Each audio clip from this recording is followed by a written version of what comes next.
this is Happy Heritage Day, and as we do so, we'll also perform well and win. So that being said, this is how it's gonna be. We're going to have all the book club participating in debating English, moving outside. When they are outside, we will inform them whether they are for or against the subject. And then once they come on stage, those that are for the subject, they will always, as usual, the chairperson will sit in the middle. This is my negative and this is my positive. In your side, this will be your negative, because it's your right. But for the person in front, I keep my left to be the left one so that the judges know.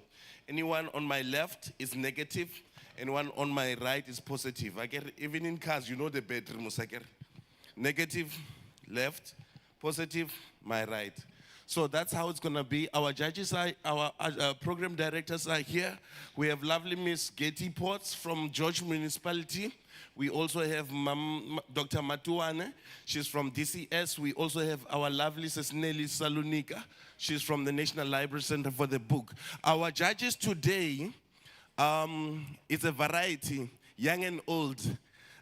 We have Dr. Ratau. Dr. Ratau, can you stand a little so they know you? Dr. Ratau is a doctor by academia. So basically, we're just introducing them so that you know, Guti, we just don't take chances. And Dr. Ratau akasebenzi na ayedwa. Yabona lona mdala lona ufanele umusho ngegama, ufanele nazisho ngoba namhla is a heritage day. Ufanele azisho ukuthi ungubani. Thank you very much. My name is Siyabulela Makwetu. As you know. Okay. All right. Ebengcimba nizawutsho kodwa ke ngicimba ndakwamkela wonke umuntu ndingumbathani isiduku machai. Ugcobani ibhacu makatha likhona unxele. Ndingumzukulwana wozikhalo ubutsolo bentonga. Odiyeka ke. Ndingumtshana ke wamasuku enochwamo lawo odibashe.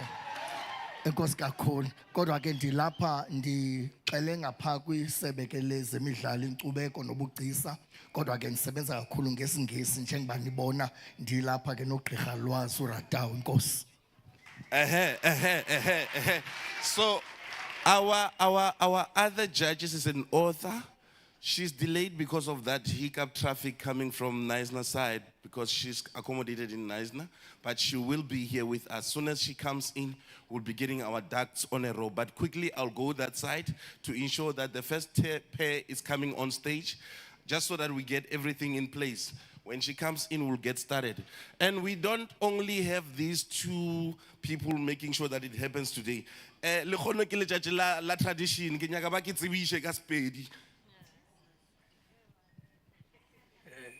Dumelang. Nna ke nna Oria Matatiele Mabelane le kgalane le khubile go ja kgomo le mogopa. Ke a leboga.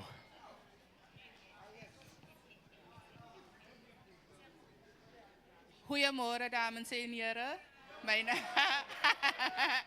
My naam is Wilma Jacobs. Wilma Boy, sorry. Alipad in die Kaap en ek is 'n skoolchecker vandag. Yeah. Avuxeni hinkwerhu. Mina ni rhula ni sivupetsa. Yes, ni skocheka namuntlha. Inkomu. Thobela re a locha. Age. Nna ke nna Maria wa Magopane Monesha Pula Mopulane wa tswa Bushbuckridge.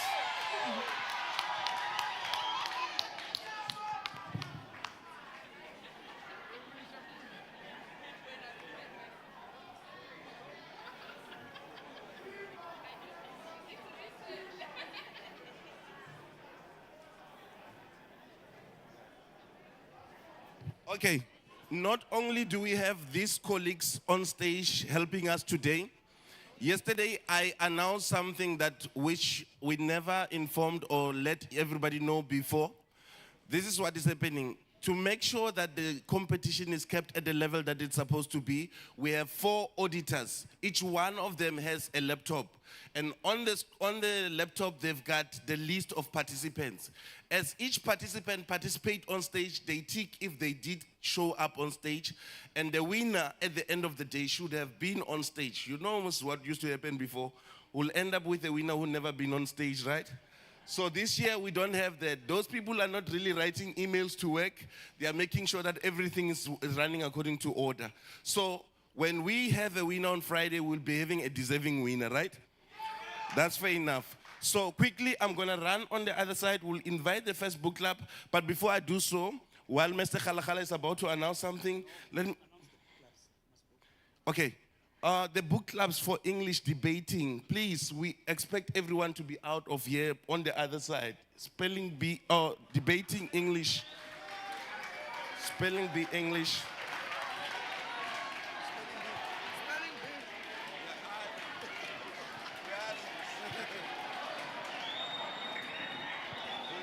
We'll give you a chance to introduce you because we're doing some introduction individually.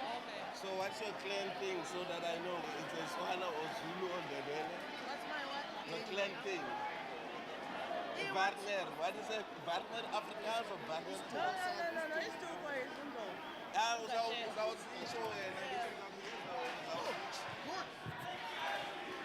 Okay.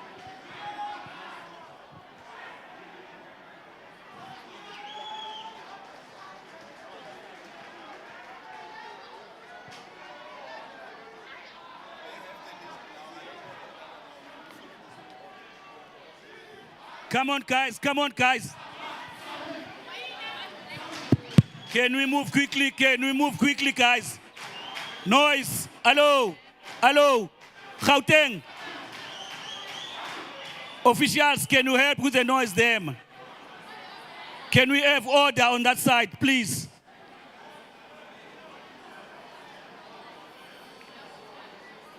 Officials, can we have order on that side?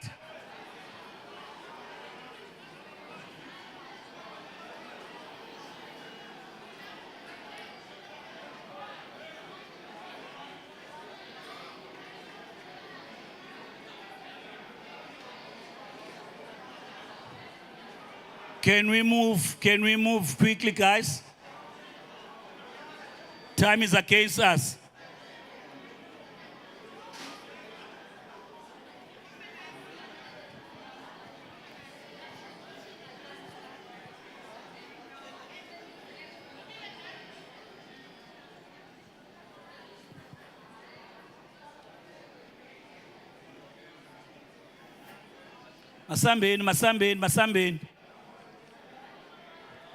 Masambeni.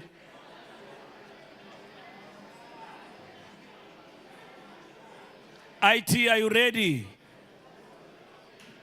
Are you ready, IT?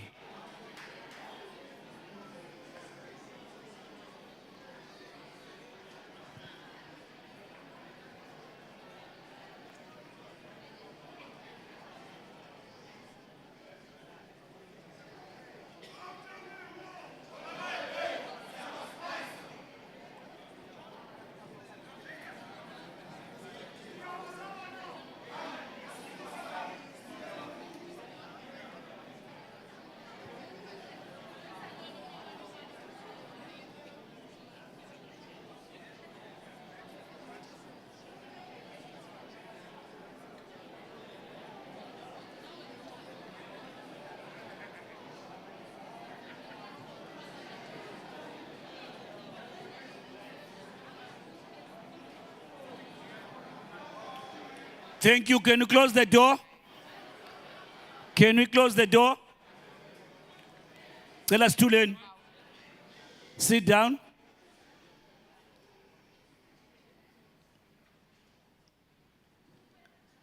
Thank you, guys. Sister Nelly.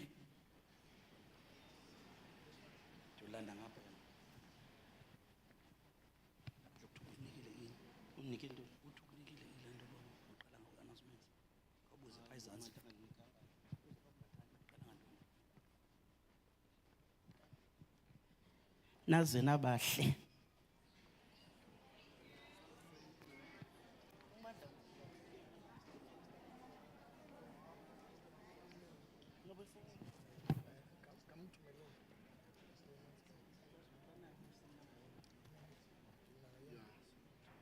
do have yours, but again, no, she does not answer people's WhatsApp. So, Snelly, you can then I want to share it with you. Call and topic. So this is the DCS.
La la la.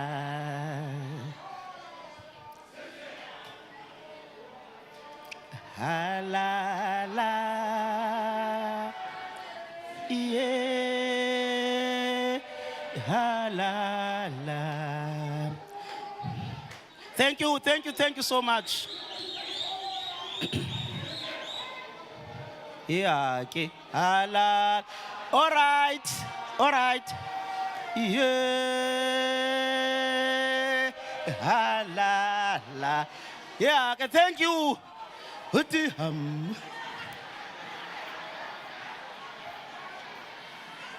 Thank you. Let us just complete our introduction. Our third adjudicator was not introduced. We have a gem of this country. She's one of our best female authors in the country. She's internationally acclaimed. She's going to introduce herself as, Maizuki, please tell the audience, who are you?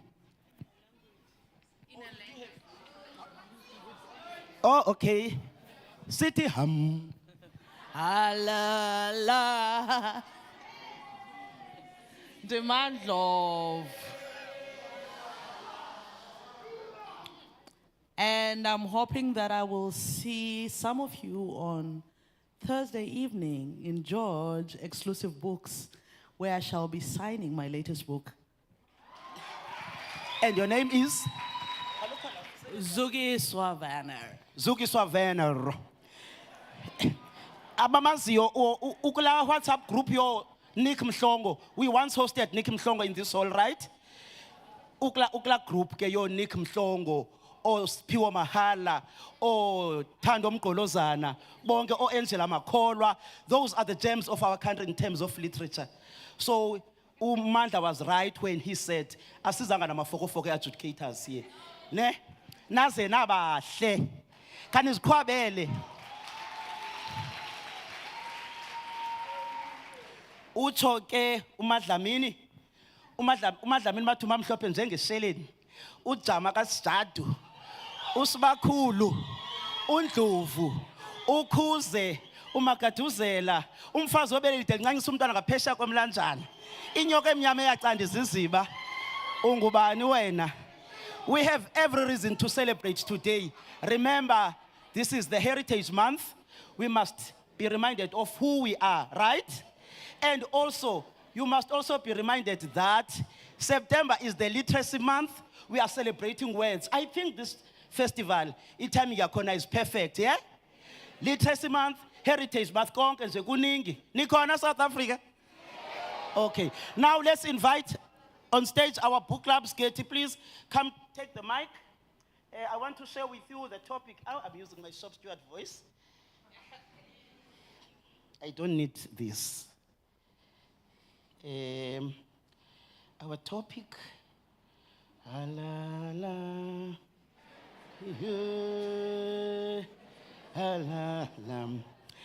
Our this year's topic, 2024 topic for English debate, traditional culture and human rights are compatible.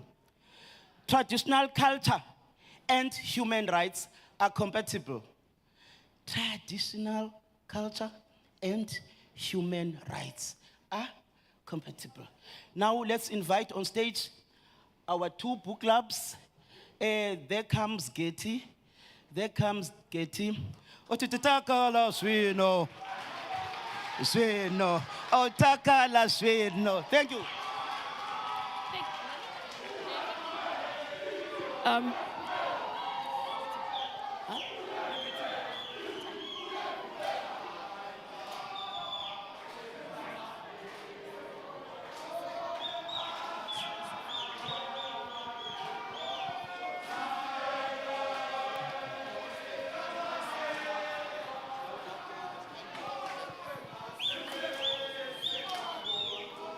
We need now. No, we don't need it.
You don't need it anyway. But let's just- Thank you.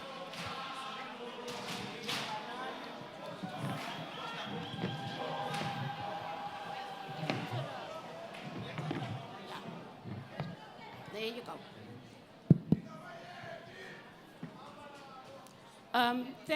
Thank you guys. Let's just give the adjudicators some time, please. We have to bear with them because remember the scoring part is the important part and they must be ready. So let's just give them a chance, please. We are sorting it out.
All right. Are we ready now? Good morning, colleagues. Good morning, friends. The guests in George, because I am from George. So I welcome you again. We still have a beautiful day. We can have all 4 seasons in one day in George. Just remember that. We will start now right away. We're starting off with debate English. The topic for debate is traditional culture and human rights are compatible. That's the debate topic. On my right-hand side, I have Siangoba Book Club. They are for the topic. And on my left-hand side, I have the Reading Gatsby's. They are against the topic. Let me just be working on our phones nowadays. Let me just get to my message there. I will explain. The debate is as follows. How it's going to work, teams, you must now listen. The timekeepers will indicate when your time is over. Your opening remarks will be 30 seconds, all right? 30 seconds for opening remarks. First the one team. If the bell rings, then the other team get 30 seconds for their opening remarks. Then your arguments will be 2 minutes. For the one team, the bell ring, you stop immediately, the other team gets their turn. The closing remarks is also 30 seconds. First the one team, and then the other team. Are you covered? All right, and remember, we will respect each other on stage, as well as the audience. Ne? Thank you. Adjudicators, are you ready for us? Your time starts now. Good day to all. Ladies and gentlemen, we as Siangoba affirm the motion under the following subheadings: initiation, customary marriage, and Ubuntu. Traditional cultures and human rights are not mutually exclusive. In fact, many traditional cultures have long-standing practices that promote human rights, such as respect for elders and community decision-making. According to Article 22, the Universal Declaration of Human Rights itself recognizes the importance of cultural traditions. My colleagues will elaborate further using facts and stats. Good morning, everyone. We are the Reading Gatsby's, and we are against the topic. The law, if you look at the law, if you apply it directly to our tradition and culture, it really damages our worth, our worth. So we say this is totally against us, and it's not perfect fit, and it will damage and affect a lot of our cultural practices very badly. I'll make an example. Imagine visiting your uncle or guys, maybe before we carry on, I'm glad you spoke about traditions and cultures as well. Are you aware of Contralesa, Congress of Traditional Leaders of South Africa? Those people I quote, they said that anything that you do which is against the traditions and the cultures, like violence and that, they stand against that. So please, don't misunderstand traditional culture and the act of criminality. That's why we are for that. Did you know that 85% of countries worldwide stand together firmly and say that traditional cultures along with human rights can work in harmony? All right, so let's look at customary marriages. The act of polygamy has been going on for decades and decades, non-stop, but it's been only beneficial to the first wife. All the rest being left out in the rain. So along came the Customary Marriage Act 1998 that stipulated equality amongst all the members involved in that marriage. Firstly, the act helps to acknowledge all the members of the marriage. Secondly, the act helps to spread equality in the marriage. And thirdly, if something was to happen to the spouse, the act helps everyone part of that marriage to get equal portions, such as property. Okay, here we have something called the Constitution of South Africa. It governs everyone and everything within the sphere of South Africa. We have Chapter 2, subsection 30 and 31, that clearly states, and I'll quote, everyone has a right to participate and be part of whichever cultural group they deem fit. And such people may not be denied this right. Let's look at the Xhosa community that highly believes in initiation. This has been degraded to only be believed about initiation being about circumcision, but that's not the case. Here they taught about their traditional cultures and how to respect women. Don't you think that will help to decrease the plummeting of gender-based violence? Okay. No, guys, my sister, just to correct you, it's section 27, not section 22. moving right along. Guys, let us face reality in the eye. I hear all your states, but no matter what the system or the law of our country says, today we are dealing with issues that are actually escalating, you understand? Because when you look in the past, when we were following our traditional cultures, things were not the way they are today. Let me make a typical example. Today you find that children are opening cases against their own parents and they are calling it child abuse, while the parent is disciplining the child and putting the child in line so that the child can walk in life and not in death. Let me quote words from the wisest man who ever lived. In the book of Proverbs, chapter 19, verse 18, King Solomon said, discipline your children, for there is life in that. Then the latter part says, do not be a willing party to their death. Ever since these human rights came, you find that children are opening, parents are in prison today. And as a result, we see children dropping out of school. We see children victims of drug and alcohol abuse. We see children in gangsterism. For me, I believe that these human rights have come to destroy the foundation laid by our traditional cultures. I am a Xhosa man, and I've done all my things as a Xhosa man. I've went to the mountain. But it pains me today to see young boys going to the hospital as a result of these human rights because they have a say. This is totally unacceptable, and as much as this is not acceptable, it's disengaging us through our culture. So please, this is not acceptable. Let's not be on it. Another multifaceted conflict between cultural rights. Guys, I'm glad that you pointed out that, but and again, you are confusing the two. These unruly children will always be there. We are talking about traditional cultures, which has helped each and every one of us. Look around you, what is happening today. Today is traditional day. I don't see any person disrespecting another. Human rights and traditional cultures, we still believe that they are one in union. Everyone has the right to dignity, but universality is not a one-size-fits-all prescription. True change for an individual or a nation never occurs without a struggle. The Universal Declaration of Human Rights, your declaration, adopted in 1948 on 10 December by the Assembly on the UN, confirms that all human beings are born free and equal in dignity, plus rights, etc. Thank you. Thank you very much. You can put the mic on the chair. You can put the mic on the chair.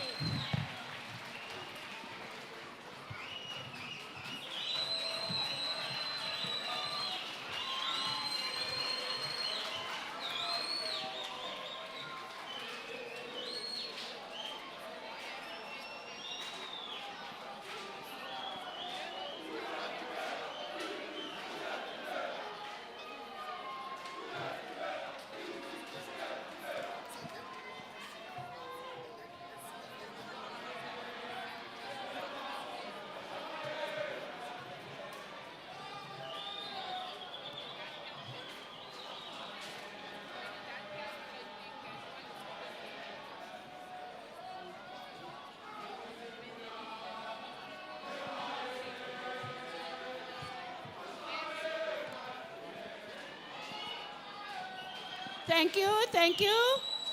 Thank you, guys. Thank you. Can we have the silence, please?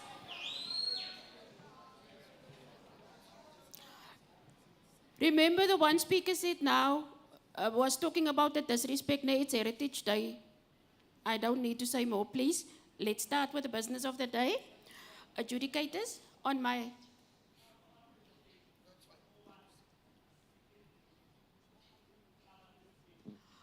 right-hand side, for the positive of the topic, it's the Pambili Book Club. On my left-hand side is negative, it's the Gold Bar Book Club. Siapambili and Gold Bar.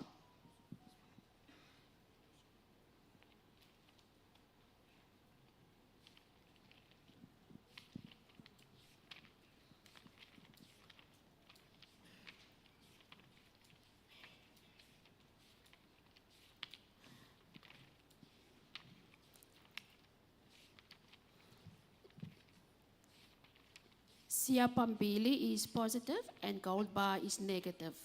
Right. I'll explain to you in the meantime how the debate is working.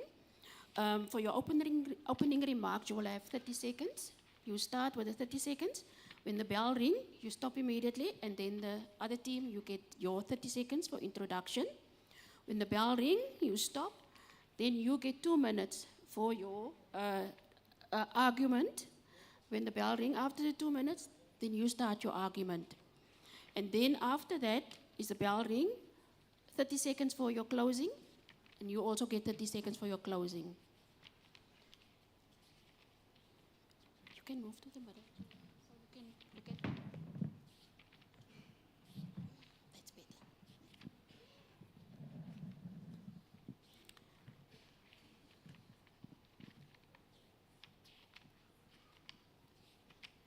You have your topic, traditional culture and human rights are compatible.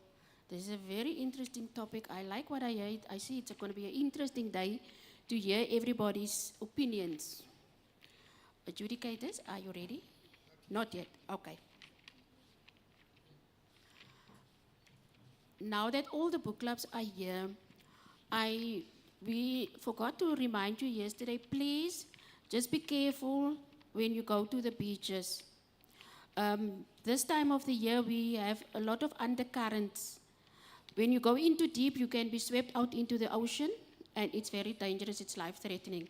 And we want all of you to be safe. Enjoy the beaches, but please be safe.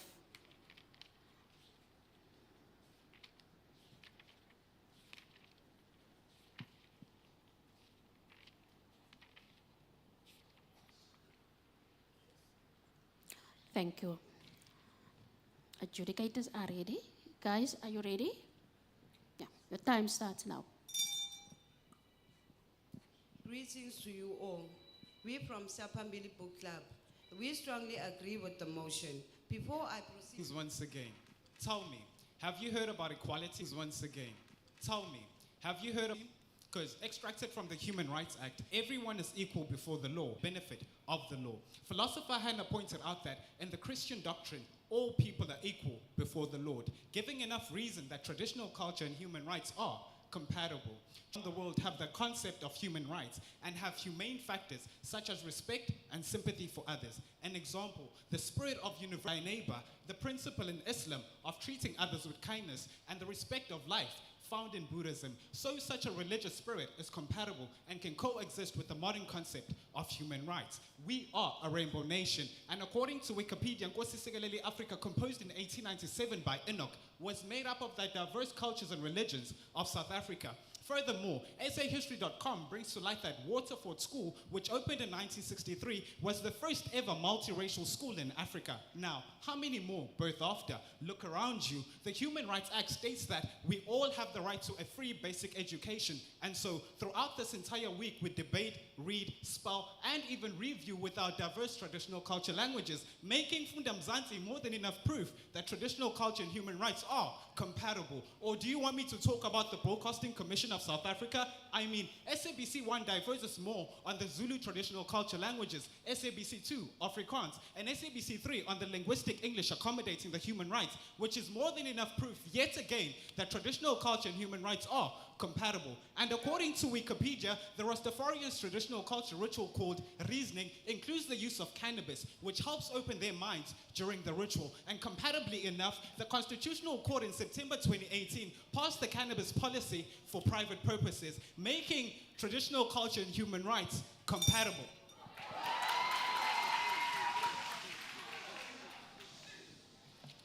Ladies and gentlemen, let's not sugarcoat things. Let's call a spade a spade. Compatibility is something too far-fetched for those two to exist, human rights and traditional culture. Coexistence has to be equal, because the moment one is superior to the other, then there's tension and misinterpretations of information with regards to human rights and traditional cultures. Let me make a few examples. A few years ago, a 34-year-old male named Sadio Mane, the Senegalese player, recently married in the name of culture and religion. Now tell me, where are the human rights of those girls? Recently, South Africa just hosted, I think it was 140th Read Dance Umkhosi Womhlanga. I know that is done willingly, but then again, the rights of those young girls going there, being tested for their virginities and everything, is still compromised at some point. So I say compatibility will never end. It will take a lot of time for those two to be in sync, if I can use that language, to be in sync. So I hear you quoting Wikipedia and everything, but then again, whatever is on the internet, it was a person who posted his opinion on that particular topic. So this is my opinion, and I will not let you guys mislead the Republic of South Africa and say human rights and traditional cultures are compatible. You talk about multiracial schools. How many people have experienced bullying in a multiracial school? How many people have experienced racial discrimination in a multiracial school? Then you tell me that traditional cultures and human rights can be compatible? Listen, we talking about professors who are writing these articles on Google, Wikipedia, and so on and so forth. So basically what you're telling me is that what is on Google is not compatible or to what we are talking about basically, which is incompatible in terms of what you're talking about. Now, furthermore, I guess you were not listening and you gave me no points because this... Who wrote those things. So I'm just gonna say in closing, human rights and traditional culture will never be Thank you, guys. Thank you very much.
Adjudicators, on my left-hand side, I have Asi Tutuke.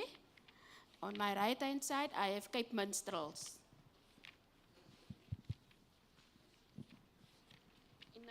In the meantime, I will explain to you how the debate is going to work. Each will have 30 seconds for your introduction. When the bell rings, you stop, then it's the next team's turn. Then, when the bell rings for them, you will get 2 minutes for your discussion, for your argument, and they first you and then them. And when the argument is done, then you will get 30 seconds for your closing argument. We will wait on the adjudicators. They're just sorting the papers there. And thank you, crowd. I see you starting to, to calm down a bit. I know the excitement is big, and you want to support your team, but thank you for your cooperation. We will not keep you until, hopefully not keep you until 8 o'clock tonight.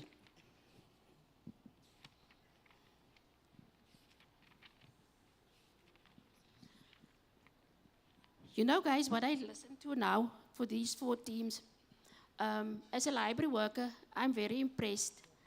I can hear the research that have been done that went into this. And that tells me you guys are readers. That's why you are sitting here.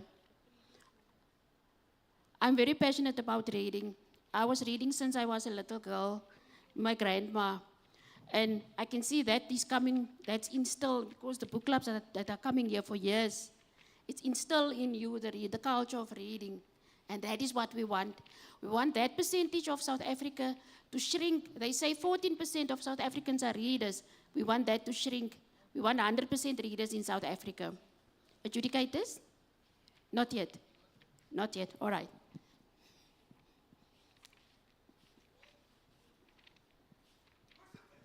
I think we must fire our backstage managers. We must give them a warning. Adjudicators, we must give them a warning. And then we fire them. Must we put them in there? Yeah, I think so too.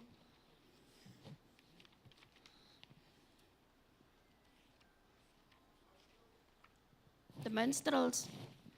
I hope you're going to do the dance for the minstrels tonight for us, like they do in Cape Town. For that festival, ne?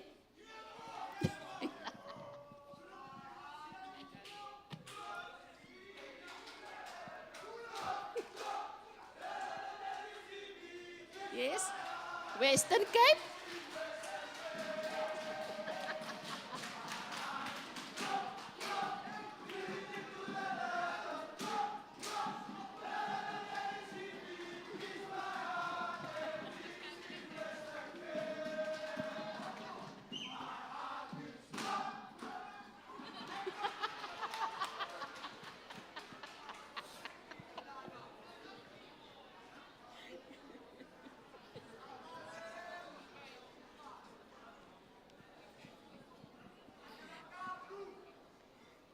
I love it. I like it, you guys.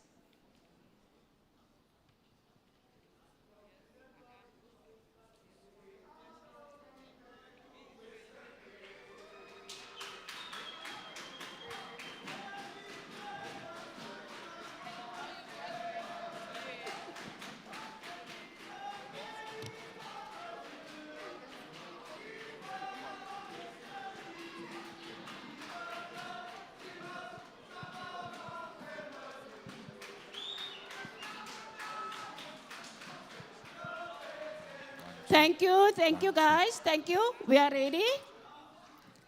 We are ready.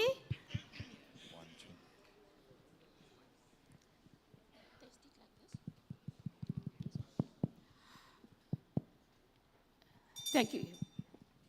Traditional culture is an essential part of human identity and social cohesion, and many of its practices align with fundamental human rights. Cultures reflects the shared values and beliefs of communities, often emphasizing respect, dignity and collective welfare of all, which support the principles enshrined in human rights. Example, education, health and communities' welfare. Greetings, ladies and gentlemen. We as Asituge say, there is a war going on between human rights and traditional cultures. The second speaker on my left will clarify our arguments under two key factors: gender inequality and children's rights violations. With regard to gender inequality, 35% of women in rural areas reported that cultural practices contributed to gender-based discrimination. Source, genderlinks.org.za. Thank you very much.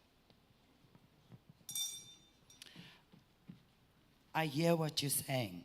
However, I believe that traditional cultures emphasize values such as respect, dignity, which align with, with human rights principles. Example is Ubuntu. We all know the meaning of Ubuntu, don't we? Okay. Ubuntu Ubuntu emphasizes the humanity towards others. For example, caring of the old age, protecting others, which is also, part of human rights. Okay, then traditional cultures is not static, it evolves over time.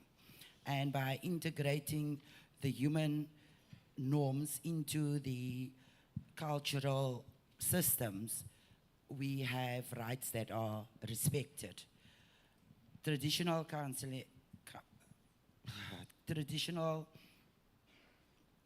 cultures emphasize reconciliation and restorative justice, resolving issues, the same with human rights. And then mutual reinforcement is the protection of customary rights, which in itself is a human right. And by upholding it and respecting it, it becomes meaningful to the community. And that is affirmed in terms of the Universal Declaration of Human Rights, Article 27. And then if we look at the Maasai community, they've successfully I'm happy what you say, but unfortunately I disagree with you, as you'll sit there looking so beautiful in your traditional attire. Certain traditional practices, such as ukutwala, forced marriage, polygamy, women feel discriminated against things like this. Their rights are violated by such practices. Let's get to children's rights. Children's rights are also violated during these traditional circumcision schools and clinics that they have. You, as the mother of that child, has a right to speak about whether your son must go for this traditional circumcision or you do it safely in a hospital. But your husband overrides that right because he's a man of traditional culture. When the child dies, you cry more than your husband. You have lost a child. Your rights have been violated, but you sit here and you fight for them and say it's right. I don't understand that as a female, how you sit there and tell me, no, your rights are protected.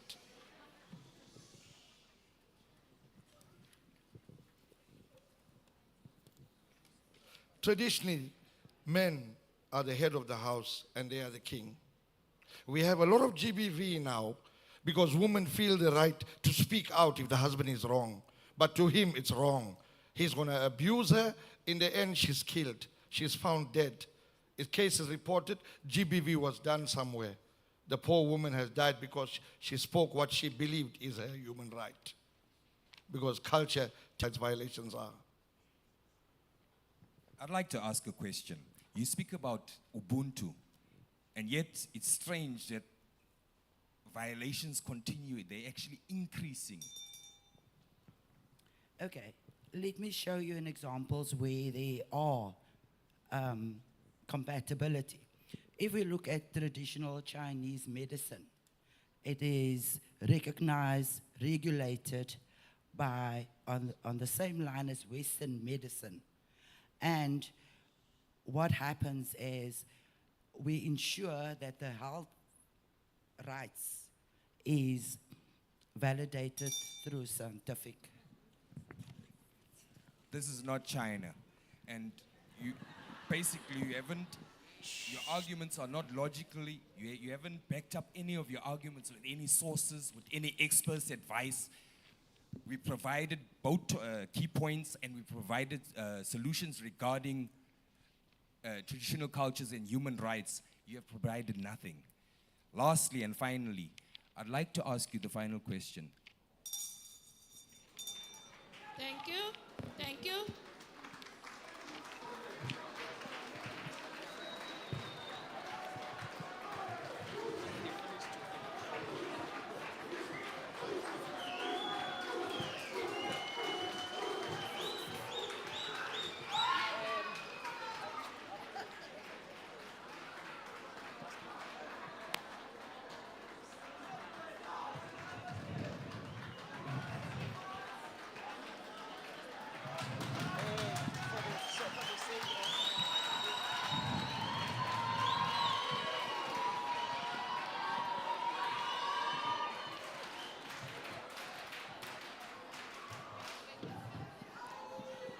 Okay. All right. Okay. Just a short announcement. This arrangement is made mainly for the purpose of capturing. So our IT colleagues are struggling. Now we are trying to arrange that, right? Yeah. The festival is growing big. In our midst, we have Human Rights Commission that also played part in the designing of the topics and all other things regarding the festival. But let me take this opportunity and introduce the commissioner from the Human Rights Commission, Ms. Pili Lentuli. Can you please greet the audience? There she is. Can we give her a very big round? Watinta bafazi. Watinta mbokodo. I love you. Thank you. Thank you, Sis Nelly. We are warm welcome to our extinguished guests in George. Right, thank you. Branders, negative. And you? Dr. Aries M is for the positive side.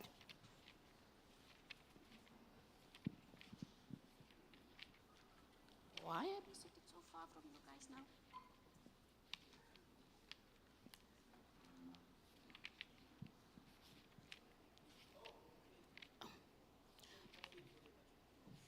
All right, okay, they just took a little break. Do we still need to fire our stage managers, Sis Nelly? Backstage managers, do we still need to fire them?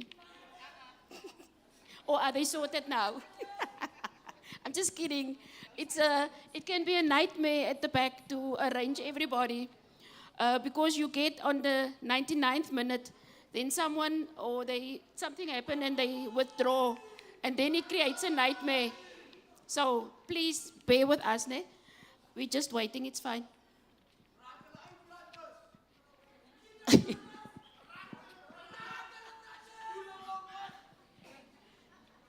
The Northern Cape is very quiet today. I see there's only a few.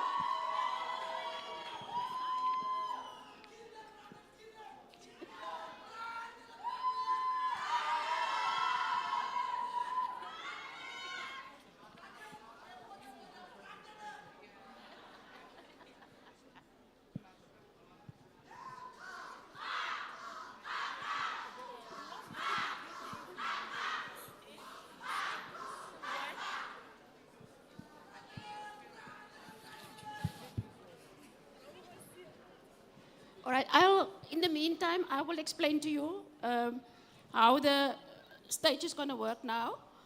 You start on my right-hand side. You have 30 minutes. 30 seconds for your introduction.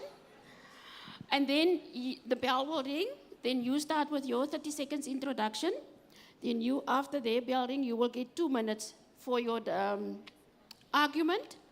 And then you will get 2 minutes for your argument. And then when the bell rings for you then, your 30 seconds closing, and then you will get your 30 seconds closing. You still remember what's the topic for the debate? Yes. All right. Adjudicators are ready for us. They are fresh now. Your time starts now. Greetings to the House at large. We as the Dr. RSM highly, firmly, and strongly agree with the motion that says traditional cultures and human rights are compatible because of this: cultural relativism, human rights contextualization, evolving cultural practices, community-led solutions, and international recognition. Thank you.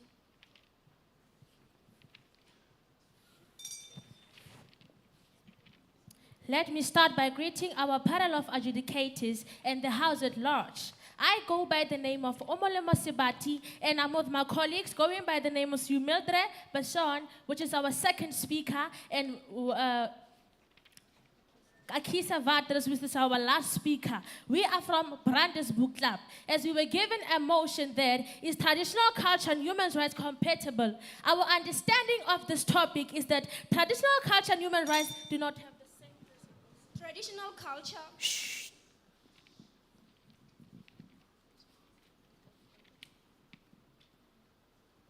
Traditional culture is the backbone of our identity, community, and values. Human rights, on the other hand, ensure the dignity and well-being for all individuals. By preserving cultural heritage, we protect the collective rights of communities and promote self-determination.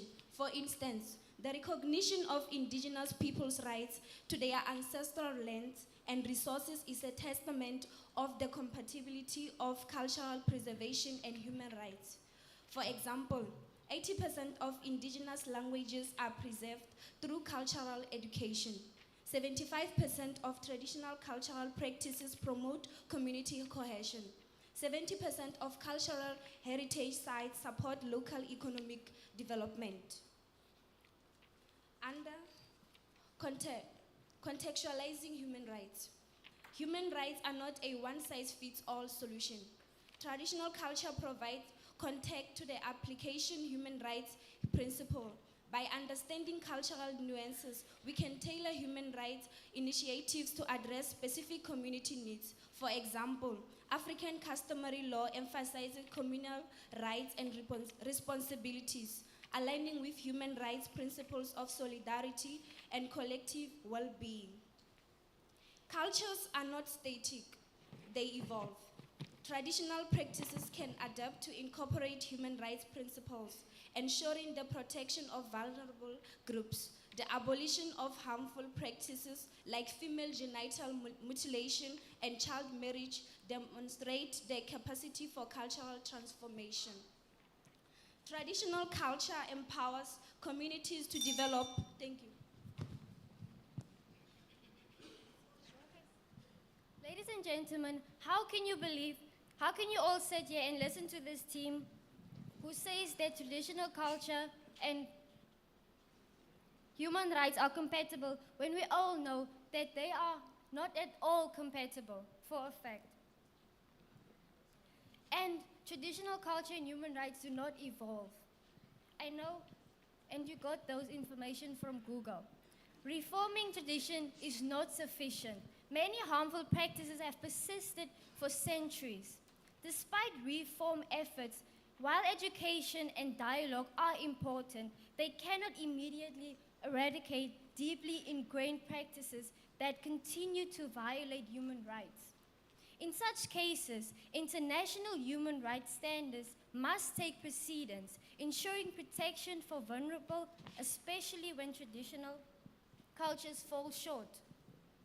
While it's true that cultures evolve, the reality is that certain traditional practices remain deeply harmful and incompatible with human rights.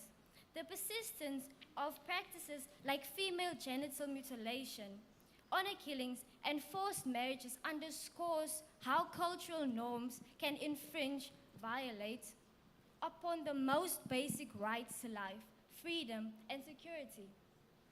According to the World Health Organization, over 200 million women have undergone female genital mutilation in parts of Africa, the Middle East, and Asia, where it's a cultural tradition. This practice is a clear violation of women's rights to bodily integrity and health. Moreover, UNESCO. In conclusion, today we are celebrating Heritage Day and you are given a chance to speak, which is a freedom of speech under human rights, and you are still disagreeing with the motion, and that is compatibility. One of your members is now wearing a traditional attire and she is disagreeing with the motion. Shame. Anyway, traditional culture and human rights are compatible. Thank you. Yes, I'm wearing, but it is still compatible. Incompatible. Ladies and gentlemen, let us not sacrifice human rights on the stage of human culture defense. The two are not compatible, but opposite. Human rights demand our constant loyalty to the principles of equality, justice, and human rights. To truly. Thank you.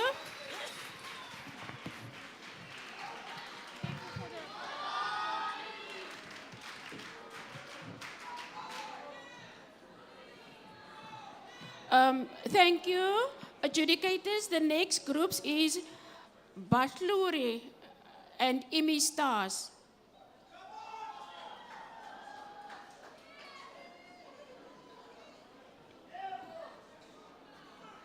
Imi Stars and Batluri.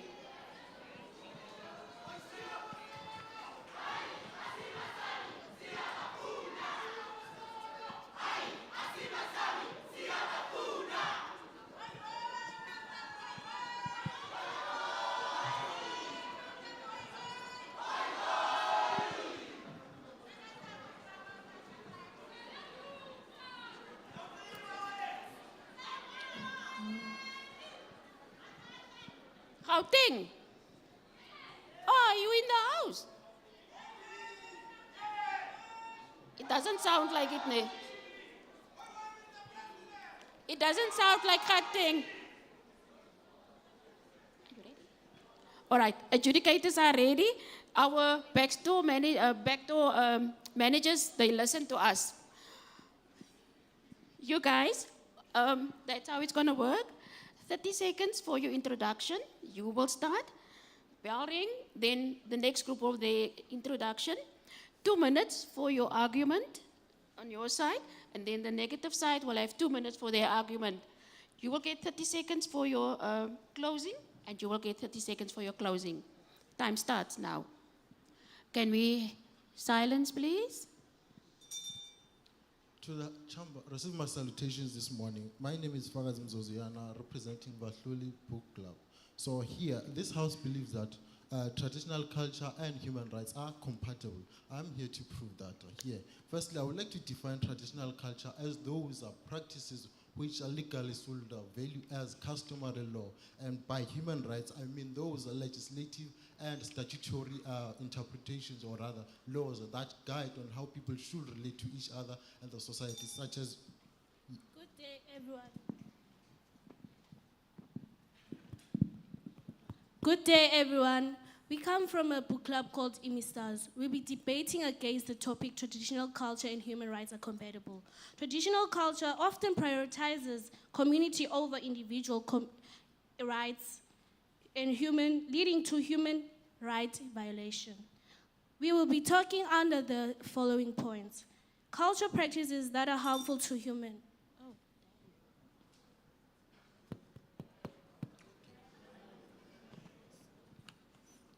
Okay, so we set the parameters here in South Africa, and our stakeholders being the legislators, traditional leaders, and indigenous people.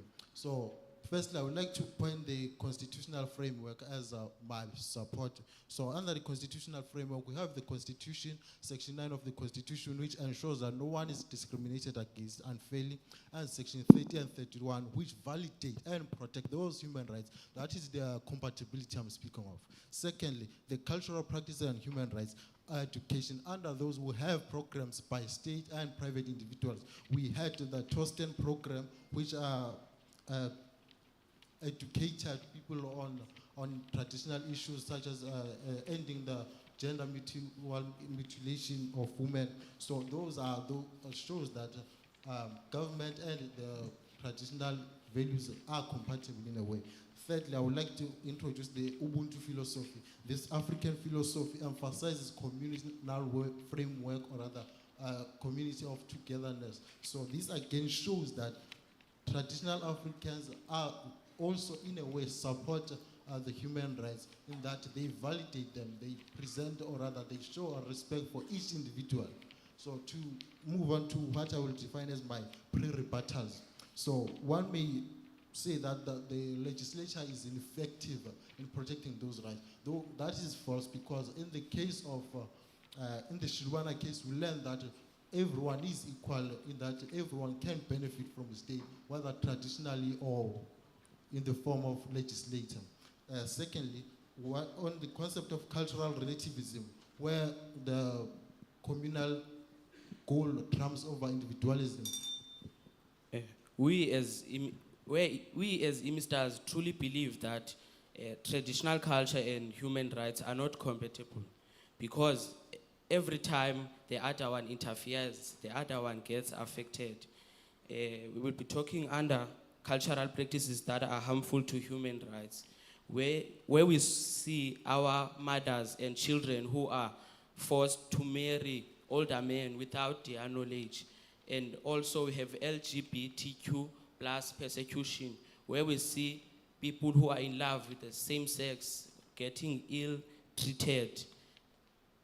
And we also have honor killings, where people are sacrificed in their tribes. And we also have resistance to change due to cultural practices, where other communities see change as a new threat in their way of life. And these changes and they don't want to change because they see changes as disrespect to their way of life and their ancestors. And we also have limited individual freedom, where people who are uneducated use traditional practices to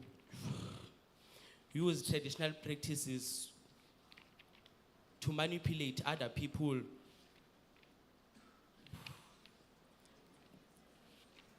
Use traditional practices to manipulate other people to do wrong things, such as forced marriages and also LGBTQI ill treatment. Those people with no education who resisted education don't know the rights of other people, and they treat them bad. And also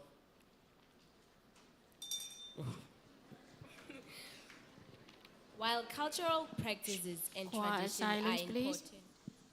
are important to protect identity and community, on the other hand, human rights principles ensure dignity, equality, and well-being of all individuals. So therefore, in conclusion, human rights and tradition, culture, cannot exist or work together.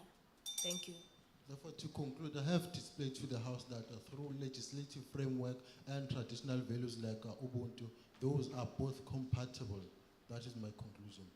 I would urge the panel to adopt the British parliamentary system. This is not feasible.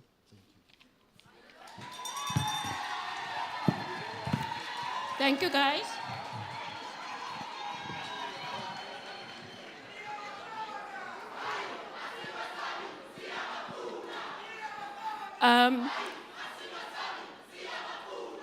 Thank you.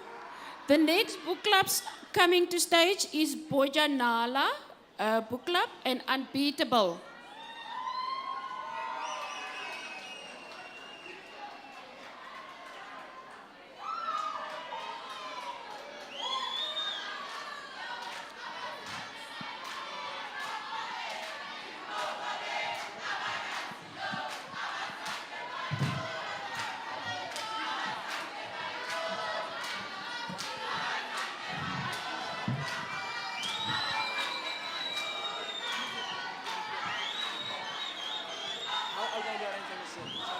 Hello.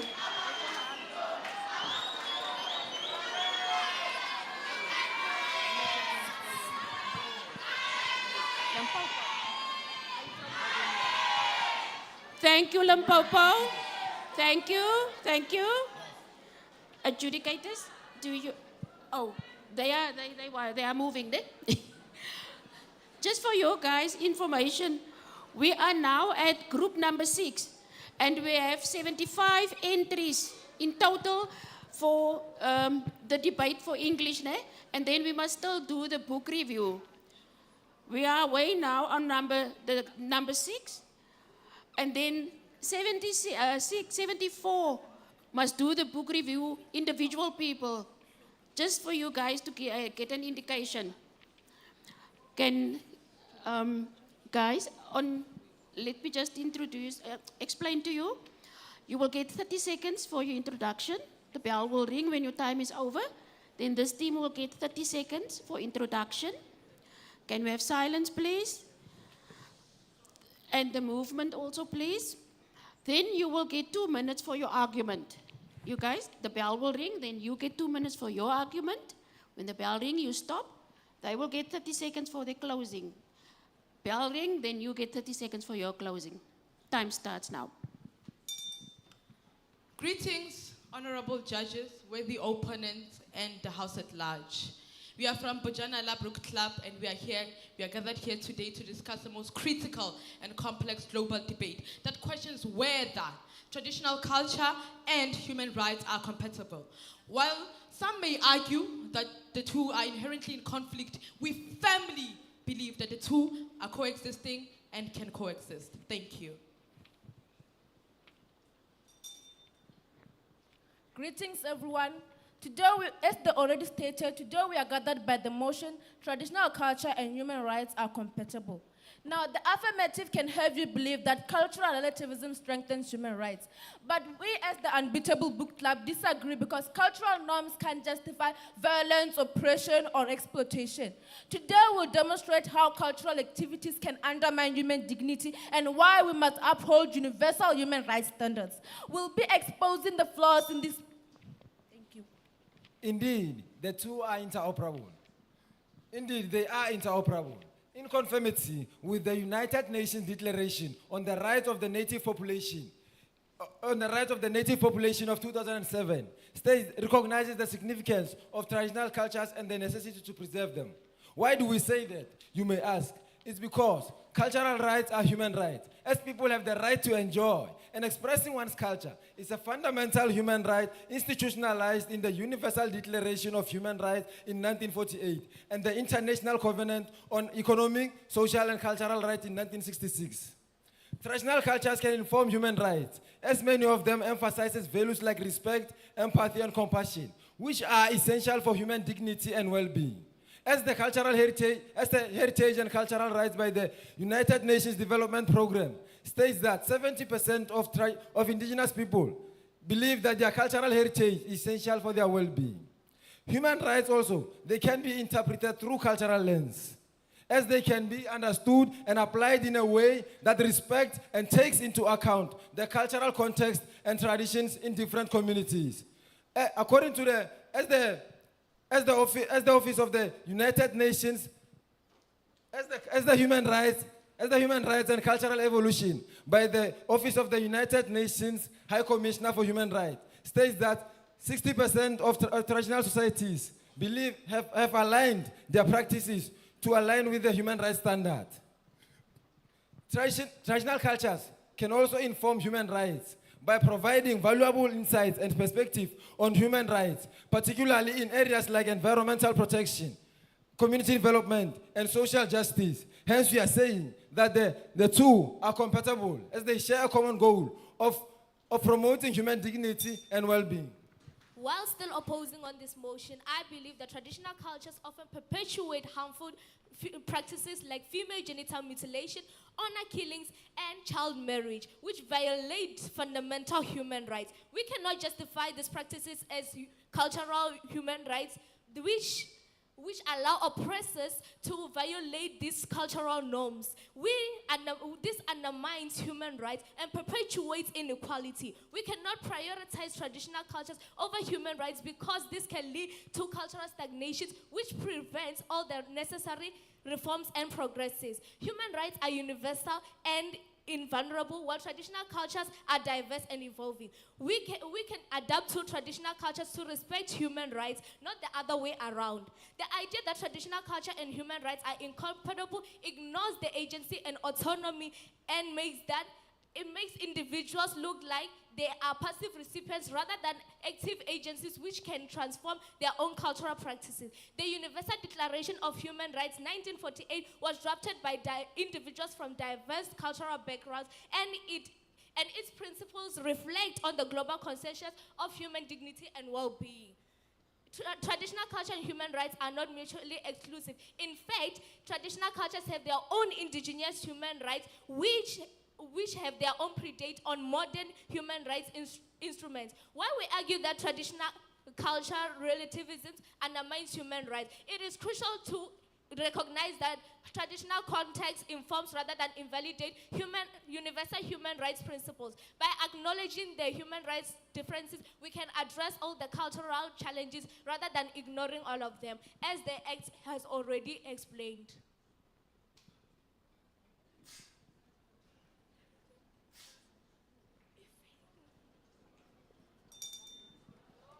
You guys are our confusion display. What you're doing is what you're saying and doing. It is very confusing because you are wearing traditional clothes and you are also given the right to speak. It shows you that your weakness is that you are ignorant. That thing alone, it is compatibility. Now, the river and the sediments flow in the same direction. So is culture and human rights. By the way, in conclusion, traditional cultural rights and human rights are incompatible. Harmful practices justified by cultural relativism Harmful practices justified by cultural relativism violates human rights. Prioritizing human rights principle is essential. We cannot compromise human rights for cultural traditions. Our example demonstrated the danger of compatibility. We urge you to prioritize human rights and protect individuals from the harmful cultural practices. Human rights. Thank you. Thank you.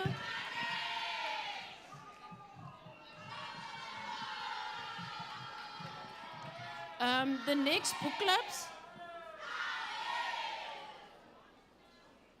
The next book clubs are Twelopele and Emang Moho.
One, two.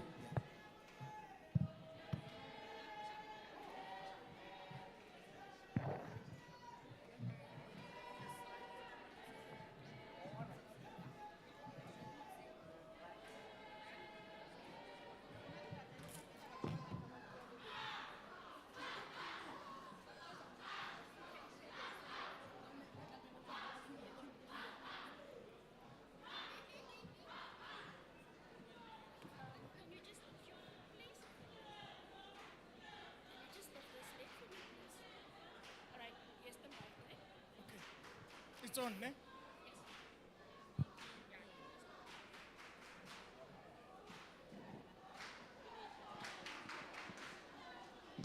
Morning, ladies. You are from.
Thank you. Thank you, guys. I believe you release some of the energy now.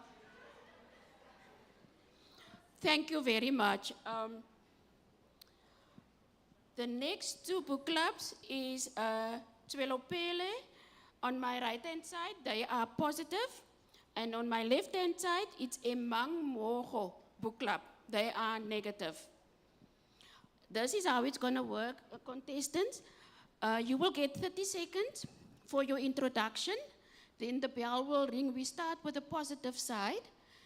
You do your introduction. When the bell rings, then you stop. Then the negative team will get their time to give their introduction. And when the bell rings, you stop. Then you get your argument. You have 2 minutes for that. Then when the bell rings again, you stop. And then it's the other team's turn for the 2 minutes to give their argument. Bell ring, then you get your 30 seconds for your closing argument. And then when the bell ring again, it's turn for the negative side to give their closing arguments. Adjudicators, you ready? You do have the names? Right, your time starts now.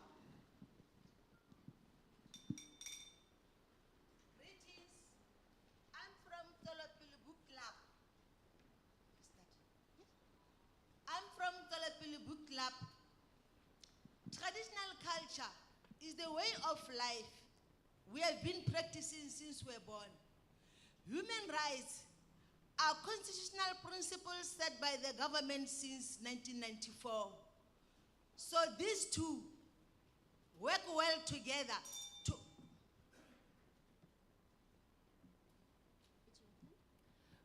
Good morning, my name is Sipomeleng and I'm here with my partner, Ms. A.S. Muofe, and we're representing the Emang Moho Book Club from the Northern Cape, and we're against the topic traditional culture and human rights are compatible.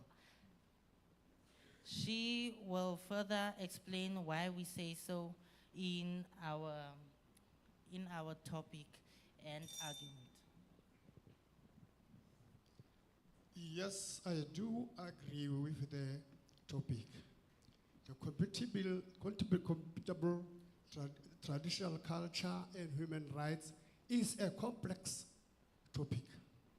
It depends on how it is interpreted and applied. Traditional culture deals with the old method of shaping the society for the next generation, while the human rights is internationally known as, it stands for the rights for the individuals and protect each for the humiliation they can come across. So, ladies and gentlemen, I agree that custom is also available there. And the custom and the Bill of Rights are one thing, they go hand in hand. Custom, in our custom, the young children were taken in the field for circumcision. Our late Minister of Health, Mem Mando Chawalaram Simang, opened his hospitals for the people to go and circumcise there. Daga was regarded as the harmful herb by that time. But nowadays, the human rights in the bill, human rights allows the Daga to manufacture clothes, medicines, etc.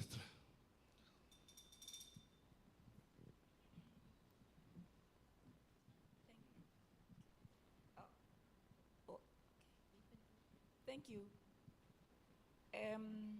I disagree. Traditional culture and human rights are totally incompatible. Incompatible. They are totally not the same.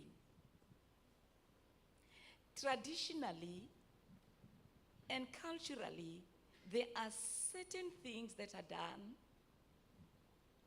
and they degrade a person's dignity. When people go and are initiated or circumcised, their rights of freedom of expression is taken away from them. When girls are checked for their virginity, their rights is totally taken away from them, and they are being degraded again in the name of saying, of culture, saying that we want to preserve the girls so that when they get married, they should be real girls. It is actually, there's no fact in that. It is a waste of time. People are taught to change into something else because more than cruelty is practiced. Yes, I do agree. As we all know, as we talk about girls being checked, yes, it is true. Yes, girls they have to be checked. But to be in traditional culture, you had to be checked that you are pure as a woman. When you get married, then you're known as a real woman. We disagree. It's because of checking people, we evade their privacy. Their right to privacy is being put aside for tradition and culture.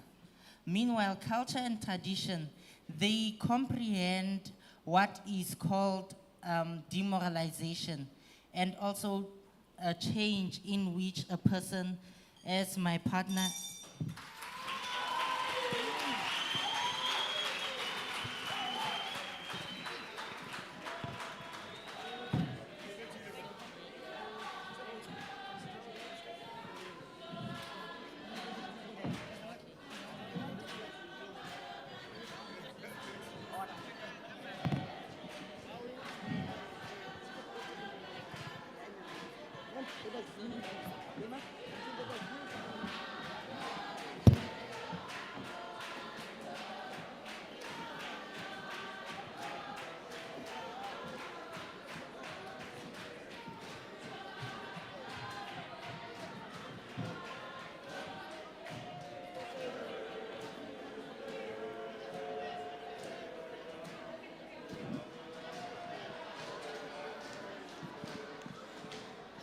Thank you, colleagues.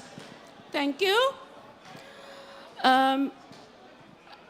You know what, guys? I don't think that you are aware. Can we get silence, please? You guys are aware of the work that the National Library for the Blind are doing. I'm not sure of the other provinces, but I know in the Western Cape, the public libraries have what we call a mini library for the blind.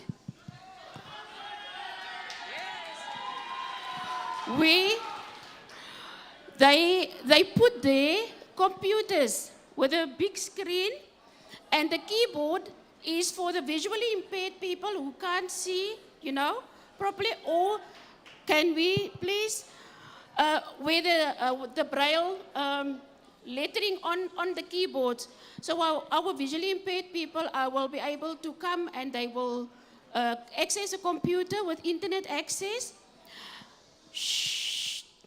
And the libraries also assist them to apply for membership at the Grahamstown Library for the Blind, where they get their invoice. It's the little device like a cell phone, where you can download, I think, about 60 books, I'm not sure, where audiobooks that they can listen to, and that is for free.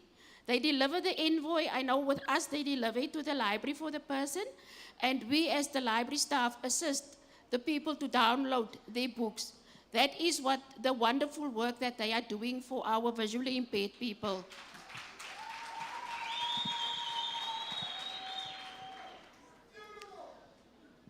Thank you. Our next book club on stage is Ditao and Mpumalelo. Ditao is positive, Mpumalelo is negative. Gentlemen, can you just move your chairs, please? So you can look at your phone. Yeah, please. And turn it to there, to you. Move that one, yeah, like that.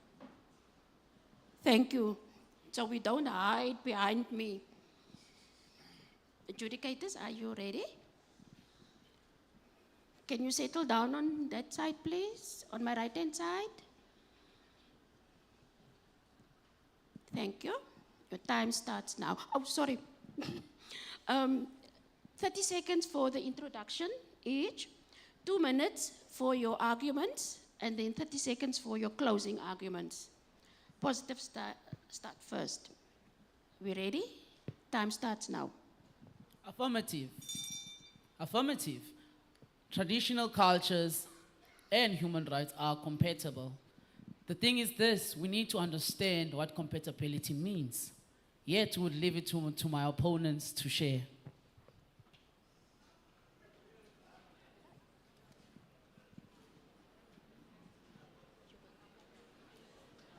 Shh. Silence, please.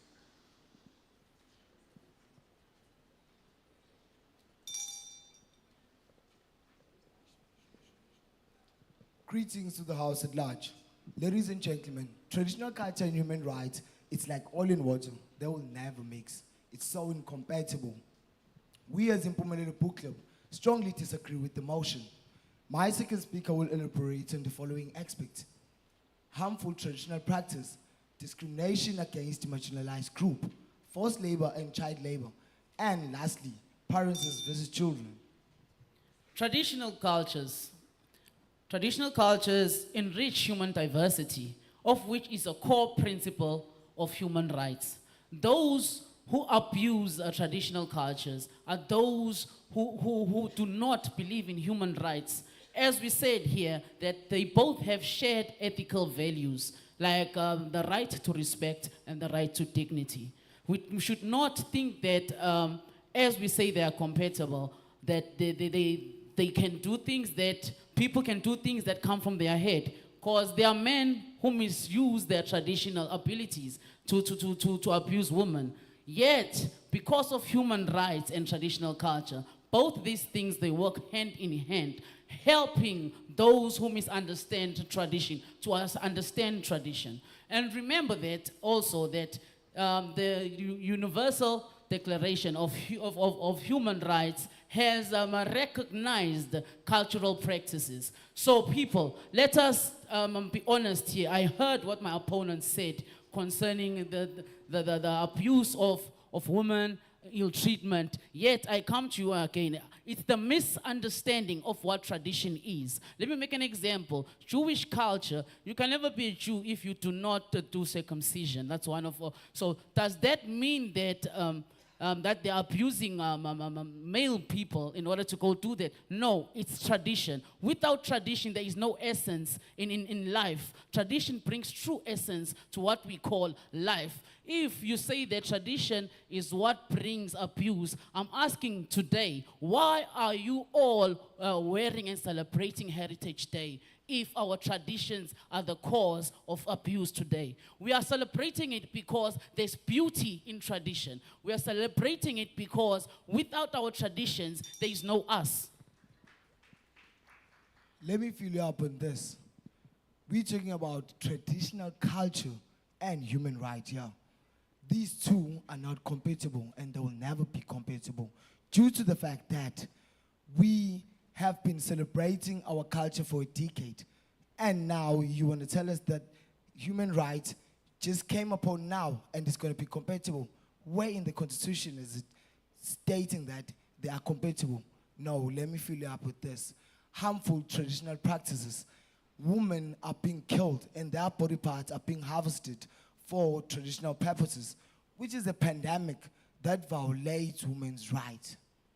Moving forward, let's talk about forced marriage, whereby a young woman is being forced to marry two families that gather together and exchange dowry in such a name that they are promoting their culture.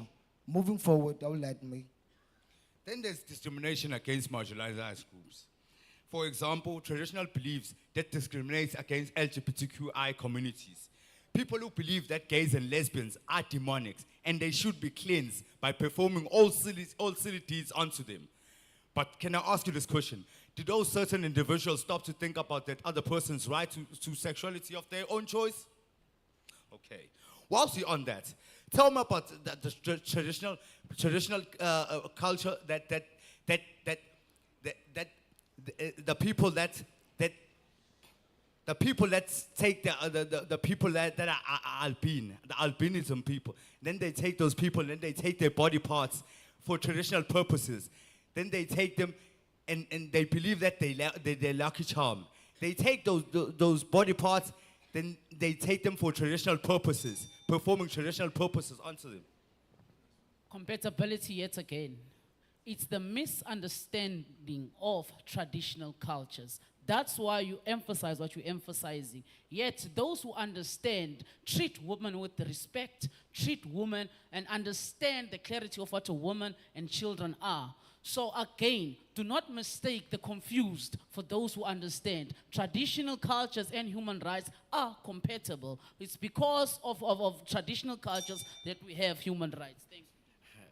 Ladies and gentlemen, this man doesn't know what he's talking about. Traditional cultures and human rights will never be compatible.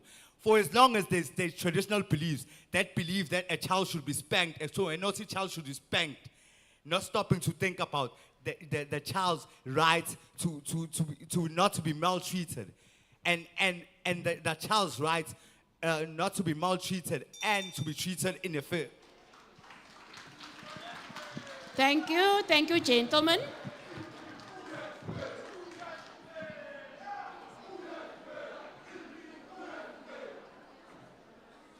The next book clubs are Masifunde and Buffaloes. Masifunde and Buffaloes.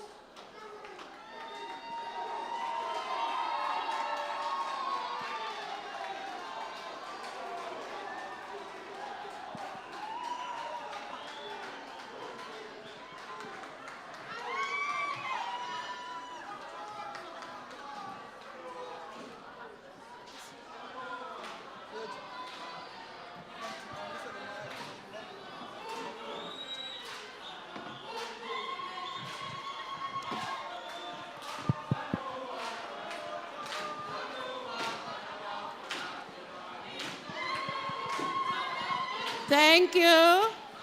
Thank you.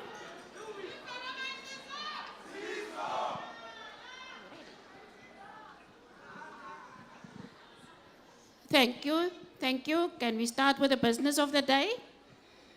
On my right-hand side, I have, sorry, where is this now? Masifunde Book Club. They are positive. On my left-hand side, I have Buffaloes, and they are on the negative side. You each will get 30 seconds for your introduction. You will get 2 minutes for your argument, and then 30 seconds for your closing arguments.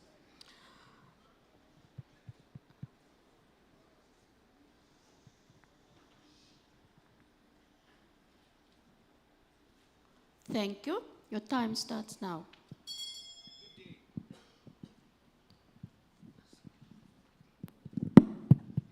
Good day, ladies and gentlemen. I am the first speaker of Masifunde Book Club, and we strongly agree with the motion of the day. Before I continue, I would like to define 2 key concepts in the topic. Firstly, human rights. It refers to the fundamental rights and freedom inherent to every individual, and compatible, meaning 2 or more groups that work well together. Complementary, get it? My second speaker shall elaborate on the following three points: traditional culture and human rights.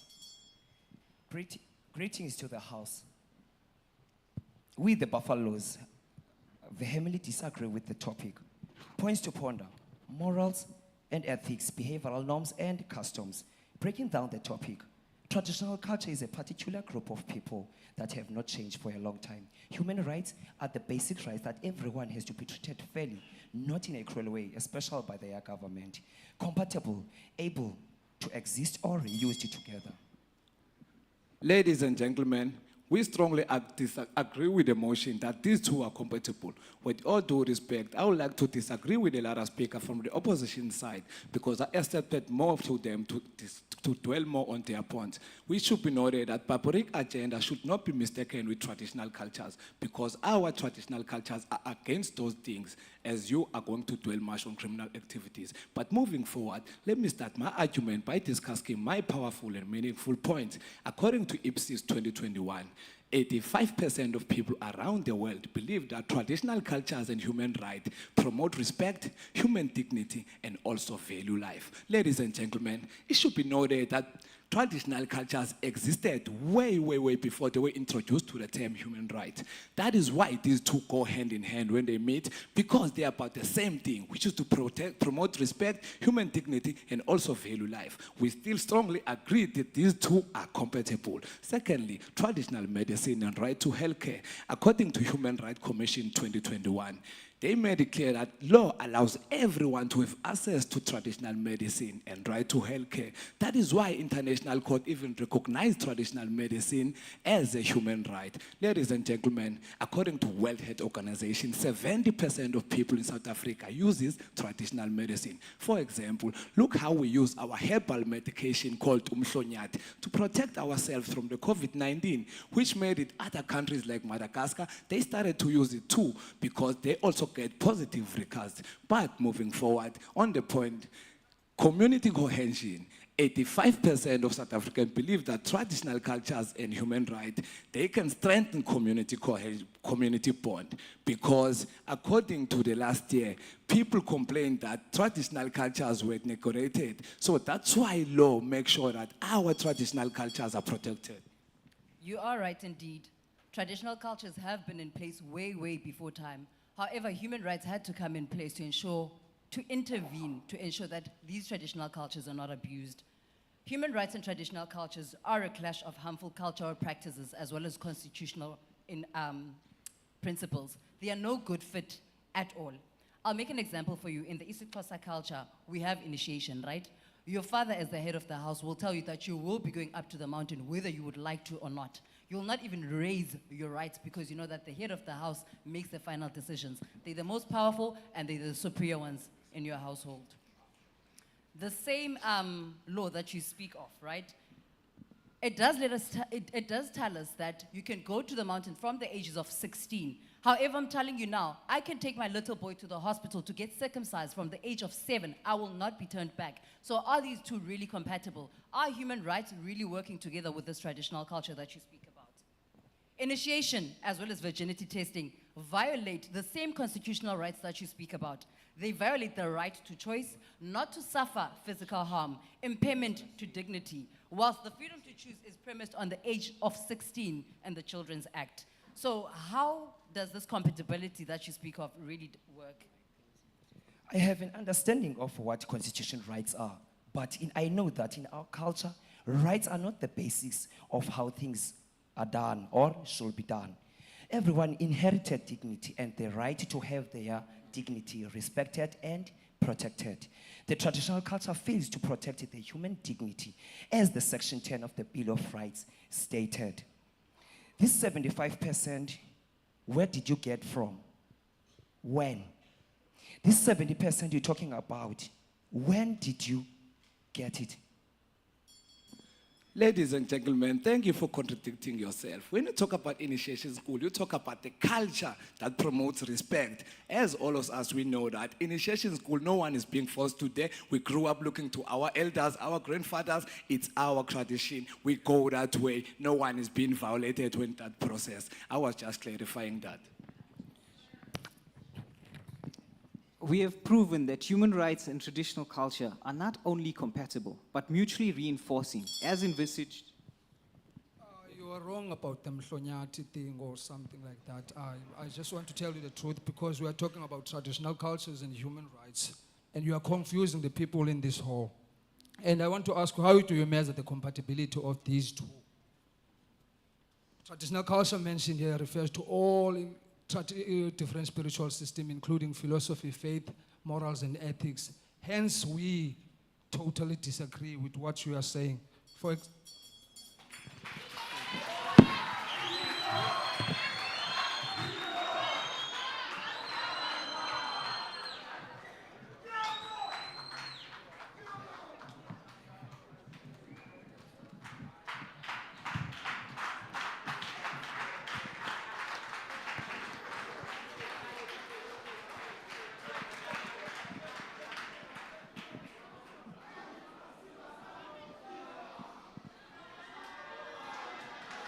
Thank you. Thank you.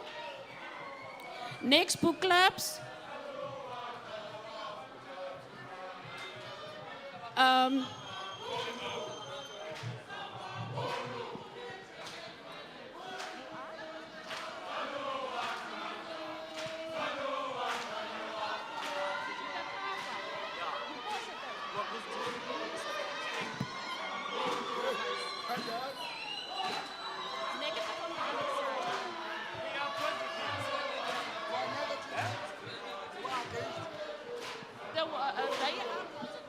My message that I got is Kakapa is good.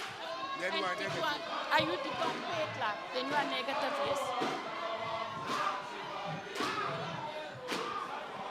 Thank you, thank you.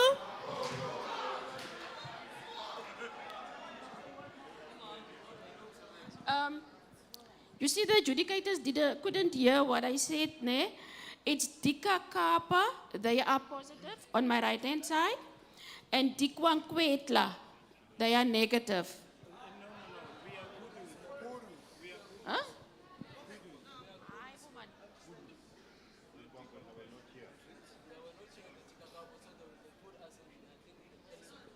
Okay, sorry, adjudicators, they say Dikwang Kwetla is not here, they are the kudus, they are negative.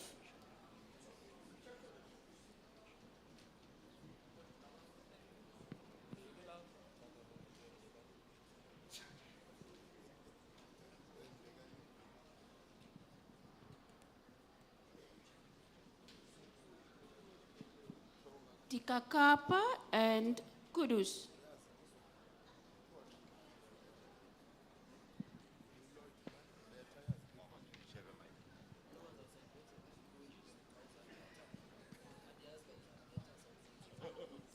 Thank you. Not yet. All right. I'll explain in the meantime. You have 30 seconds for your introduction.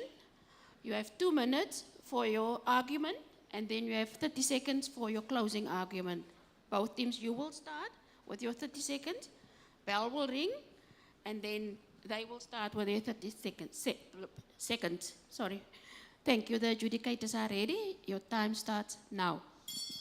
Greetings, everyone. We as the Kapapa Book Club, we affirm with the motion that traditional culture and human rights are compatible because the content of our argument will be based on the legal perspective, social, economical, and technological aspects. As the constitution of any country serves as the supreme law of the country, guiding both human rights and traditional culture, it shows that they're compatible. It will be interesting to find our opponents in opposition to this motion.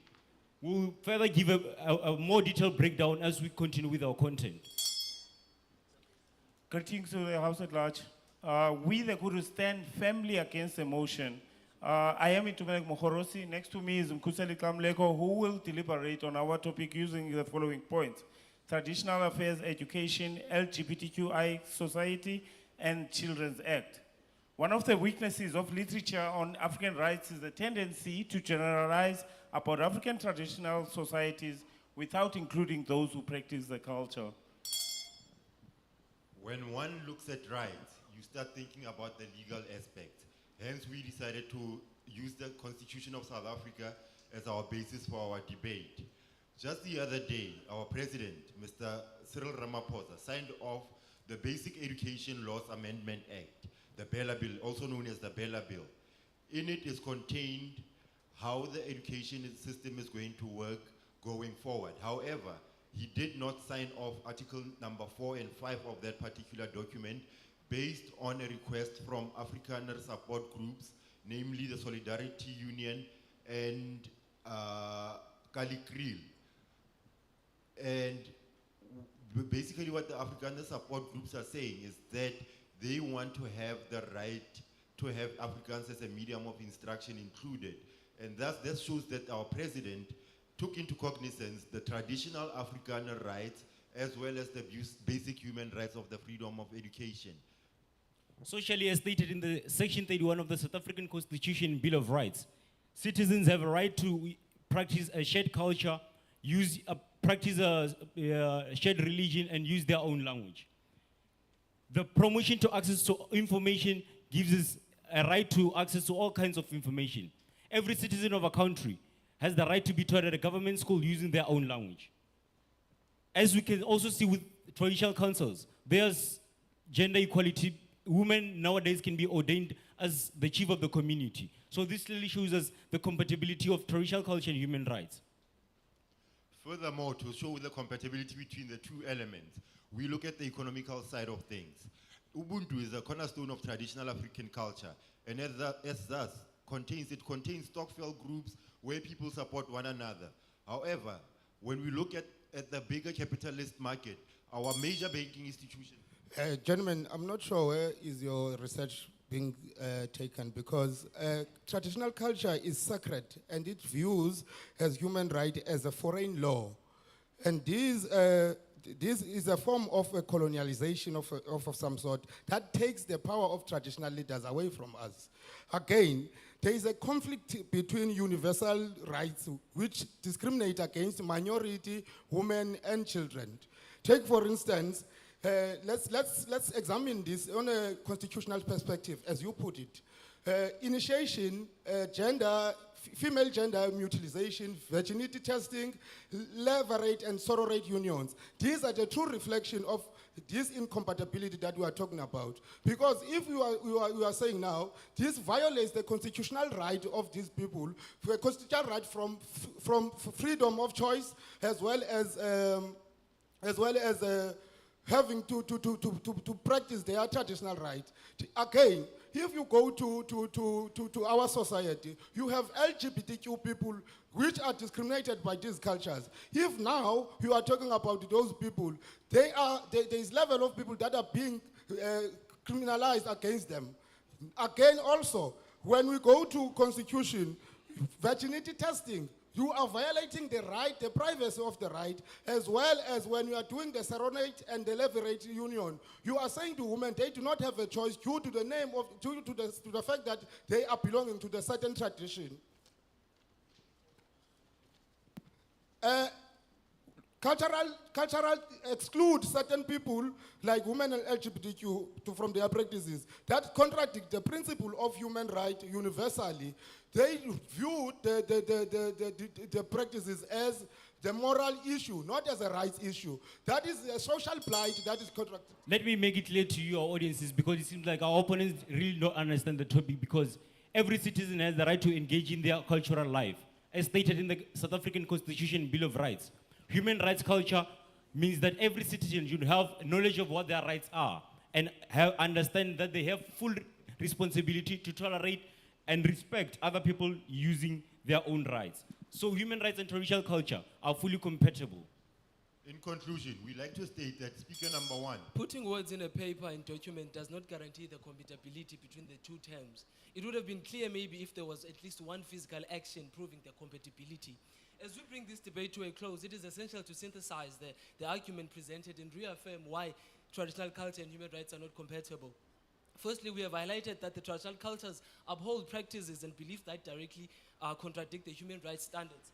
And we have seen how traditional cultures, while rich and diverse, perpetuate harmful practices under the guise of peace. Thank you.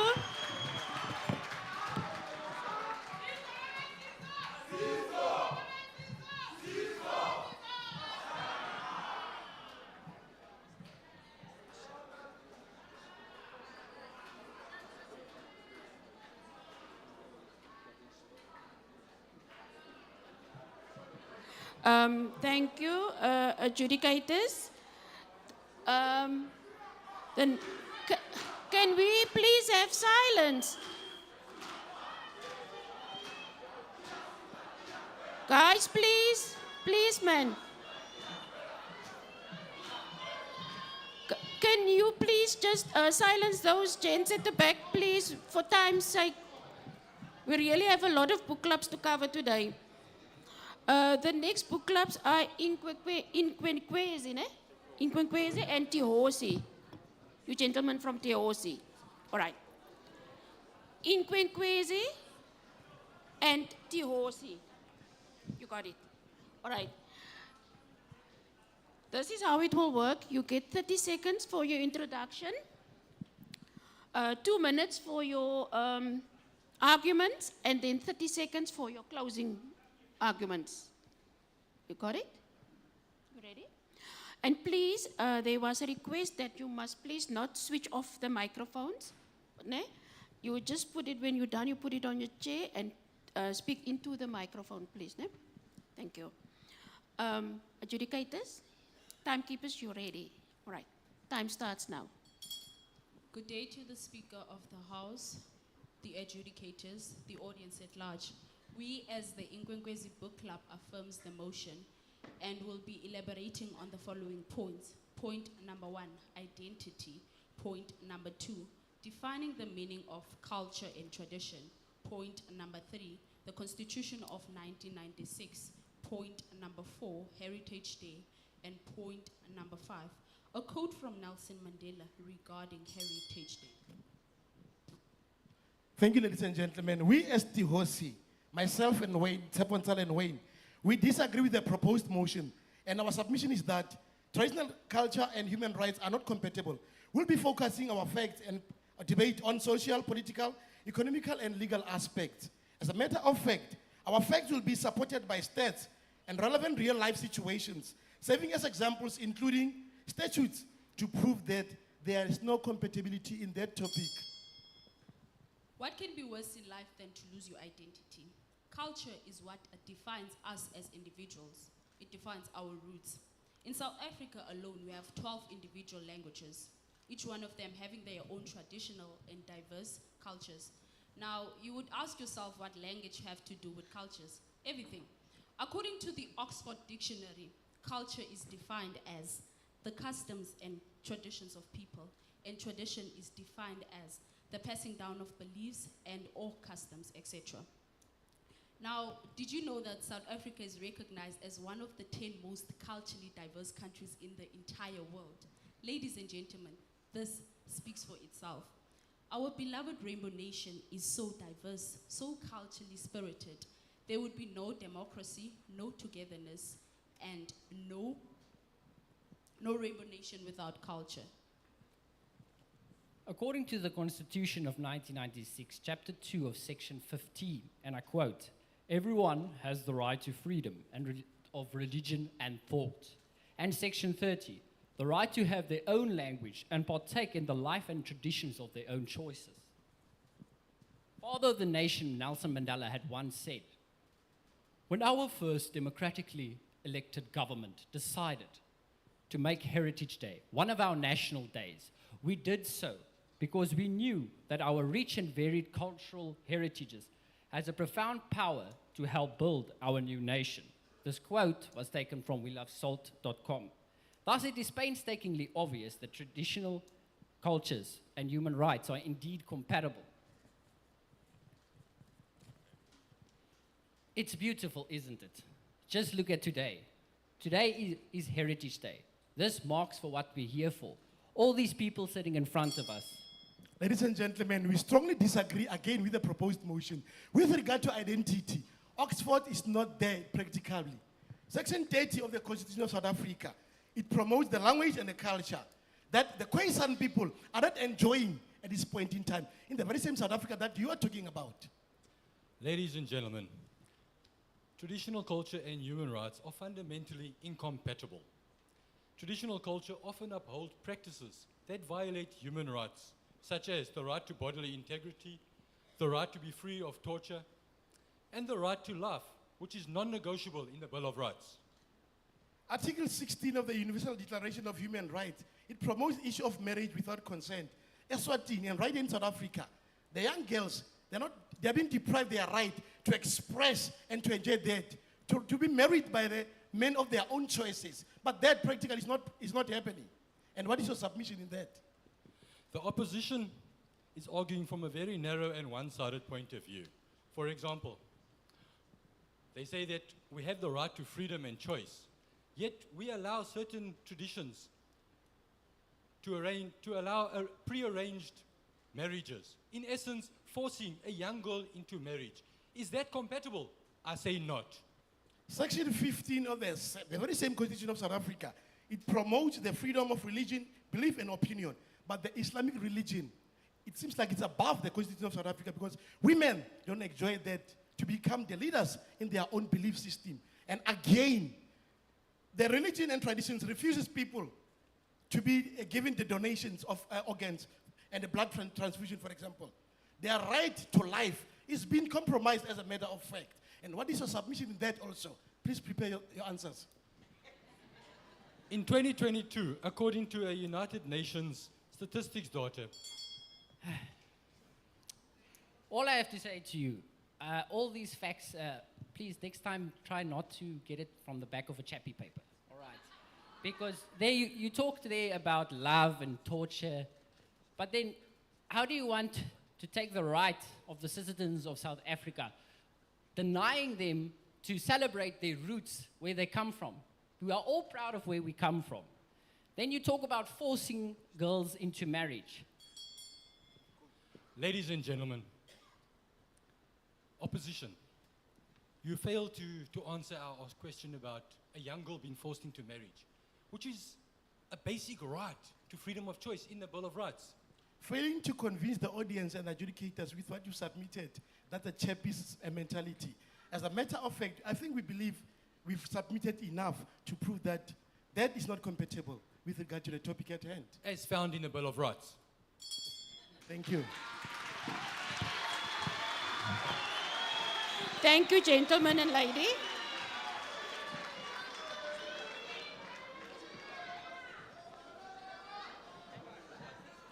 We call upon the next group, Redemption Readers and Positive Minds.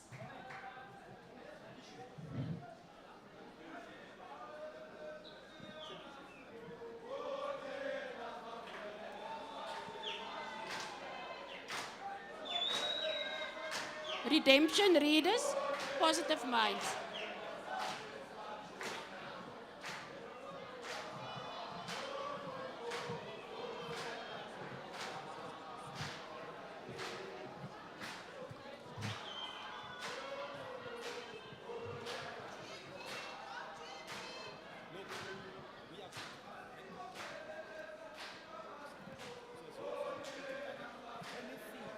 Thank you, thank you, thank you.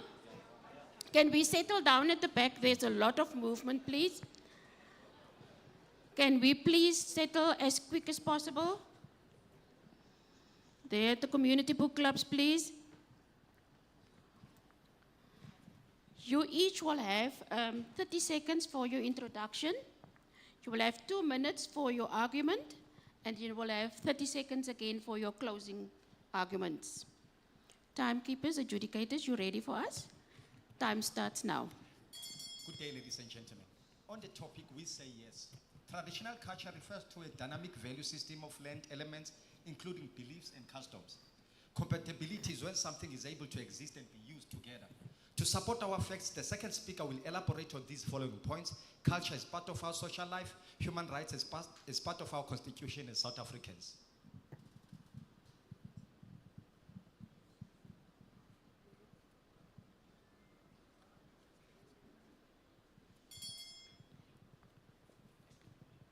A right delayed is a right denied. Humble greetings to everyone. I am Tato Moeng, and this is Pamela Nzuza from Positive Minds Book Club. We are here today to disagree with the topic of today, which says traditional culture and human rights are compatible. Pamela over here will give you a clear definition on compatibility and clarity on human rights with a few examples. I don't think you just heard yourself. The two are not compatible. It's not possible. Culture is a very important concept within sociology, which is part of our social life as human rights. There are different cultures, but nevertheless, they are there. Exactly the same goes for human rights. It is part of our constitution, and more importantly, both of these have to be obeyed. The uniqueness of our Bill of Rights, however, is the ambitious inclusion of the controversial socio-economic and cultural rights in addition to the traditional civil and political rights subject to certain lawful limitations. Areas of compatibility, number one, respect for elders. Our diverse cultures places great importance on respecting our elders. This is a value that aligns the human rights principles of dignity and rights of principle. The emphasis on community in diverse cultures is compatible with the human rights principles of social justice and equality. Secondly, hospitality. The diverse cultures of traditions of hospitality aligns with the human rights principle of non-discrimination and the right to shelter. Number three is consensus building. Diverse cultures emphasizes consensus building and avoiding conflict, which can be seen as a positive aspect of human rights promotion. To further support our statement, Section 9 of the Constitution guarantees everyone equality before the law, as well as equal protection and the benefit of the law. Sections 30 and 31 of the Constitution, cultural rights are protected with positive freedom and security of a person. This includes the rights to be free from all forms of violence and not to be tortured in any way. Furthermore, both culture and rights have to be followed and obeyed, and both of these have a common factor, discipline. Yes, compatibility is being able to exist without problems or conflicts, but that has not been the case with traditional culture and human rights. Hence why some cultural customs have had to be amended time and time again to accommodate that discrimination to women and children. You talk about non-discrimination. How sure are you? Let's not forget that human rights are set to accommodate every human being, regardless of their race, their creed, their religion, or gender, while traditional cultures easily discriminate women and children. Traditional cultures have negatively influenced males to mistreat and even strip women of some human rights. For instance, in Sudan, where brutal genital circumcision is still being practiced forcefully to young women under the name of traditional culture.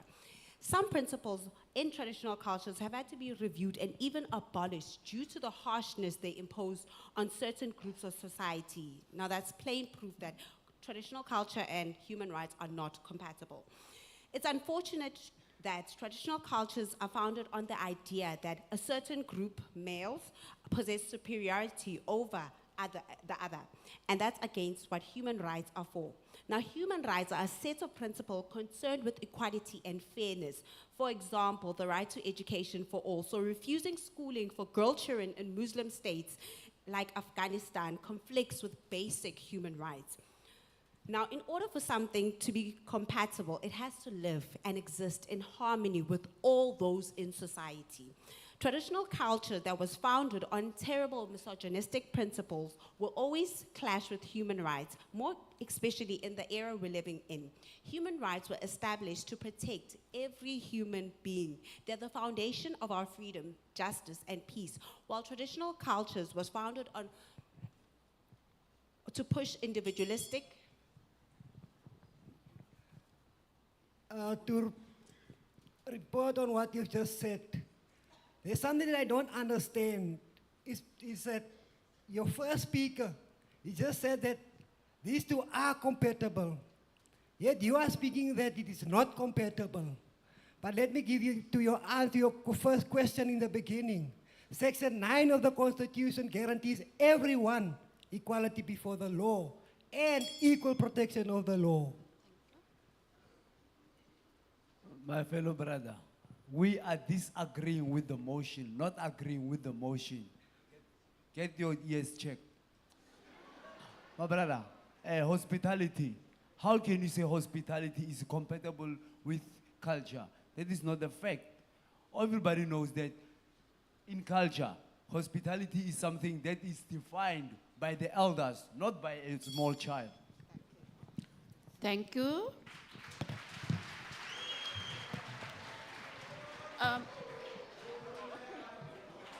careful.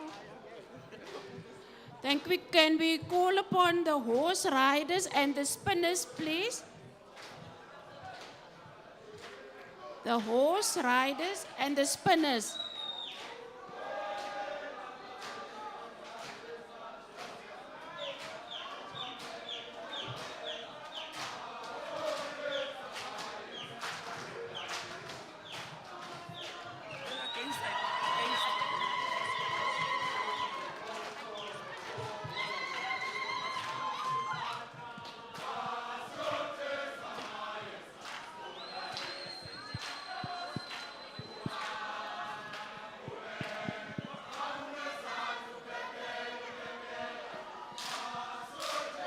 Thank you.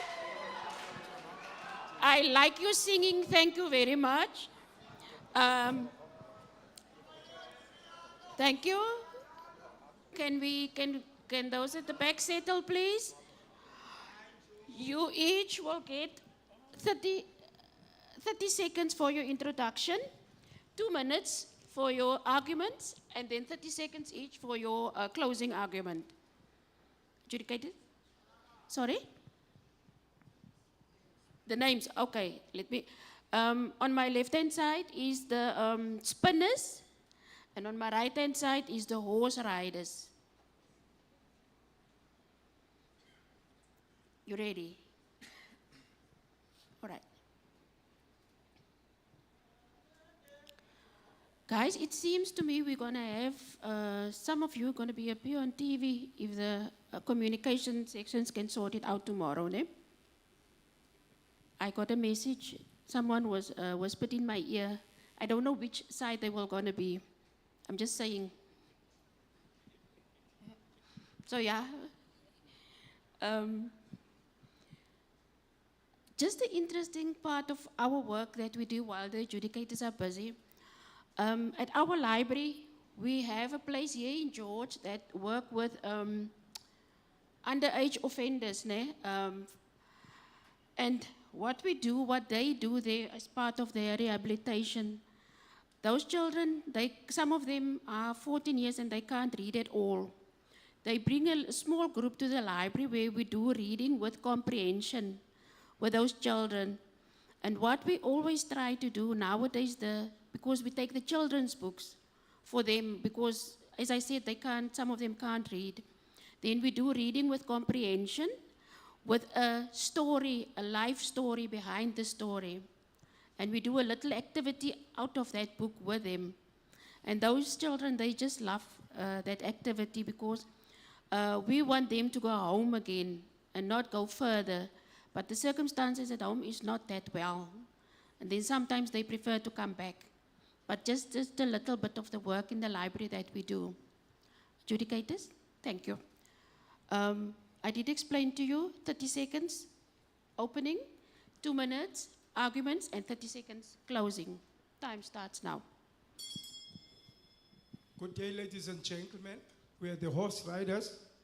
We are here to affirm the motion that says that traditional culture and human rights are compatible. The second speaker will support the motion under the following subtopics: Constitution, the South African Human Rights Commission, and UNESCO. And my third speaker will rebut everything you will be putting across. Thank you very much. You guys are lying. Nothing is compatible, nothing coexists. And also, this is just part of colonization of the Western missionaries with their interference. The same human rights is the same one that is actually letting our country be dilapidated, and those two are ideologically incongruent. Now, we have been practicing our traditions. Yes. Which country is dilapidated? South Africa is not dilapidated. Let me tell you, these human rights and traditional culture are compatible. You must understand what is compatible. It's existing without any problem. That's what's happening. You must understand traditional culture and human rights are Chapter 2 institutions which are enshrined in the Bill of Rights. That clearly states that they are compatible. What you must also understand, When we speak of human rights, we cannot leave other countries out. I'm going to tell you about United Nations. The UNESCO, which is the United Nations Educational and Scientific Organization, is currently working in Africa, trying to teach people, showing that cultures are recognized. You must also understand, here in South Africa, the CEO of South African Human Rights, Mr. Majola, issued a statement telling us that in the year 2022, 2023, the cases of violation against human rights are decreasing. And you say that's not compatible. You must understand, South African human rights right now is having 27 workshops around South Africa, empowering people with education based on human rights and culture. And you still say it's incompatible. I guess not. Tell me, how do you measure compatibility? Please tell me. You must understand, right now, South Africa is currently working with the Department of Health, fighting the death of children who are dying on circumcision because of your cultures. We are trying to bring the human rights to your faces. The Department of Arts and Culture is currently working each and every day. Today is Human Rights Day, Heritage Day. The adjudicators were here this morning speaking with their mother tongues because they are embracing the cultures. South African human rights has further attended to 6,662 complaints out of the 3,000 that they wanted to.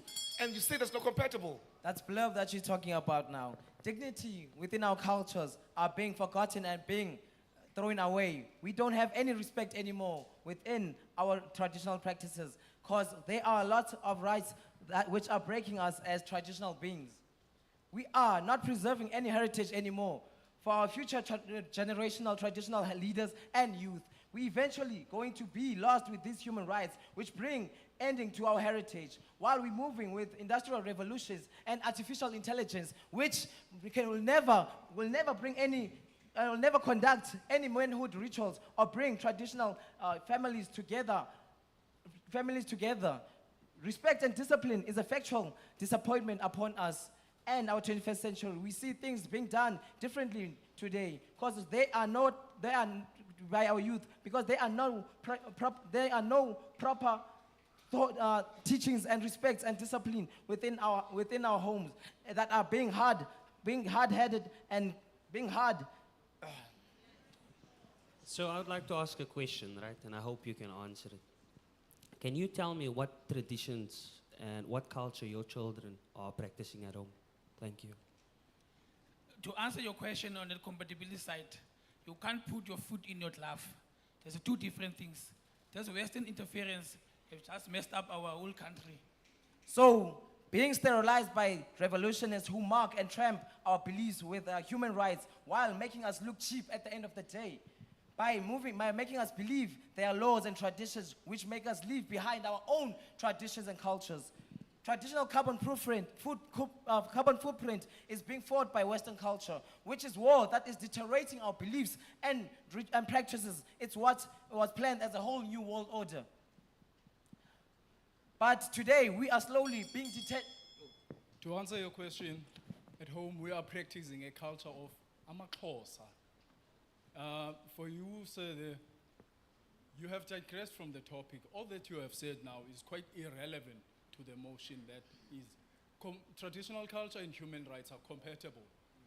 The fact that they are compatible, they are enshrined in Chapter 2 institution of the Constitution of 1996 by virtue of the fact that cultural rights are in Section 30. So the Western propaganda is to eradicate our cultures as South Africans. Let me distinguish the two for you. We've got cultural traditions that works and focus on family unions. And then we have human rights that's working on your individual person. And this doesn't correlate. So it can never coexist because you're becoming more selfish, more than what you think about what your family needs. And your family, and building South Africa needs family. Thank you.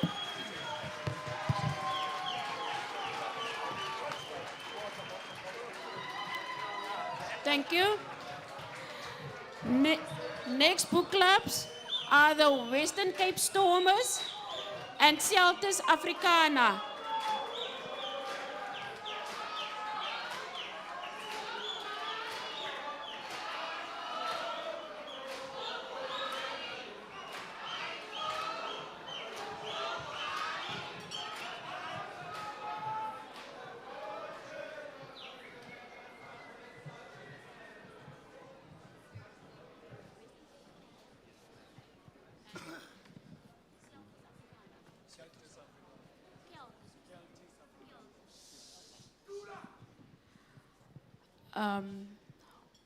The adjudicators just took a quick body break. I think you can sing quickly.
Thank you. Thank you very much.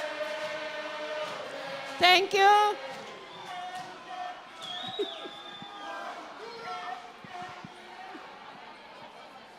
Thank you guys, that was great. I think you guys are alive again. Eh?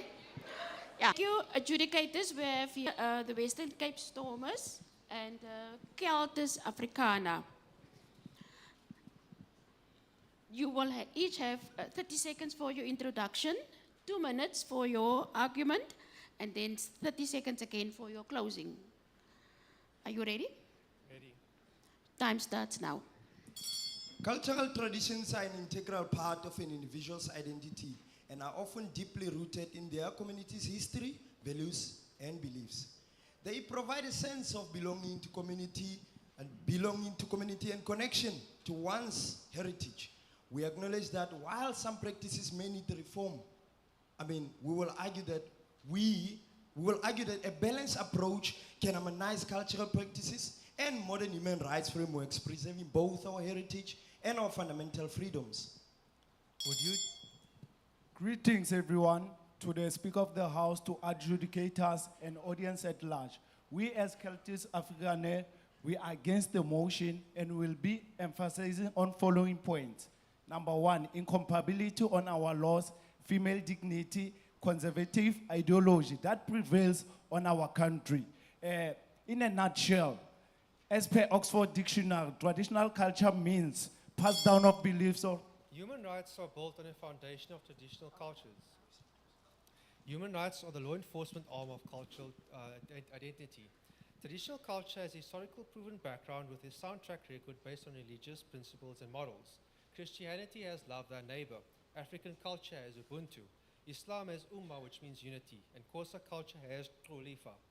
Buddhism has Dharma, which is righteousness. And Setswana culture has Bhutu, which is moral ethics. Principles that all get found in your religious books, and all of them get taught that you treat everyone with dignity, respect, and equality, regardless of race, gender, or social status. This is what traditional culture is built on for hundreds of years, that practice the same principles as human rights.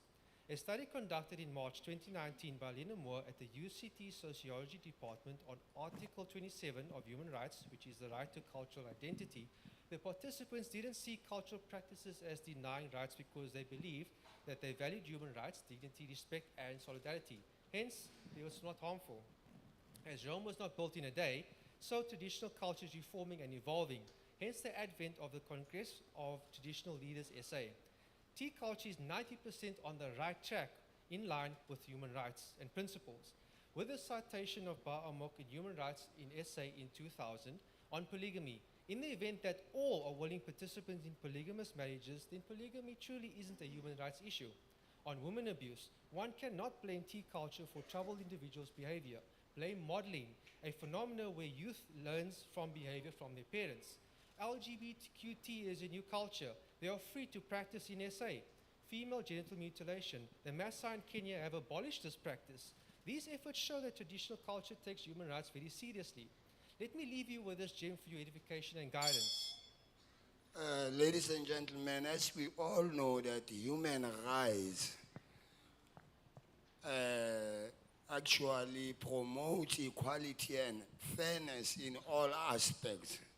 Traditional culture totally contradicts with equality and fairness on other genders like women and children.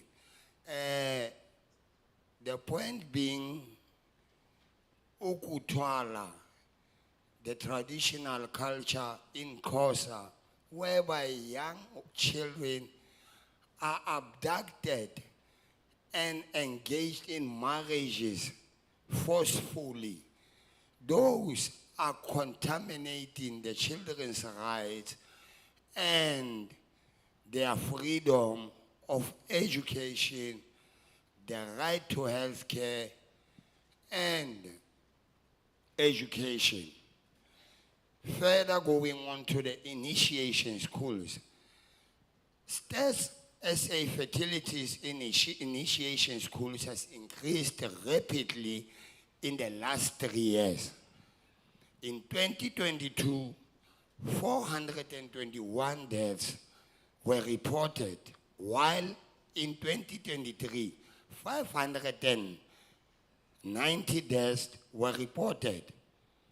This year, in 2024, 1,006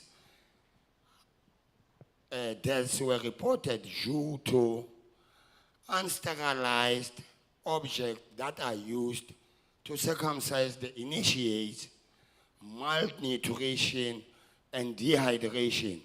Ladies and gentlemen, Sir,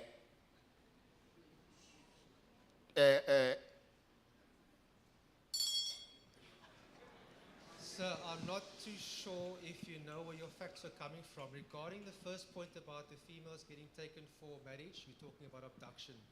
This is not about abduction. We're talking about traditional culture versus human rights. Secondly, regarding the circumcision, there are now rules where you have to take the guys to the hospital first to get checked, and all the blades get sterilized before use. That's recent information. It is essential to recognize that cultural diversity. Ladies and gentlemen, in a nutshell, traditional culture values must emphasize community respect, social harmony, which must align with global human rights. So today, it seems like you are confused, my teammate. So we as Celtics Afrikaner, we have firmly stated our point, and there's no way that traditional culture and human rights are going to be compatible, not this age of time. Thank you. Thank you.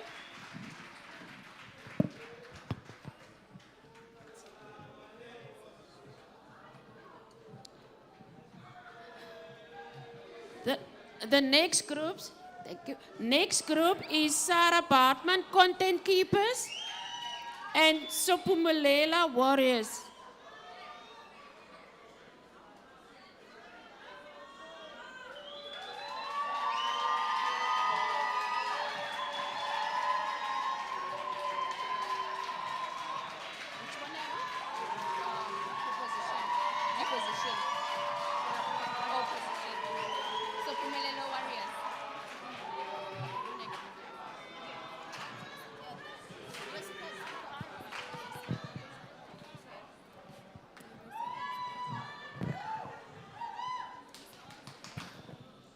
Thank you. Thank you. Adjudicators, it's Sarah Bartman on my right and Tsopu Molelo on my left. You will each have 30 seconds for your introduction, 2 minutes for your argument, and 30 seconds for your closing. You ready for us? Yeah, thank you. Your time starts now. Good day, honorable judges and worthy opponents. Sitting before you is Susan Schiepers, next to Ms. Anele Low, and lastly Indipila Sonanzi from Sarah Bartman Content Keepers. We are pleased to present to you the affirmative side of the topic. Traditional culture and human rights are compatible. Traditional culture is a set of information, practices, and experiences through traditional means, and human rights is the transmission of beliefs and other mental states through social interactions.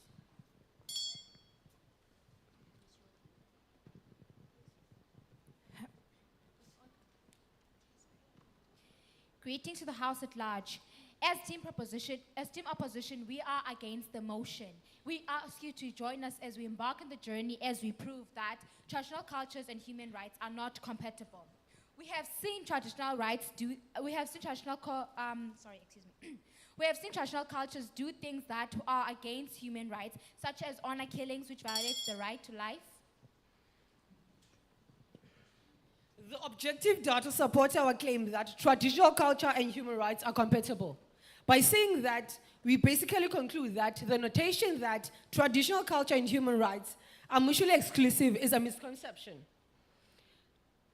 The objective research claims that South Africa has a constitutional framework whereby South Africa's constitution recognizes the importance of cultural diversity, as stated in Section 6, and human rights as stated in Chapter 2, in the Bill of Rights, in the book of the Constitution of the Republic of South Africa. The framework ensures that traditional practices are respected while upholding human rights. For example, since 2018, 85% of South Africans believe that traditional practices promote social cohesion and human rights. We also have cultural practices promoting human rights, whereby initiation schools, for example, Ulaluko, promote boys' transition to manhood while respecting human rights. For example, 90% of the initiation schools in South Africa have abandoned harmful practices. Embracing human rights, as reported by the Commission of the Promotion and Protection of the Rights of Cultural, Religion, and Linguistic Communities. Now remember, harmful practices can be addressed to education and cultural adoption, rather than dismissing traditional culture. That's why we are for the topic. Emphasizing on what my teammate said, cultural practices are essential to preserving our heritage and identity. They bring our communities together, foster social cohesion and unity. Our cultural practices have been passed down through generations, so they are a vital part of our lives. As we conclude our debate,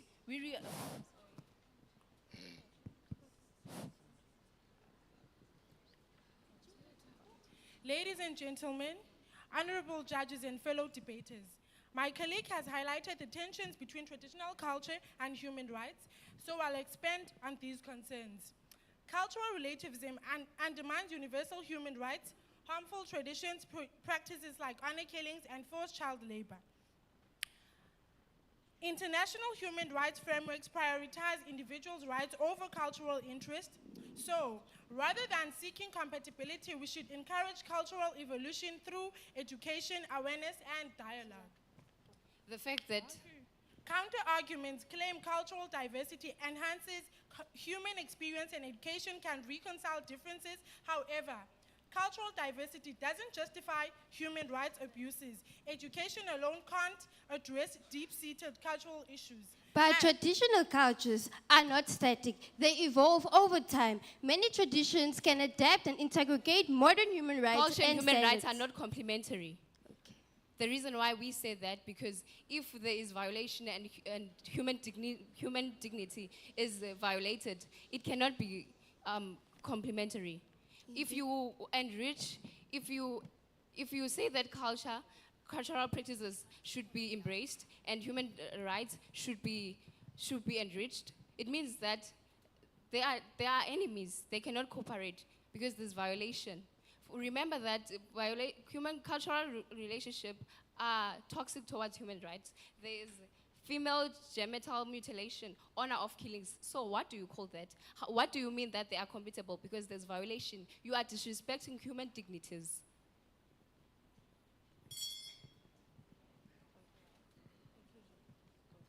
As we rebuke, remember my teammate had said that by rather than dismissing cultural anything at all, we should address them through education and cultural adaptation so they can work together. And we have to mind cultural sensitivity and dialogue so human rights and cultural traditions can be compatible together. So as we conclude this debate, we reiterate our stance. Ladies and gentlemen, today we debated that cultural practices are contradicting human rights, honor of killings, female genital mutilation, child marriages. Those utterances are justified by cultural norms.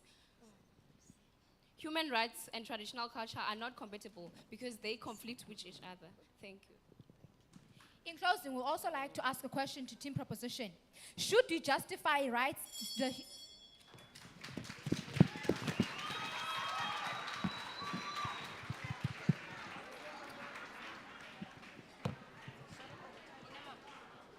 it on the chair.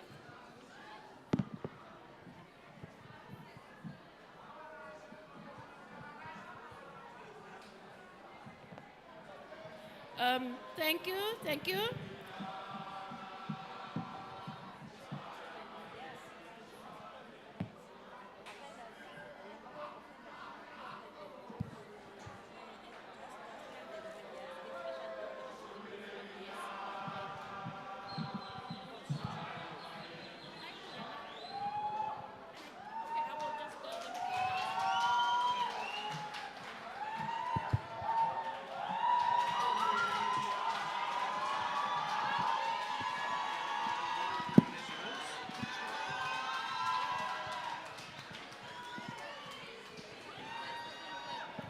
Yes, your type.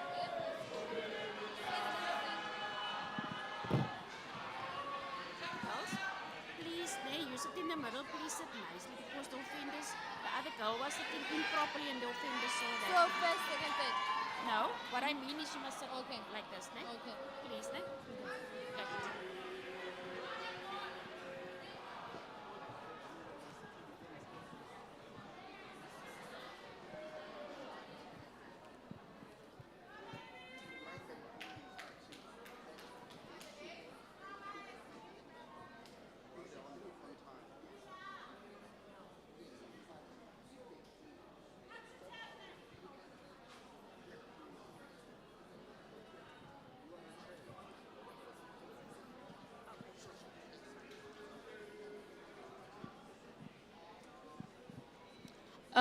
Thank you everybody.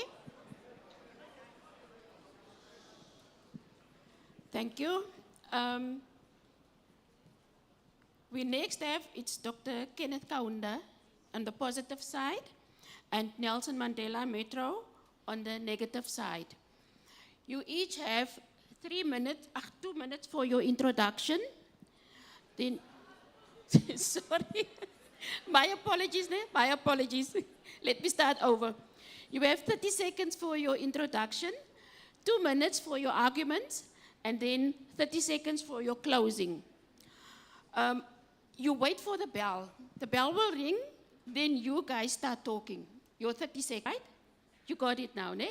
As soon as they talk, you wait, the bell will ring, then you start. You have it. Are you ready? Adjudicators? Sorted. Thanks. Let's start. Time starts now. Greetings and salutations to everyone. I go by the name of Frankie Sabukang and I'm with Ornelium Dingi. I would at first like to dwell on the great words of the late great Nelson Mandela. We are a multicultural nation and diversity is our strength. I will at first start by defining what is traditional cultures and human rights.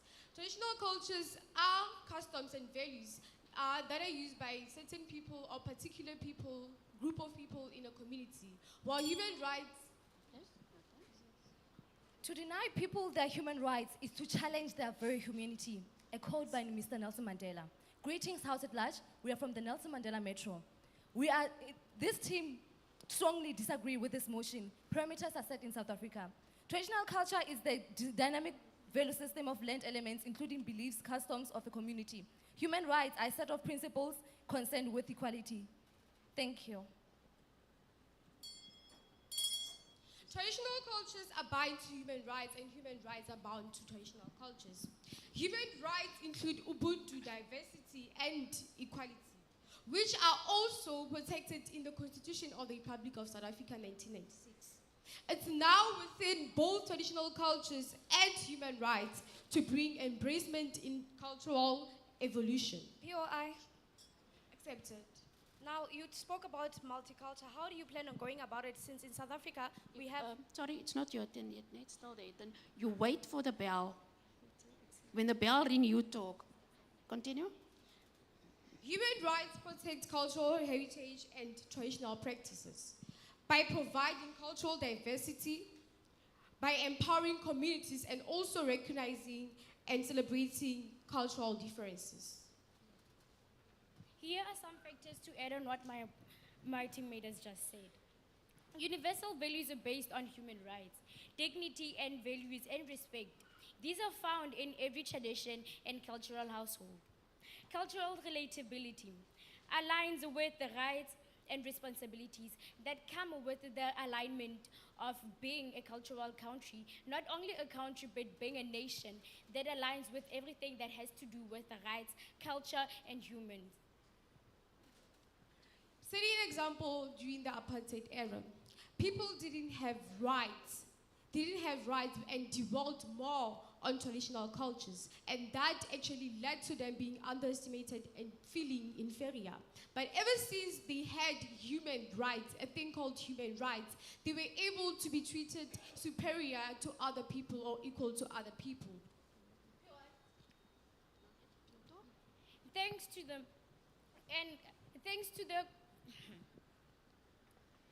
thanks to our colonizers. One significant issue is the presence of conflicting values. For instance, some traditional practices, like the normalization of gender-based violence, undermine women's rights and safety. In certain communities, cultural norms that emphasize male authority can lead to acceptance of domestic violence. Static interpretations of traditional customs also pose challenges. Child marriage remains prevalent in some areas, violating national laws aimed at protecting minors and posing health risks.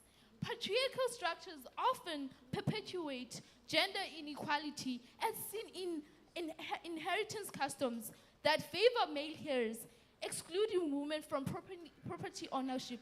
This contradicts South African constitutional guarantees of gender inequality. Resistance from traditional leaders to human rights advocacy creates further barriers. This leads to opposed to laws protecting women's rights, viewing them as threats to cultural integrity.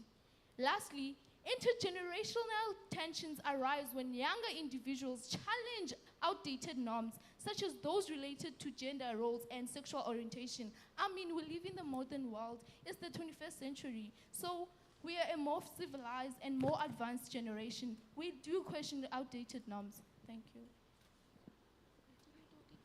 Okay, so now to continue with the POI, I was stating that we said we are a multicultural South African, as mentioned in the quote of Nelson Mandela. Now, my question is, if we are multicultural, it means we have 11 official languages, which does not constitute to 11 different cultures. How do you plan on going about the conflicts that will emerge as they were fighting for sovereignty? That's a question I leave for you on the table.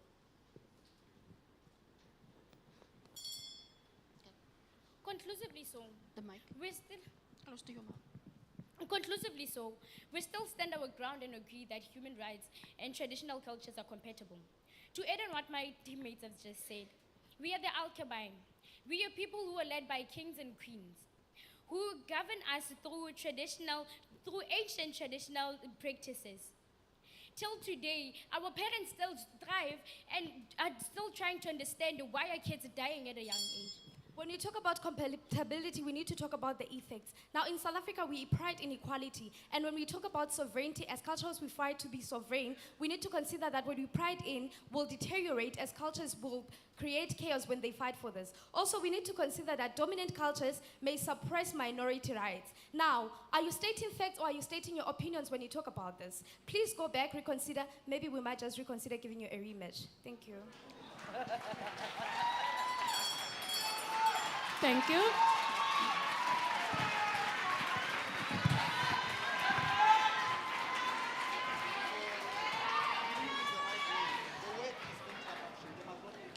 Thank you. We call upon the next two groups. It's Maaparankwe and Naisne Masifunde.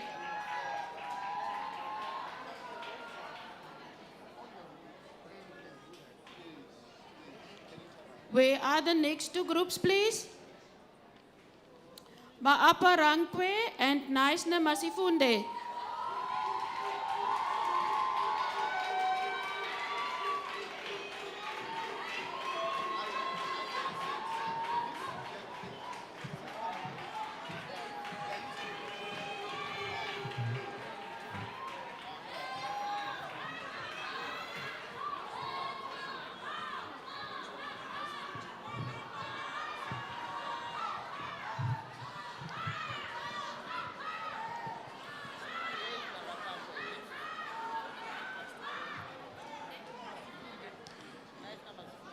Thank you, thank you. Can we settle down, please? Community book clubs? Right. You each have 30 seconds for your introduction. The bell will ring when your time is over. Then the next group start talking. Then you will get 2 minutes each for your argument. When your time is finished, the bell will ring. Then the next group start talking. Then you will get 30 seconds for your closing argument. When the bell rings, you stop talking, then it's the next group turn. Adjudicators, timekeepers, time starts now. Good day, ladies and gentlemen. My name is Tulu Fellow, and I'm with Amantle Dikobe, our second speaker, and Zander Mutlabane the third. We are representing Maparanko Book Club. Today, we are looking at traditional culture and human rights. The question is, are the two compatible? Our answer is yes, they are twins. We will prove this to you by arguing that traditional culture has evolutionary characteristics. 2, philosophy of Ubuntu. Ladies and gentlemen, as Neisner today, we argue that traditional culture and human rights are fundamentally incompatible. For centuries, traditional culture has been used to justify human rights violation and silence marginalized voices. As we engage in this debate, I urge you to consider the consequences of prioritizing cultural norms over human rights that are devastating. Ladies and gentlemen, before they begin to lie to us, let me point out my factual points. Traditional culture is adapting to accommodate human rights because traditional cultures are not static, they evolve. For example, the Africa's Ubuntu philosophy emphasizes the individual's rights alongside collective rights. Indigenous communities also incorporate modern human rights principles into traditional governments. To prove this, ladies and gentlemen, the Islamic societies have reformed the Sharia law to protect the women's rights. The South Africa's Traditional Courts Bill of 2019 recognizes the traditional court's role in promoting restorative justice and also ensures compatibility with constitution and human rights. Ladies and gentlemen, feminist interpretations of religious texts promote gender equality. Traditional leaders also advocate for the LGBTQ+ rights within cultural context. So, ladies and gentlemen, traditional culture is not rigid. It adapts to accommodate human rights through evolution, cultural exchange, inclusive interpretation, and legislation. Traditional culture demonstrates compatibility with human rights. In December 1948, the ratification of Universal Declaration of Human Rights became a reality. The central thrust of this universal human rights was to protect human dignity and integrity from all manner of actions and practices such as slavery, torture, tyranny, genocide that are not only dehumanizing but also threatening to the survival.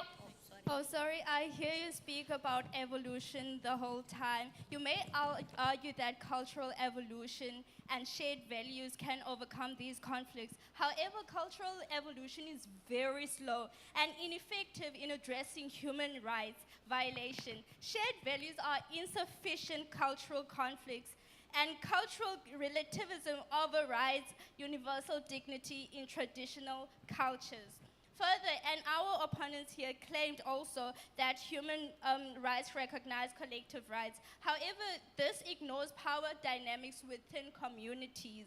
Where marginalized voices are silenced, collective rights cannot justify individual human rights violation. Traditional culture resists change and hinders progress towards human rights. Also, as said, it ignores universal human dignity. For example, female genital mutilation in some Asian cultures is justified as a cultural tradition despite violating human rights. Also, patriarchal structures perpetuate harmful practices, violating human rights, particularly women's and children's rights. Child marriage in some Asian, African, and Somalian cultures, and honor killings in some Middle Eastern cultures exemplify this. Traditional structures often value community and social harmony over individual expression illustrates this. In December 1948, the ratification of the Universal Declaration became a reality. In spite of the existence of this powerful framework, human rights violations continue to be witnessed in many forms and of worrying intensity. Thank you. And also, it also reflects general stereotypes by pushing women to be illiterate and dependent on men, leading to oppression. My sister, Women's Month is long gone, so why are we just focusing on the women when we're talking about traditional culture and human rights? The forebearers of South African Constitution included various provisions that have direct and indirect impact on cultural diversity. Section 31 protects people's cultural, religious, and linguistic rights. So what are you coming here and telling me that the two are not compatible? Matter of fact, they are twins, just like my first speaker has said to you. But please, you have the right to ask your school fees, man. Okay, you talk about how Women's Month has passed. We're not talking about Women's Month. We're talking about how traditional culture only affects women, because most of the negative things that happen in traditional culture only affect women. Men get the easy part. Men get to go and work, get their careers. Women do not go to work because men in traditional cultures are considered leaders. And by the way, you guys are talking about us not paying attention to other things that happen in traditional culture, but you are the ones that turn a blind eye on it. Thank you.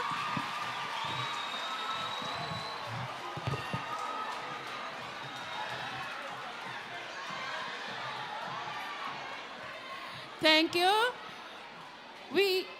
We call upon Bokone, Bopirima, and Fezili Dabi district.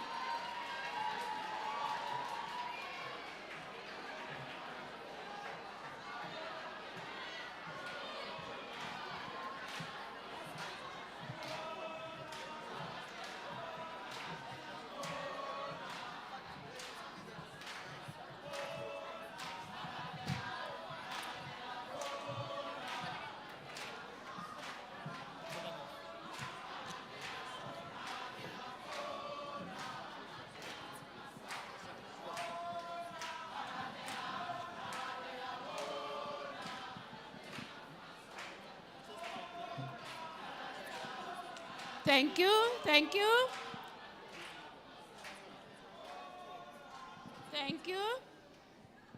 Adjudicators, you did get the names of the book clubs. All right, let's get started. You each will get 30 seconds for your introduction. The bell will ring, then you stop talking, then it's your opponent's turn. Then they get the 30 seconds for their introduction. The bell will ring, then you get your 2 minutes for your argument. Your bell will ring again, you stop talking, and then it's their turn for their 2 minutes argument. Then you each get 30 seconds for your closing. And please hold the mic close to your mouth for the live broadcast on the other side, so they can catch it, ne? And don't switch off the mic when you're done talking, please. Adjudicators, timekeepers, you ready for us? Time starts now. Good morning, ladies and gentlemen. My name is Laudi Yobe, standing with Kabelo Malefo, Toko Mokopo, representing the Bokone Bupirima Book Club. And yes, we believe that traditional culture and human rights are compared as cultural rights are recognized in the bill as other instruments in the International Bill of Human Rights. And it clarifies that everybody has a right to participate or contribute to the cultural life in the life of the community.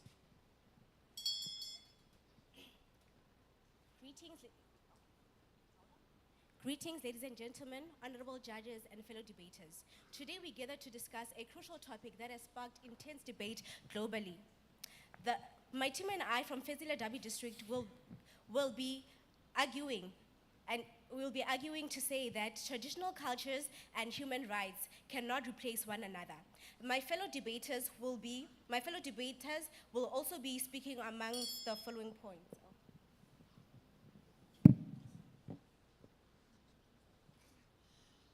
Good morning, ladies and gentlemen.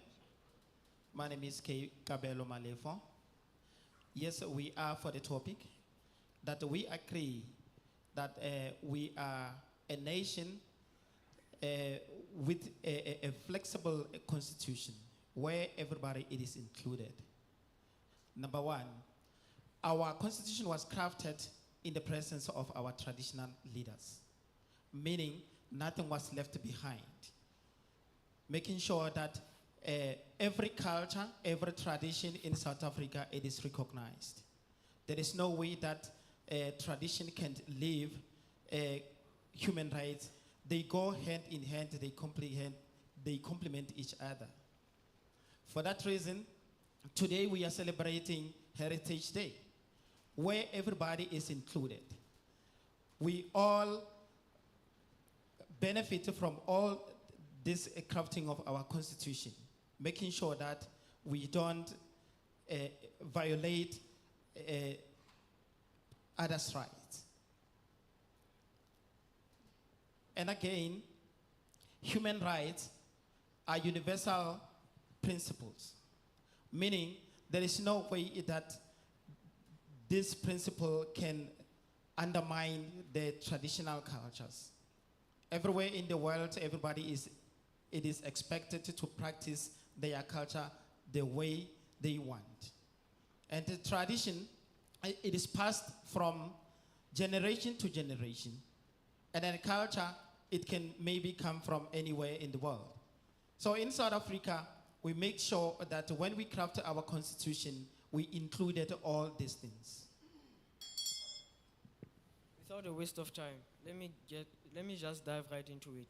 The first one, gender roles. Traditional cultures have strict rules regarding gender roles, which conflict with the principle of gender equality, a fundamental human right. Discrimination. Some traditional practices may discriminate against certain groups based on their caste, ethnicity, or social status. This is against the human rights principle of non-discrimination. Harmful practices. Human rights related to health, freedom, and life are directly violated by practices such as female genital mutilation, child marriages, and honor killings, which are found in some traditional cultures. The fourth one, freedom of expression. Culture may limit freedom of speech and expression, especially if such expressions challenge cultural norms or authority figures. Individual versus collective rights. Individual rights and freedoms can sometimes get lost in the mix of collective rights and responsibilities in traditional cultures. leading to conflicts. Resistance to change. Traditional cultures can be resistant to change, making it difficult to adopt new human rights standards or practices that are seen as foreign or disruptive. Lack of legal frameworks. Some traditional societies may have a lack of formal legal frameworks to protect human rights, relying instead on customary laws that may not align with international human rights standards. Cultural relativism. Cultural relativism can be used to justify practices that violate universally recognized human rights. Authority and power structures. The power structures in traditional cultures may suppress dissent and maintain the status quo, potentially violating democratic principles and human rights. Modernization and development. Oh, as I finish, we all know that in the end that traditional culture and human rights share the same goal, which is the well-being and dignity of all individuals. So I say, let us all embrace our diversity and promote mutual respect. In that way, we can bridge our diverse cultures and strengthen our broken cultures. So, Again, I just want to paraphrase from my next speaker who talked about modernization. It's a historical change. When you talk about political change and decision, most probably there's a change, there's a shift of change. Actually, the whole South Africa with a diverse languages, which is Xhosa and Sizulu, and that actually involve our languages. So in a sense, the economic political system in our South Africa has already changed timelessly. When I hear you saying, it means you are talking to yourself. Thank you.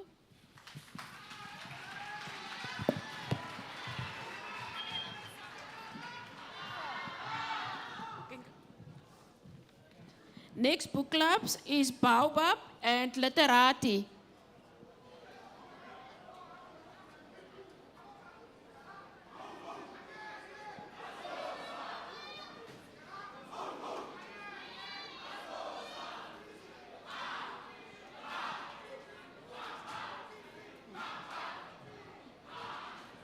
Baobab.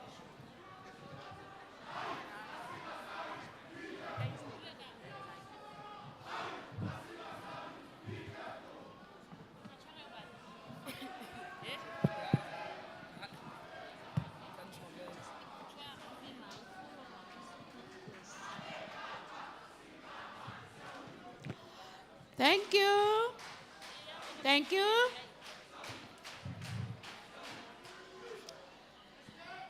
Thank you, thank you. We have Baobab and Literati. I'm going to, yeah. That is Literati on the negative side and Baobab on the positive side. Thank you. You will each get 30 seconds for your introduction. Then the bell will ring. Then you stop talking and the other group start talking. It's their turn. Then you each get 2 minutes for your argument. Again, if the bell rings for you, then you stop talking, then it's their turn. And then you get 30 seconds for your closing. Are you covered? And hold the mic close to your mouth, please, no? So adjudicators can also hear clearly. You ready? Time starts now. Good day, ladies and gentlemen. My name is Bulla Mesho. I am here with Charles Kinosi. We represent Babak Book Club. We agree with the topic that says traditional culture and human rights are compatible, meaning the relationship between the two, they coordinate with one another. We'll be focusing our case on religion aspects, social environment, and gender aspects. My partner will further elaborate on some facts and examples, like life without human rights and traditional culture would be a mess. Ladies and gentlemen, good day. We at Literati oppose the motion. The Forest English Dictionary defines compatible as the ability of two people to coexist on equal grounds. My second member will elaborate on the following aspects. Traditional culture practice harmful to human rights. Number two, female genital mutilation. Speaker number one, you are speaking in riddles. Let's have a look at the initiation schools. The functional aspects and they were executed in the initiation schools is now modernized because of the collaboration of human rights and traditional culture. Let's take a look at the circumcision. Things now are different in the initiation school. Like, things are not done the way they were done before. Now, before you get to be circumcised, you have to go and a medical practitioner will have to be there to test you. And the treatment is also different. It's not the same. And the parents should be consent in order for their children to be circumcised or whatsoever. And no intruders are allowed, like before. Hence, you have heard before that they were being mistreated or bullied. Now the treatment is different and much better than before. Tribalism is now at bay because of working collectively with the human rights component. Here we include culture and human rights, whereby females were being oppressed and abused is now no more because of components stated above. Section 31 of the South African Constitution states that everyone has a right to religion. My partner will tell you. In terms of religion, the Islamic religion is practiced in our country as well as other countries globally wide. That's why we have mosques, Islamic churches in every province in South Africa. It shows that traditional culture and human rights are compatible. And let's take a look at the LGBTQI. In our country and other countries, they allow such genders to be in a relationship with the same sex. They are even given a chance to marry. For an example, take a look at Cedric Forey, the actor of Skim Sam. He is married to Lasizwe, and they are not married. He is engaged to Lasizwe, and the law and tradition is not against that. So how can you tell me that traditional culture and human rights are not compatible? First of all, let me clarify why they are not compatible. Ladies and gentlemen, traditional cultural practices reflect values and beliefs held by members of a community for periods often spanning for generations. Every social grouping in the world has specific traditional cultural practices and beliefs. Most of these are harmful to women. These harmful practices include female genital mutilation, the forced feeding of women, early marriages, and the various practices which prevent women controlling their own fertility. Can you please tell me where's the compatibility in that? Despite their harmful nature and violation of international human rights, these practices persist because they are not questioned and take on an aura of morality in the eyes of those practicing them.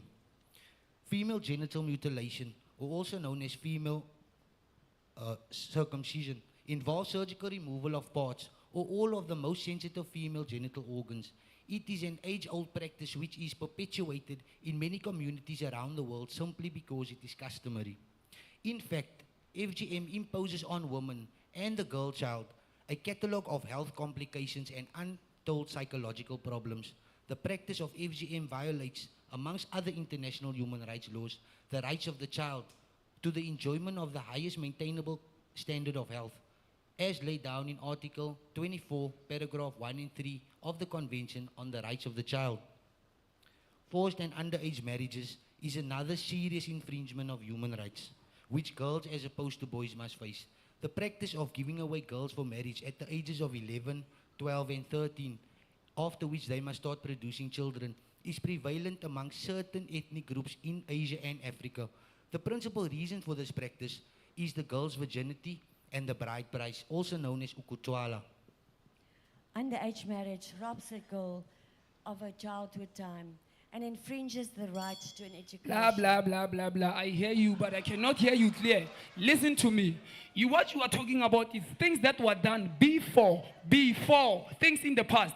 In conclusion, we strongly affirm with the motion stating that the traditional culture and human rights are compatible. We put it to you that you have heard the other team, adjudicators and fellow audiences, that they agree with us onto what we are saying. They can talk, but you cannot hear them. So it is clear that they cannot substantiate the point, fact. Listen, you said that females are not being violated, but every day the rights of females are being violated, my brother. Some cultures have arranged marriage with people that are forced into a marriage without them loving the other person, and at a young age as well. And that's all to do the culture and the traditions. So we as Thank you.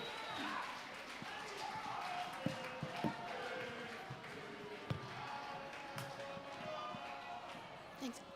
We call upon Honeybee and Gemsbok.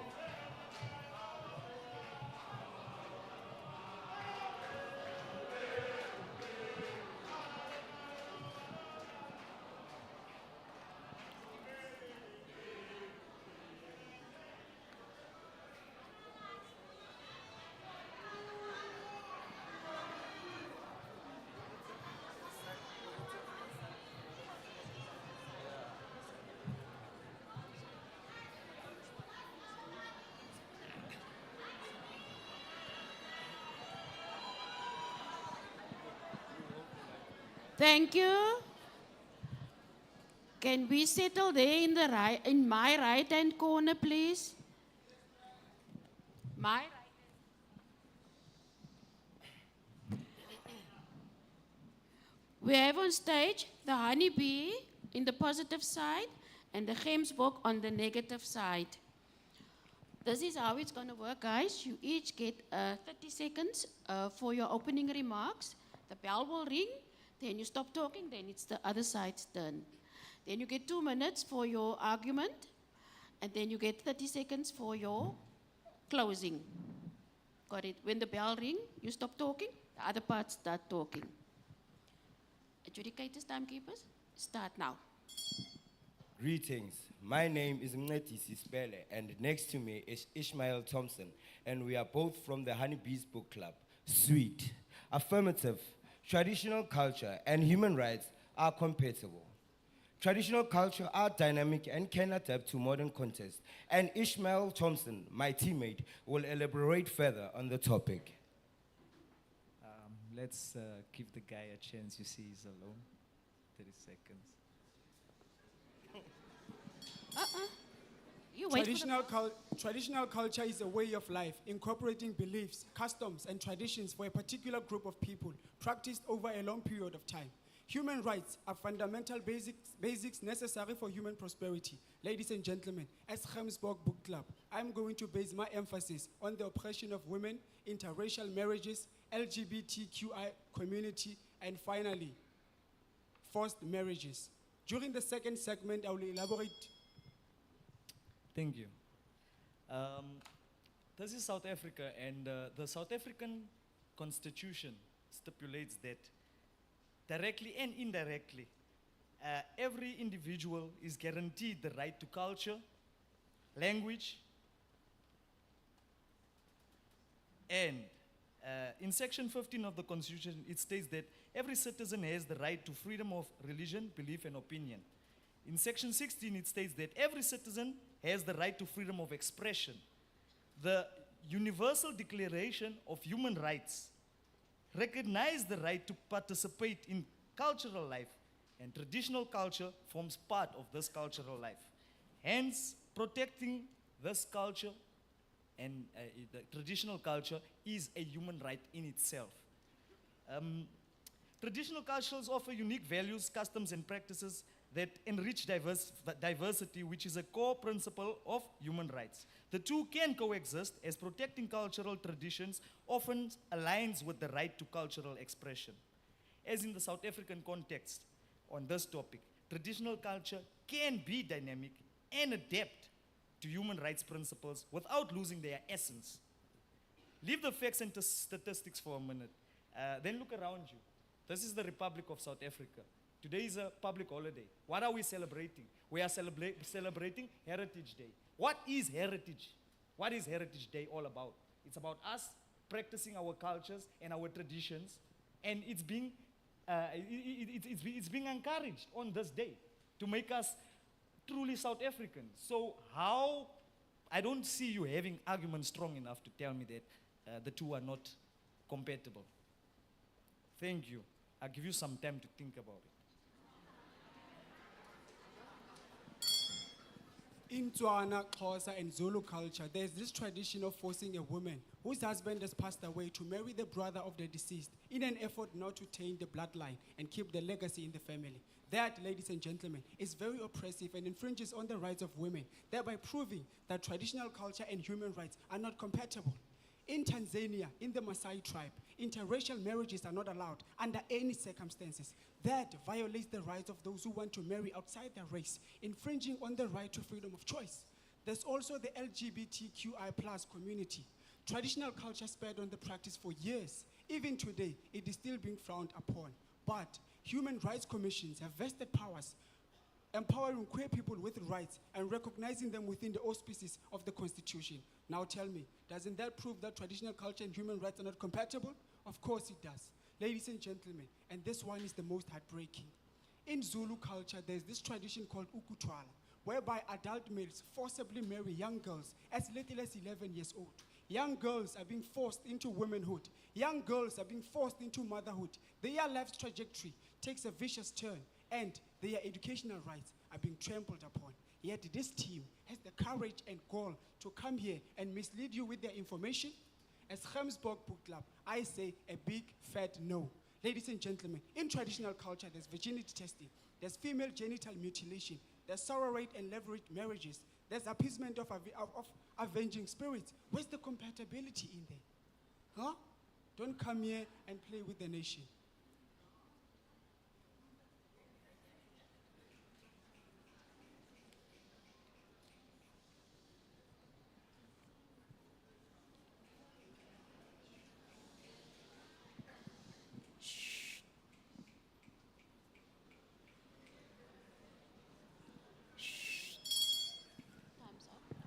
Clearly, my friend, you don't know what you're talking about.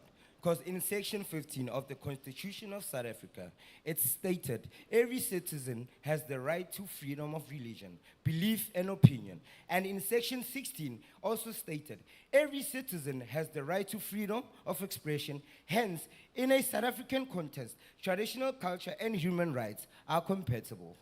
In conclusion, I would like to state that we live in a democratic country. Your second speaker spoke about people who are using practices in the name of culture. Ladies and gentlemen, according to Statistics South Africa 2024 July survey, the number of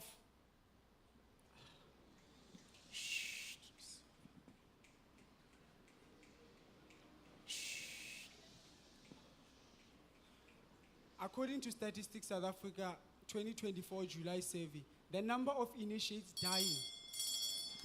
Thank you very much. Thank you.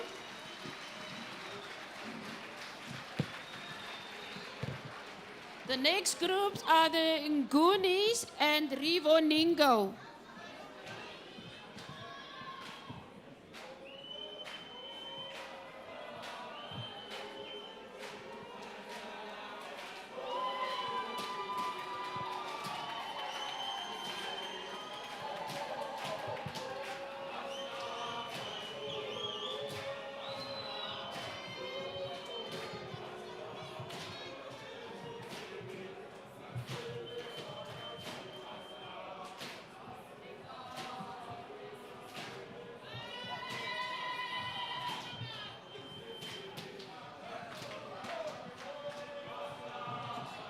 Thank you. Thank you. Ngunis on my right-hand side, they are positive, and Rivoningo is negative. Community book clubs, can you settle down, please? Thank you, gentlemen. Close the door. They must wait because we want to start. All right, you each get 30 seconds for your introduction. The bell will ring, then the other team get their 30 seconds. Then we'll get 2 minutes for your argument.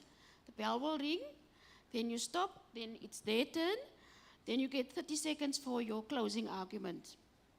You covered? Yes, sir. You ready? Time starts now. Ladies and gentlemen, I greet you all. We, the Ngunis, propose the statement that states traditional culture and human rights are compatible. My second speaker will be elaborating on how these following topics reaffirms that traditional culture and human rights are compatible by tabulating these points. Cultural rights are human rights, contextualization, diversity and inclusivity. The third speaker will conclude. Traditional culture and human rights compatibility helps to participate in the way that the country is being governed. Ladies and gentlemen, My partner and I are from Rivoningo, and we are against the topic that says traditional culture and human rights are not compatible. We've got legal rules, and we've got cultural norms and values. Those are two separate issues. And we'll be arguing our facts on the basis of socio-economic, technological, and political issues. Our constitution is separate. Guys, traditional culture and human rights are compatible. In fact, traditional culture are human rights because it is where human rights are adopted. So therefore, traditional culture and human rights both protect and are promoted and supported in one umbrella. One thing that I want you to know that is that the government of South Africa also recognizes Heritage Day. Heritage Day is about promoting others to know their rights, both traditionally and in human rights ways. I also want you to know that traditional culture and human rights both are adapted and in a way that, in a local context, that they support each other. One thing that South Africa prides itself is in our diverse and inclusivity of our culture. This now determines why we are, in fact, a diverse culture. South Africa made sure that human rights and traditional culture both coexist in one community together without belittling each other's beliefs. Now, this helps not to stigmatize others simply because they differ from us, in a way that traditional culture practices itself and human rights practices itself. One thing I want you to know that is that socially, now women are given a particular and a simple, and in fact, the same values as men. If you look at Angie Mocheka, she is the minister, and she is a woman. No one stigmatizes her. Men are also in the same way that appreciate women for their effort in driving our community to a better force.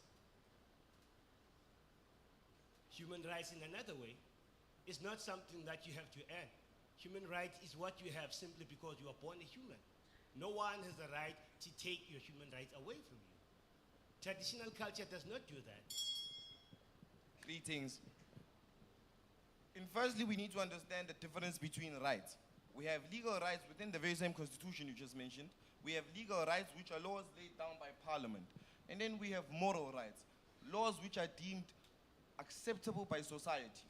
Within the very same constitution you have just mentioned, the South African Constitution and Bill of Rights, it also states and stipulates the conflicts within rights, whereby it states that should customary laws conflict with any of the human rights, constitutional laws intervene in favor of human rights. Is that compatible? Where cultural rights are deemed favorable and human rights are deemed unfavorable, cultural rights are oppressed. We further state this by saying, in closing, the Bill of Rights has no support for traditional culture. Yes, it recognizes traditional leaders under Chapter 12, as you have mentioned. But in practical terms, this is not tangible. This is not doable. We have, should I mention, we have practical examples to set for you. The Zulu nation has been and is still contending for the seat, whereby rightfully, the person who's supposed to be in power is the lady. However, Isilo is in power because simply he's a man. How is that compatible? Socially, my brother, again, please take back your words. Socially, women are still oppressed by traditional culture.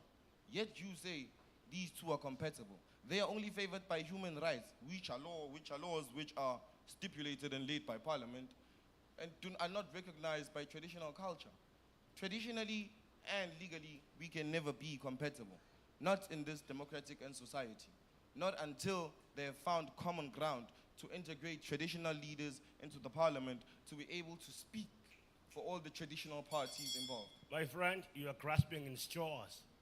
Traditional culture and human rights are compatible. Miss Mandisa Maya is one good example that women are not psychologically, socially, and physically oppressed. They are in fact liberated by traditional culture and human rights. That information you have there is baseless, my friend.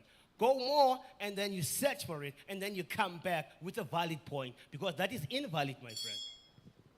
In conclusion, you know, you need to be able to separate practice and theory, because what you stated is what is theoretically in books, but in practice, there's a distinct line between culture and tradition. For an example, as you were stating that in KwaZulu-Natal, there is a legal issue in court where, in terms of their tradition, the person who was supposed to succeed, the King Goodwill, was a lady. Thank you.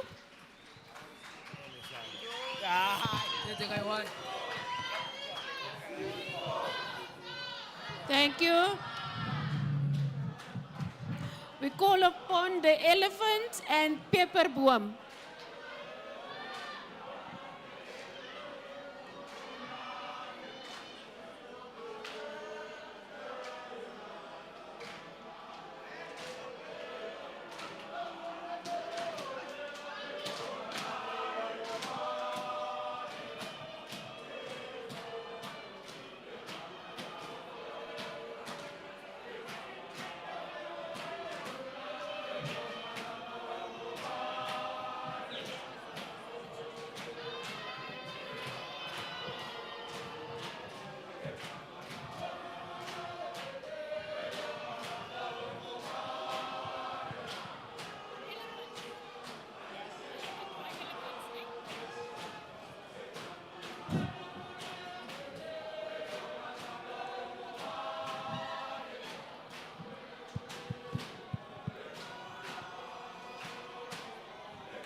Thank you.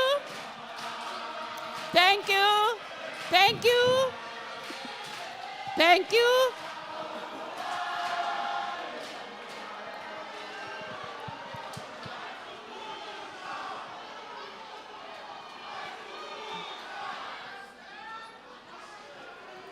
Thank you very much.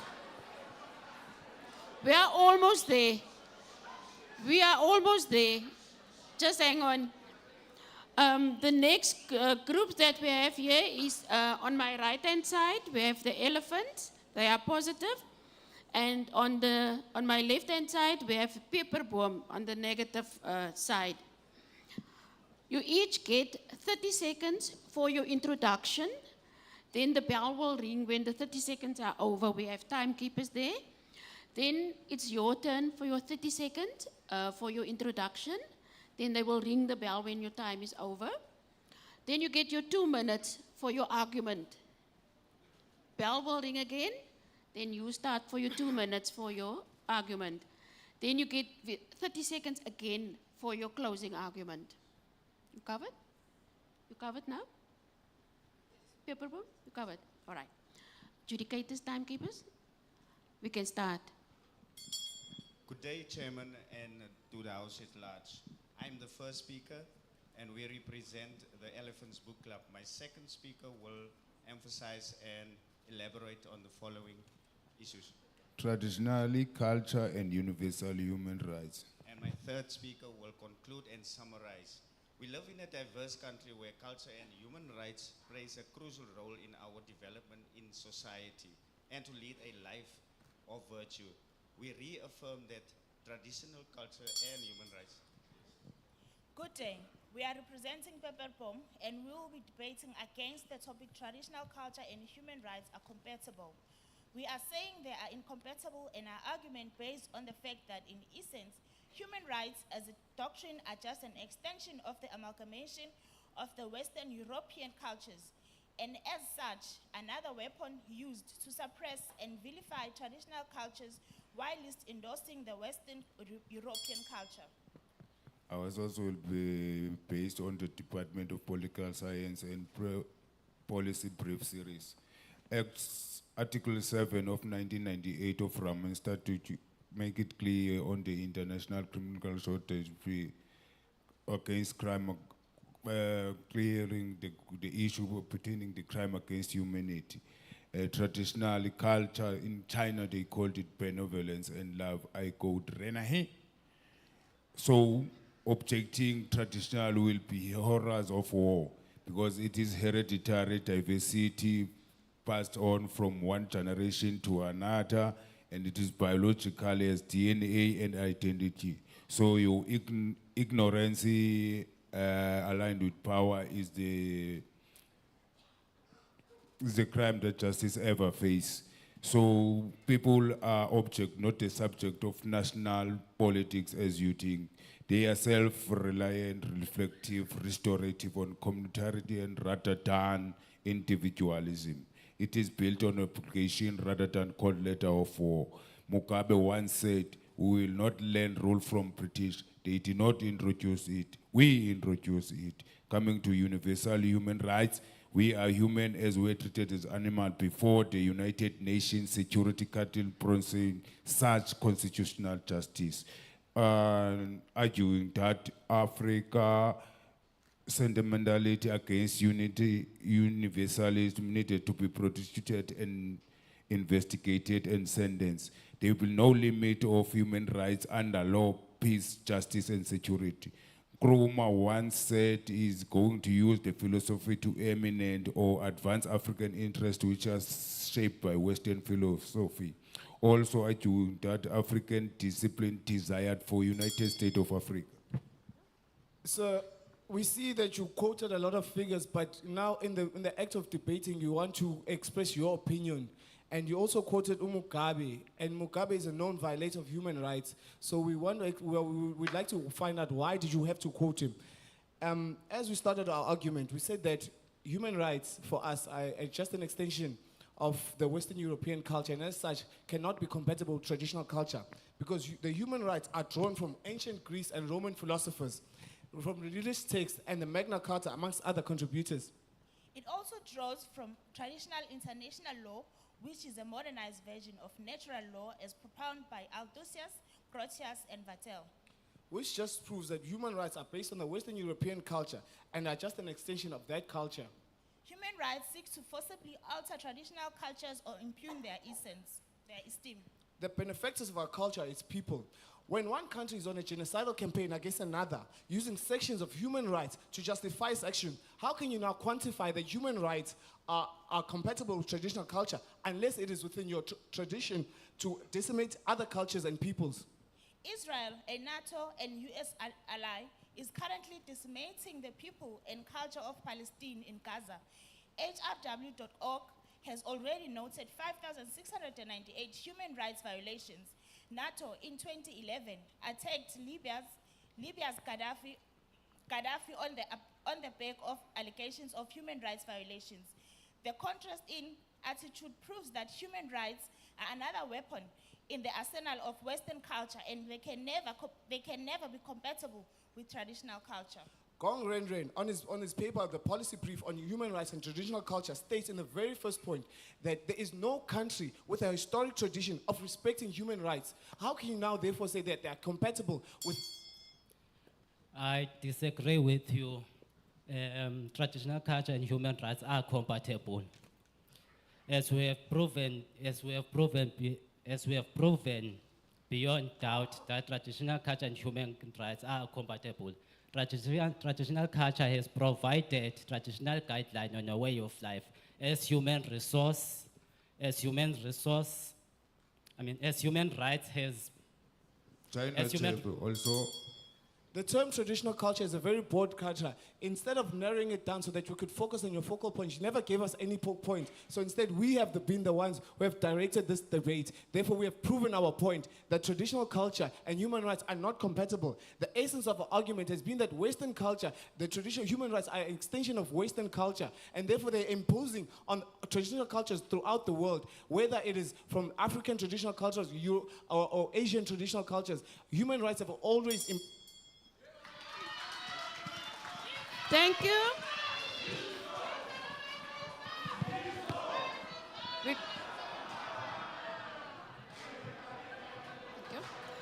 We call upon our Tambo Kids and Blue Crane.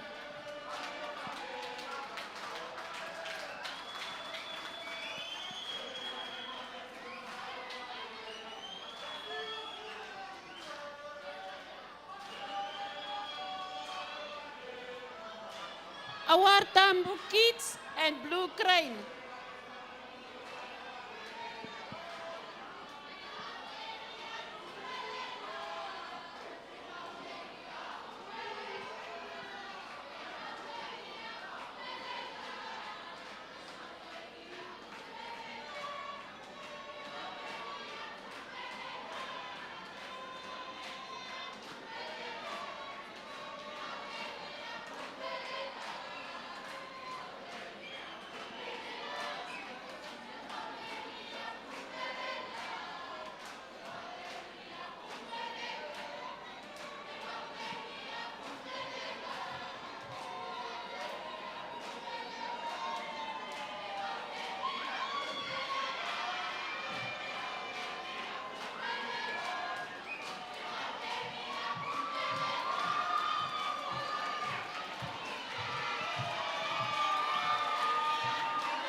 Thank you, thank you, thank you.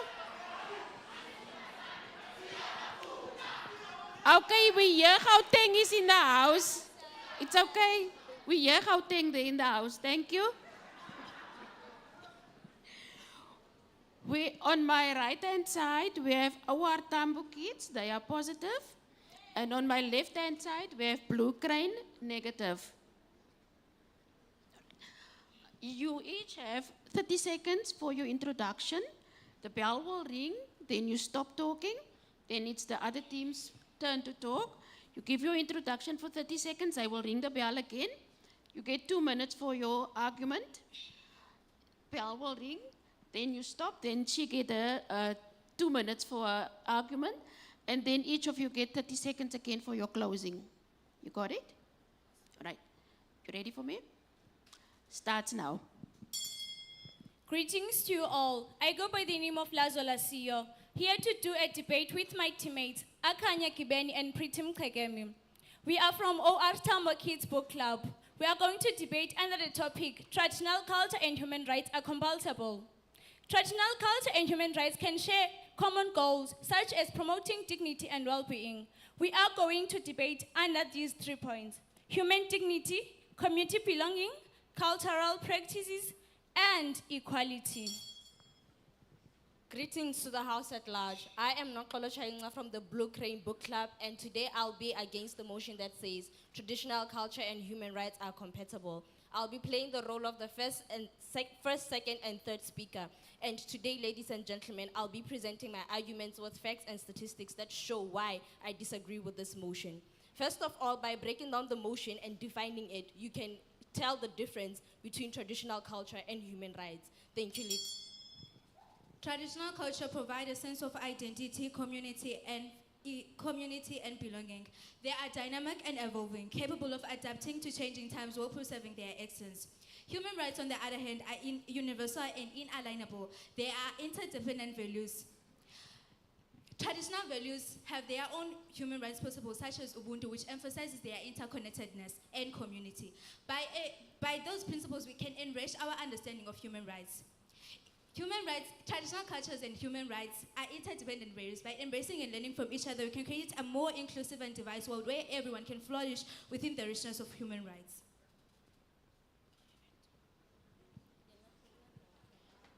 To add on what my partner has said, here's the story of Ngozi Johnson, a South African activist who was diagnosed with HIV and AIDS in 1990. His mother, Nonhlanhla Daphne, fought stigma and discrimination. Ngosi's family defied Zulu norms by openly discussing HIV and AIDS, advocating for HIV-positive children's rights, challenging cultural stigma. This story highlights humanity and dignity, and it promotes children's rights found from Section 28 from the South Africa's Constitution. Fought HIV and AIDS stigma from Section 9, which is from Equality Clause. Advanced rights to healthcare from Section 27. Traditional culture practices can adapt to protect vulnerable populations. Human rights protections can reinforce traditional values. Traditional cultures and human rights are compatible. Let us not only forget that human rights were not imposed from the abad, but emerged from the struggles and aspirations of people from diverse cultural backgrounds, and they are not a product of Western culture, but a universal dignity for human language. Human rights, on the other hand, they were. Ladies and gentlemen, as I was saying, I'm about to break down the motion traditional culture and human rights are compatible. First of all, traditional culture is the belief and the norms that are passed down from generation to generation. Based on this definition alone, ladies and gentlemen, we find that traditional culture are actually static. But when we look at human rights, we see that human rights are those standards that actually recognize and protect the dignity of human beings. And these rights or standards are actually adaptable, and they evolve as human beings evolve. This is why I say that traditional culture and human rights are not compatible, because one is static and then one is continuously evolving. When we look at compatibility, it's actually the ability of two things to actually coexist in harmony. But when we look at traditional culture and human rights, they have a point of clash, such as gender equality, such as minority rights, such as freedom of expression. Ladies and gentlemen, when we look at gender equality, there are some traditional cultures, such as the Arabic cultures or the Islamic cultures. They still have strict defined gender roles, which sometimes can suppress women and men at the same time. Men do not have a choice whether to partake in war or not. Women sometimes are denied the opportunities to actually live their lives how they want to. When we look at freedom of expression, we see that in traditional culture, some expressions are actually suppressed. The reason being, as a community, you cannot question authority. But when we look at human rights, you are actually given the right to question authority, which then promotes transparency in our government. When we look at minority rights, ladies and gentlemen, in some traditional cultures, such as the Buddhists, they can sometimes suppress minority ethnicity groups as well as religion. And when we look at human rights, they actually protect the rights of minority. In conclusion, while human rights and traditional cultures may seem like opposing forces, our discussion has shown that they can work together. In fact, they complement each other. We have seen examples of how traditional cultures can be adapted and evolved to align with human rights without losing their essence. We have also acknowledged that human rights can be applied in a culturally sensitive manner, respecting diversity of traditional practices and beliefs. Ultimately, ladies and gentlemen, all of this information I get them from https://www.cambridge.org. This was a research that was done to prove that human rights and traditional culture somewhere somehow are not exactly compatible. Another source is https://www.hrw.org. This is also another source in which I get my information from. And as the world becomes more westernized, we can see that 70 to 80% of people actually value human rights way more. Thank you.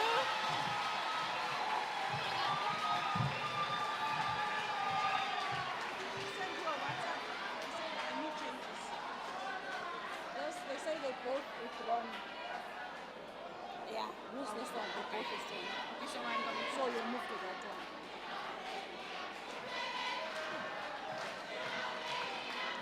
Thank you. Thank you, guys. Thank you.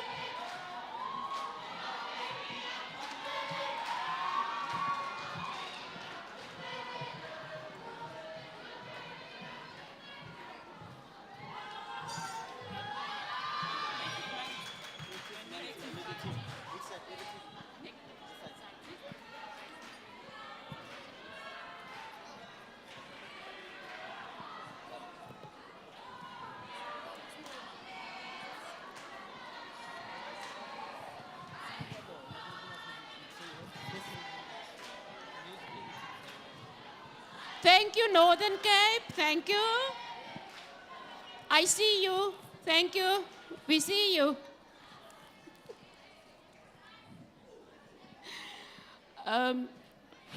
Thank you. Adjudicators, on my right-hand side, we have mighty readers. And on my left-hand side, we have creative minds. Yes.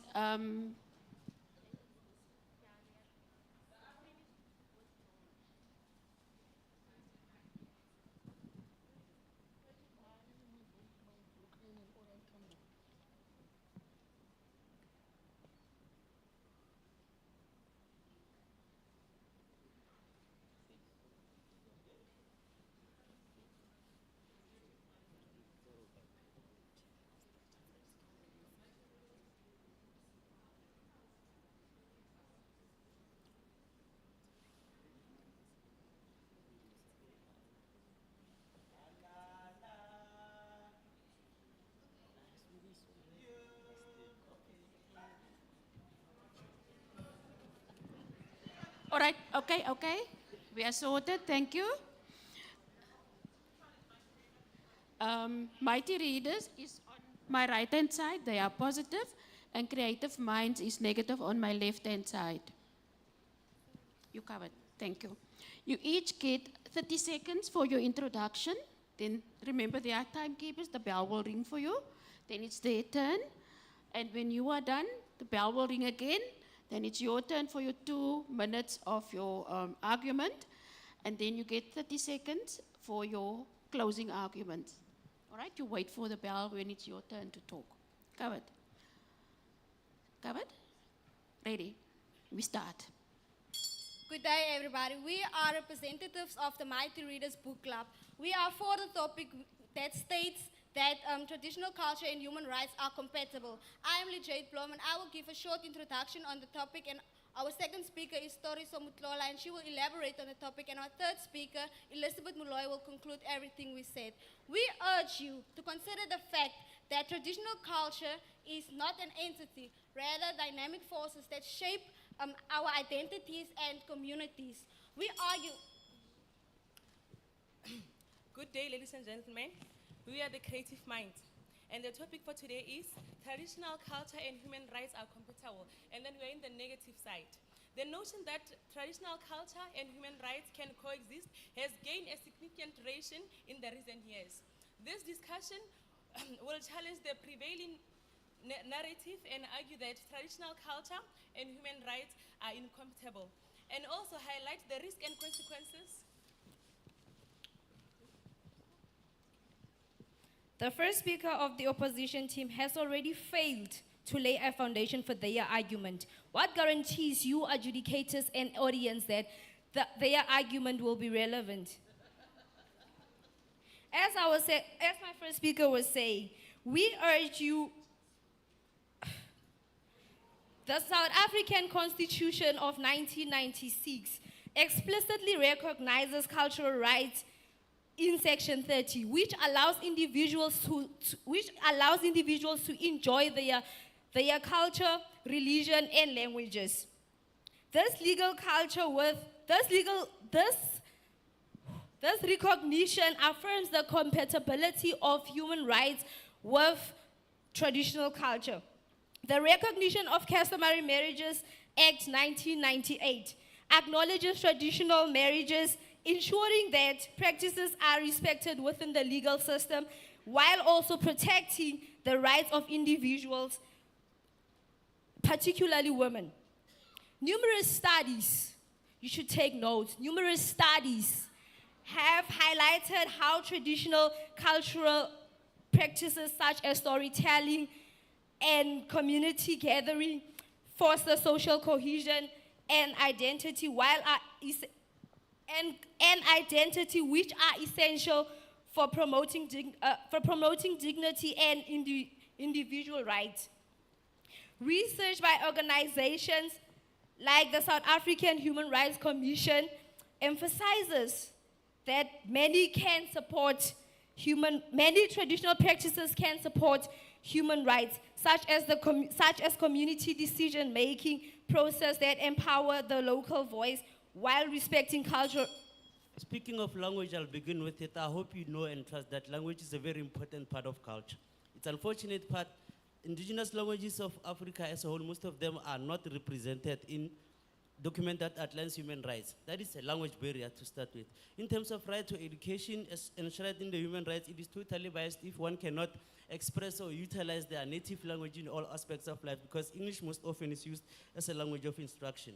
And traditional culture can be resistant to change, making it different, rather making it difficult to address human rights concerns or adapt to new circumstances. Traditional culture may be used to justify human rights and human violation, citing cultural relativism as reason to tolerate abuse and restrictive practices. Restrictive practices such as female genetical mutilation and forced marriages, which is more popular amongst the Xhosas, the Zulus, Basotos, and Botswana people. These practices can harm and bring bodily integrity. It can harm and violate human rights to life, autonomy, and bodily integrity. To add more, some additional African conflicts, traditional practices conflict with human rights principles. This is according to the United Nations General Assembly of 1948. So we as creative minds say, association brings demolitions. If the two can be brought as one under the same umbrella, the other one stands a chance to be demolished. I'll give a chance to my partner to elaborate with more facts, stats, and data, because yours is not comprehensive enough. It lacks rigorous research, both qualitative and quantitative. Partner. Examples of unsuccessful hybrids include the model of community engagement in Senegal, as well as the hybrid courts in South Sudan, which both compromise traditional culture and human rights. According to the Traditional Leaders Survey in 2020, 30% of traditional leaders reported loss in cultural authenticity, whereas 40% of communities experience cultural compromises due to human rights initiatives. Traditional culture is often rooted in communalism, hierarchy, and authority, whereas human rights emphasizes individualism. The opposition mentioned something about forced marriages, whereas my partner mentioned that the Recognition of Customary Marriages Act of 1998 acknowledges traditional marriages. I urge you, our adjudicators, to consider the fact that traditional culture and human rights aren't mutually exclusive, but are complementary aspects of human identity. My partner's facts has also elaborated the fact that by embracing cultural diversity, The incompatibility of traditional culture and human rights must be acknowledged. Attempting to merge these two frameworks can lead to cultural distractions, human rights violations, and social unrest. After conducting rigorous research, like I said, we as creative minds stand firmly our ground and disagree with the notion that traditional culture and human rights are compatible. We are not being emotional and personal as a thumbprint. Possibly next time when you do this research, you'll come with more data, stats, and facts. Thank you, thank you. oopsie.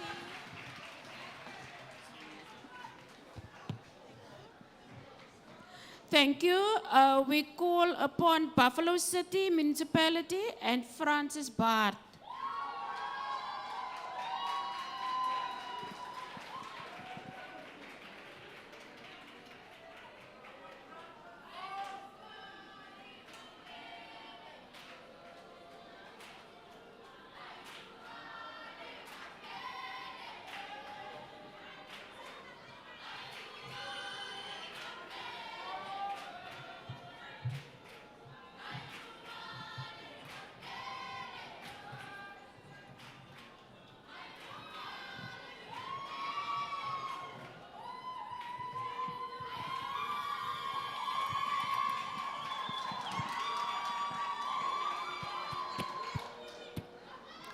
Thank you.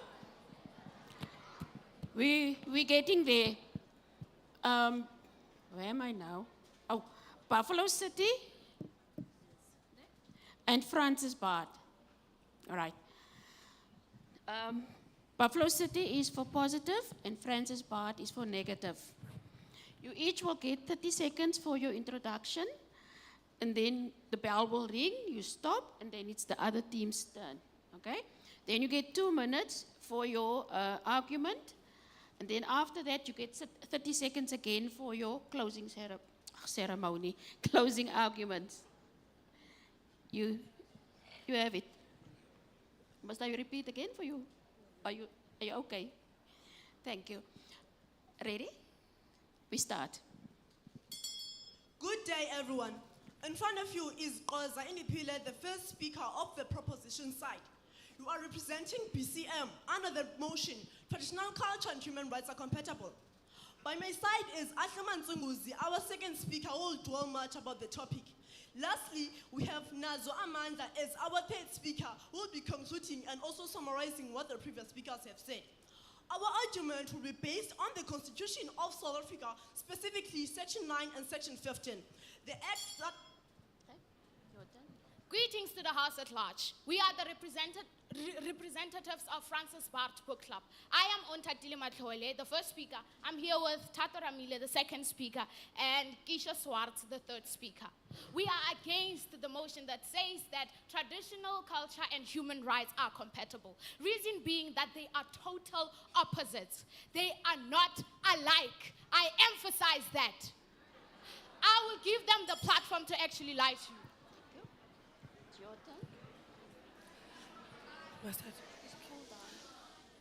Our traditional culture forms a part of us.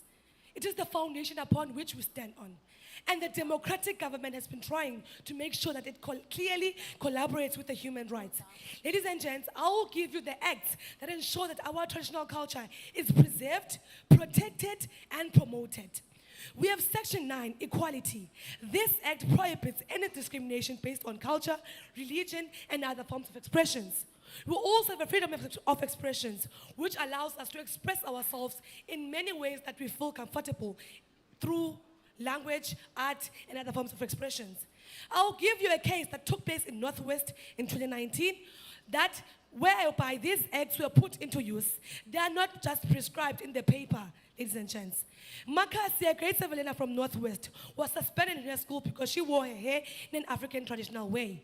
This case caused controversy, whereby the court ruled in favor of Makasi, highlighting the fact that the schools must express the diversity of the cultures of the learners, using the acts of the right to equality, freedom of expression, and right to... Okay.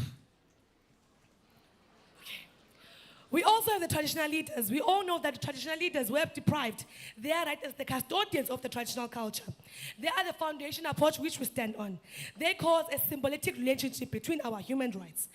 We have the Traditional Leadership Act 2003, whereby it recognizes the role of the traditional leaders, giving them the role to have a say in our lives, giving them the authority to bring back their dignity. If that is not compatible, I don't know what is compatible then. I thank you. You don't know. It's not your turn yet. Continue talking. You don't know. I hear you stating sections that you yourself don't live by them. And for the record, you don't know. What don't you know? What are you not knowing? The fact that traditional culture is not compatible. Emphasized. I hear them lying a lot, you know. Firstly, I would like to start by saying that compatibility is something, two things that can work together and coexist together fully, without any conflict. But human rights and traditional culture don't work together because they are not compatible. Firstly, I would like to start off by saying that human rights and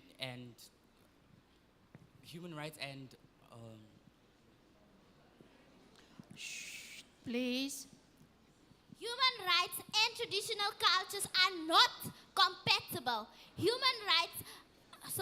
Traditional cultures goes against fundamental human rights.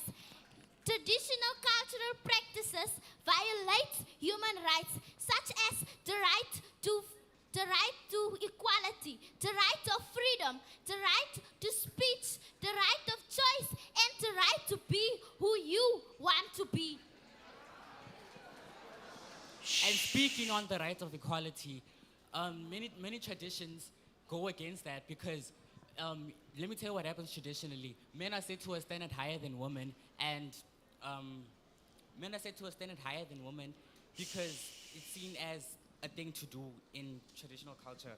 The bill states that you have a right to marry whoever you want to marry, but in some cultures, you can't even marry whoever you want to marry because you have to marry inside of your tradition. Going on to the point of marrying forced marriages. Forced marriages are things that traditional cultures push. In conclusion, the compatibility of traditional culture and human rights is not only possible, but it is essential for a harmonious and inclusive world. Like two wings of a bird, they soar together. Together they form an unbreakable bond, strengthening our global communities and illuminating a brighter future for all. And I thank you. Audience, how do you expect us to believe what they are saying? They're only making up stories. It's obvious that they don't understand the topic because human rights and traditional cultures are not compatible. The time that you took stuttering, you would have explained all those big words that you just said. Human rights, I repeat. Thank you. Thank you.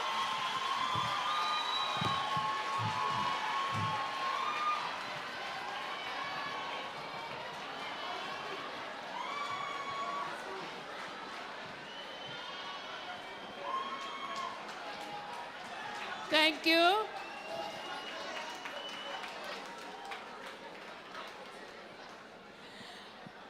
Thank you. Thank you. We call upon Northwest and, this word, Legi Loop. I can't pronounce this name.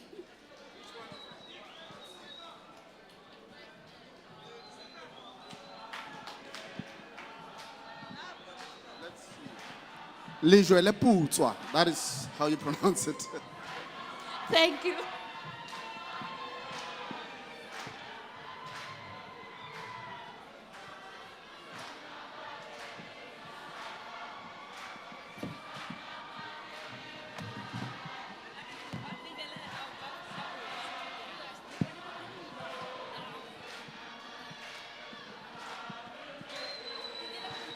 Thank you, thank you, thank you. Thank you.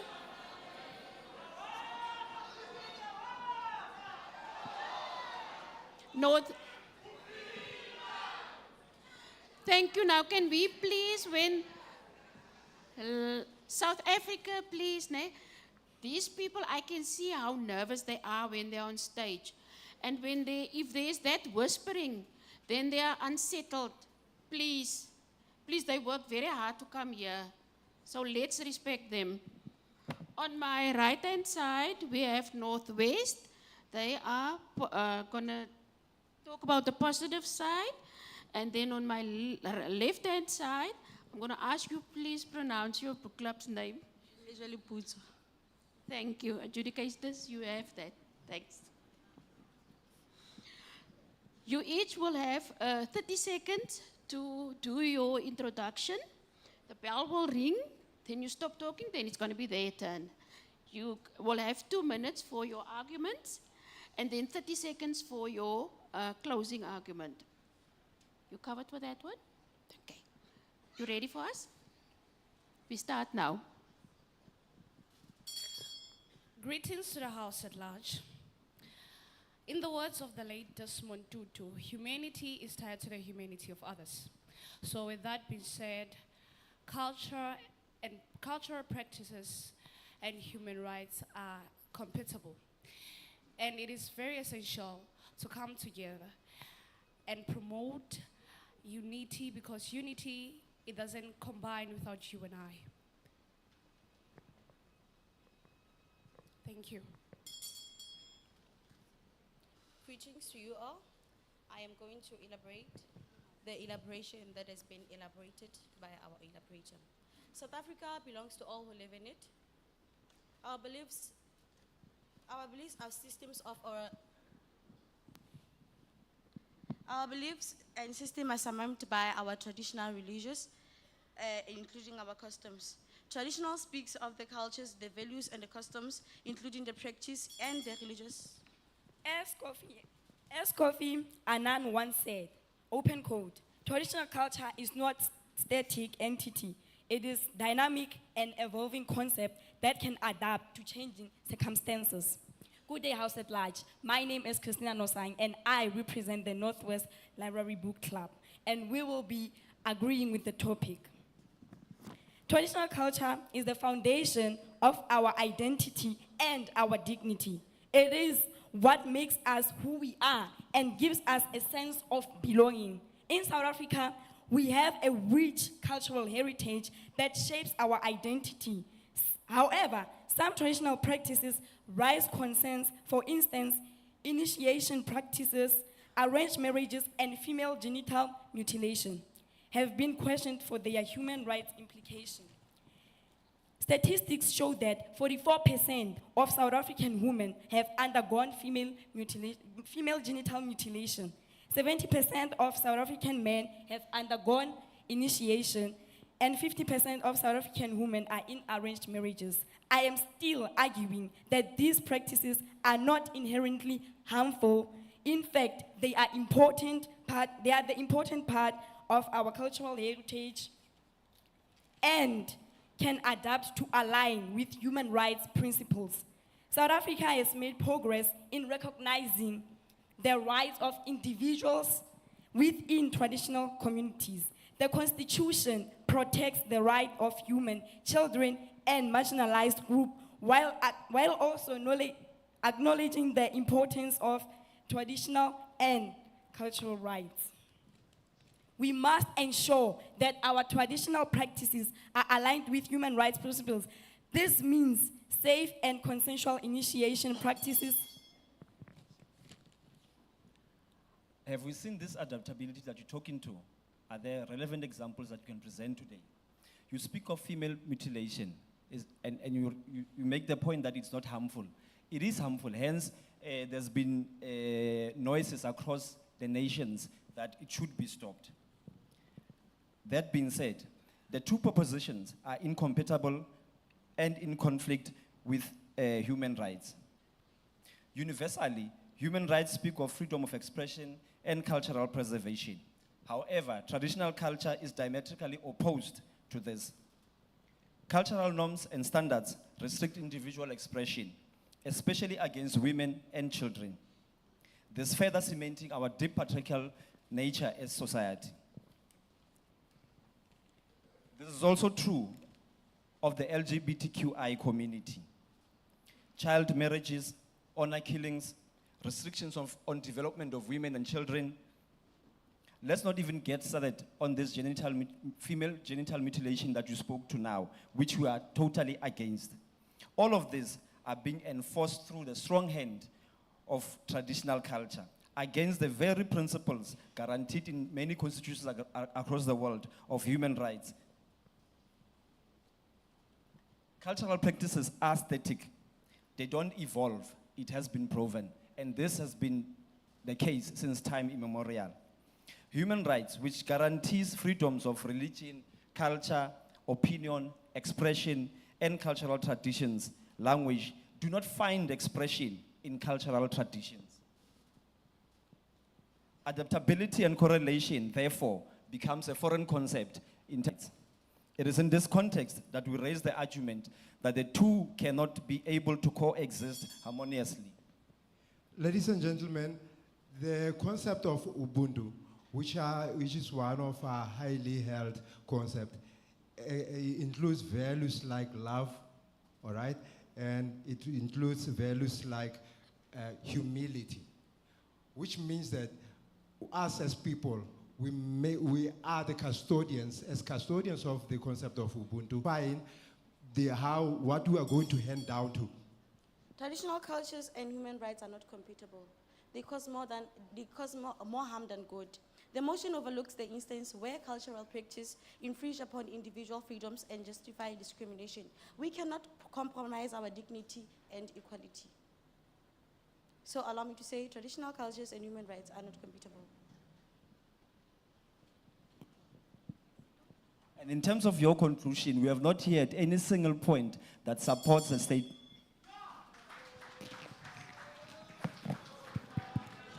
Thank you.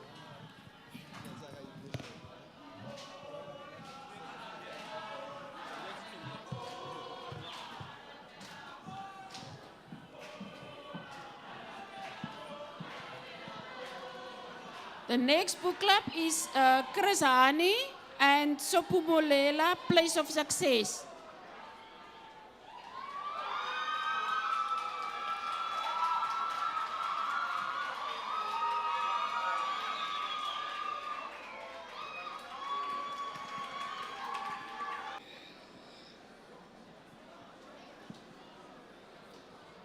Silence, please. We're gonna, right. Can we go? Okay. Chris Hani is positive on my right, and on my left is Sopumulela, Place of Success. They are negative. You each will have 30 seconds for your introduction. The bell will ring when your time is finished. Then you have 2 minutes of your argument, and then you have 30 seconds again for your closing. You covered? All right. You ready? We can start now. When tradition and dignity meets, traditional culture and human rights converge. My name is Imangesi Sulu, going with Ovaya Pavgile and Ivekazi, and I'm thrilled to lead the proposal. Traditional culture and human rights are compatible. Imagine a world where heritage and identity are not a barrier to equality and justice. Today, we propose a vision of coexistence. Now, my teammate will take the stage to further explore the benefits of this compatibility and address potential concerns. Stay tuned for a compelling analysis. I thank you. I am not an African because... Your time is finished, eh? It's their turn now. Oh, okay. Ladies and gentlemen, honorable educators and fellow debaters, today we gather to discuss a motion that has been spread instant debate globally. While some argue that culture and human rights are compatible, we firmly believe that compatibility is not always granted. In fact, culture participants and traditional often conflict. I am not an African because I was born in Africa, but I am an African because Africa was born in me. Ladies and gentlemen, honorable judges and fellow debaters, today we gather to discuss a crucial topic that has sparked intense debate globally. The motion before us is traditional cultures and human rights are compatible. I firmly believe that these two concepts not only coexist, but also complement each other as well. As we navigate the complexities of human rights, it is essential to recognize the value of traditional cultures in promoting inclusivity, understanding, and progress. Point number 1, cultural relativism. Human rights should be understood and applied within the context of each culture, respecting the traditional cultures and practices. Traditional cultures acknowledges that human rights are not absolute, but rather relative to the cultural context. Point number 2, diversity and inclusion. Recognizing and preserving traditional cultures promotes diversity, inclusivity, and the richness of human experience, and enrich our global heritage, providing a vibrant tapestry of customs, languages, and beliefs. Let us celebrate our differences and recognize the value of traditional cultures and promoting human dignity and well-being. Ladies and gentlemen, I am the eyes to the blind, the ears to the deaf, and the mind to the oppressed. My name is Ovayo Pambukile. Diliqalekelihle, Camagu.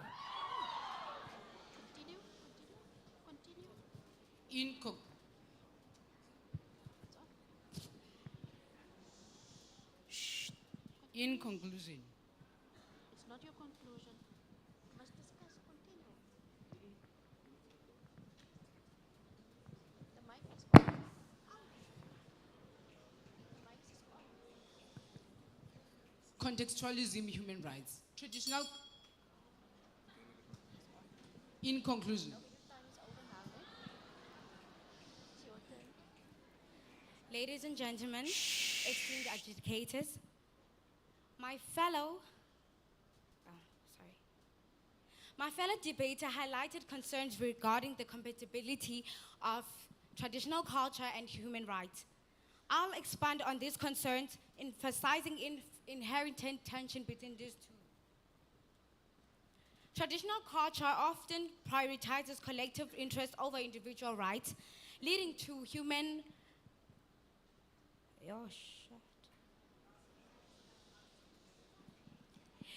HRV, such as honor killing, FGM, and forced marriages.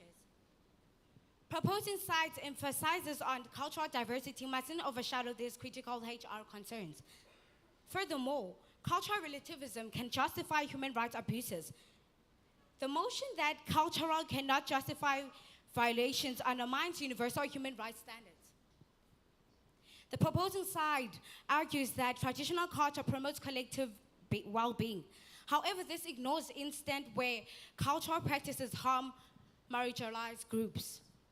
Tell me, how do you reconcile cultural practices that infringe upon individual rights, such as FGM and forced marriages? I believe that was a question.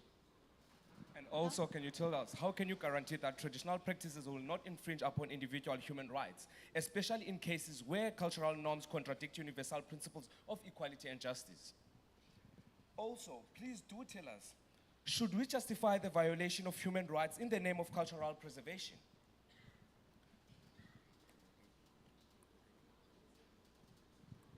We're waiting for an answer.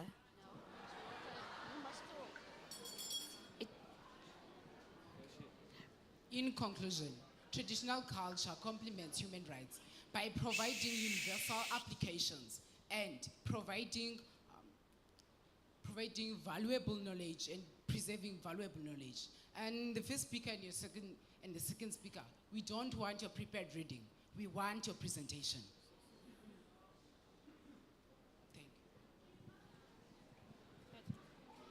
Thank you.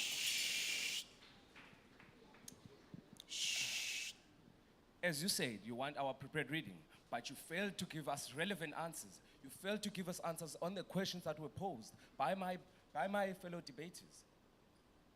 And that, in conclusion, and that volumes, and the question remains answered by your team, and that raised serious doubts in your argument, and the silence speaks volumes in your claim that indeed. Thank you. Thank you.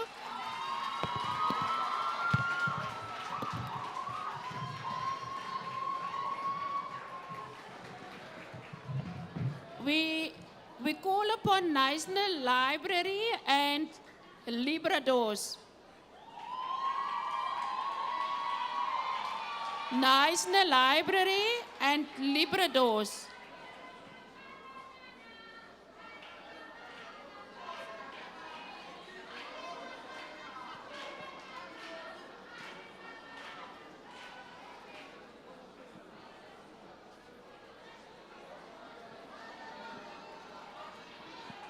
Come guys, come.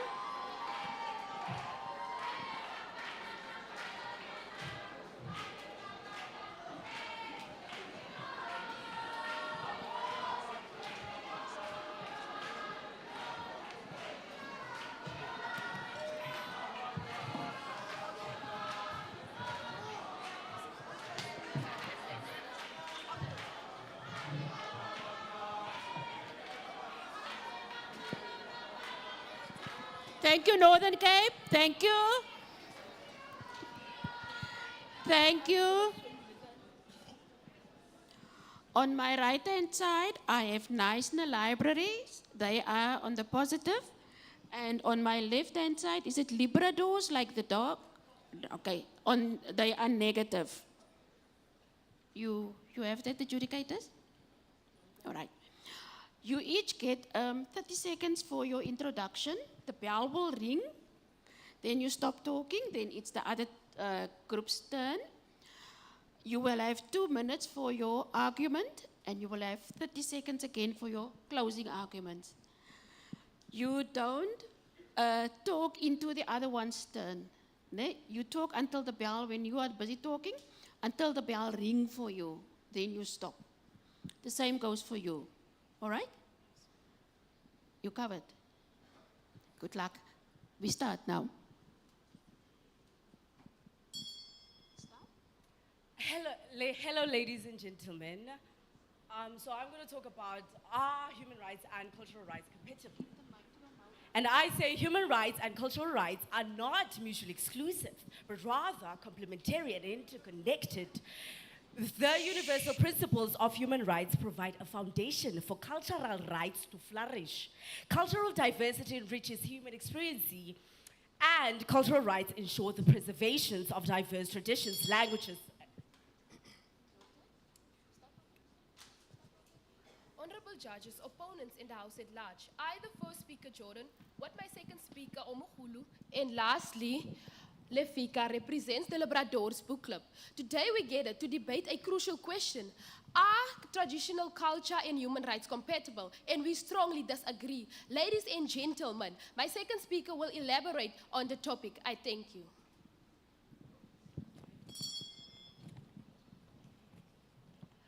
I would like to say that traditional culture and human rights are coexisting.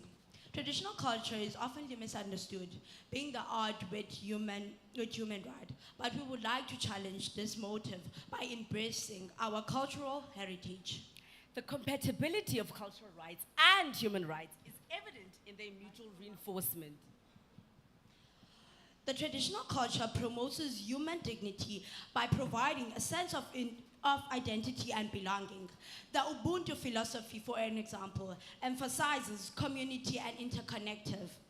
It recognizes cultural diversity, promotes inclusivity, social cohesion, and community development, all of which are essential for human rights. International frameworks like the UN Declaration of the Rights of Indigenous People and UNESCO's Universal Declaration on Cultural Diversity safeguard both cultural heritage and human rights.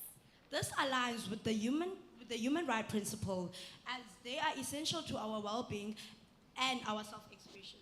Some may argue that certain traditional culture are a conflict with our human right.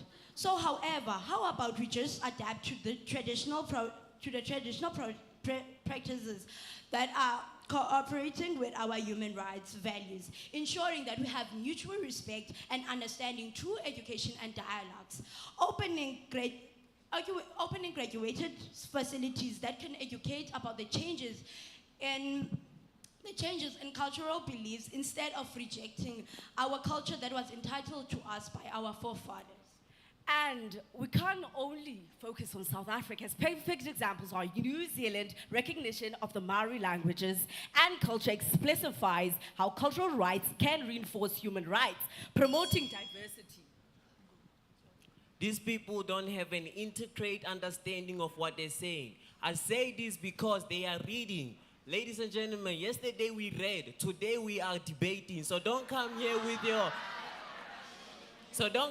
with your papers here and stumbling over words. You just said a whole bunch of nothing. First of all, I love to clarify. Human rights and traditional culture are two different things and they are not compatible. I say this because the definition of... the bell will ring when your time is over. We have timekeepers there, so you're covered. Are you ready, adjudicators? Okay, time starts now. Good day, everyone. I am Rosadine Lowe from the Humusho Thomas Book Club. And here I have Nick Metsi as our second speaker, and Luande Massetti as our third speaker. We are for the motion that tradition, culture, and human rights are compatible. Our next speaker will dwell deeper into the facts about the compatibility principles of tradition, culture, and human rights. But I want to make it a point.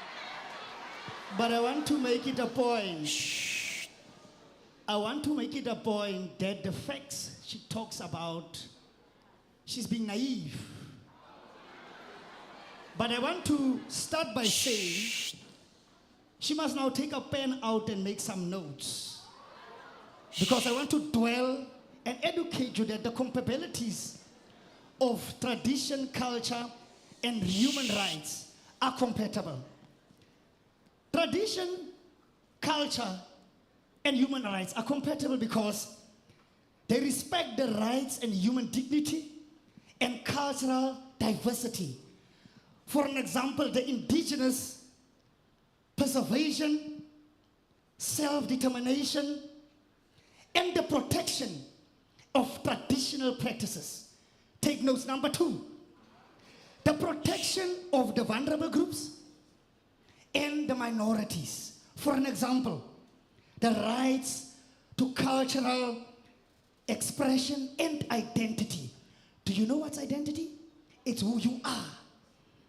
Number 3, I want to tell you that the views that you talk about, sometimes you use the supremacy of Google and all the kind of searching groups. Don't be mindless. Use your brain.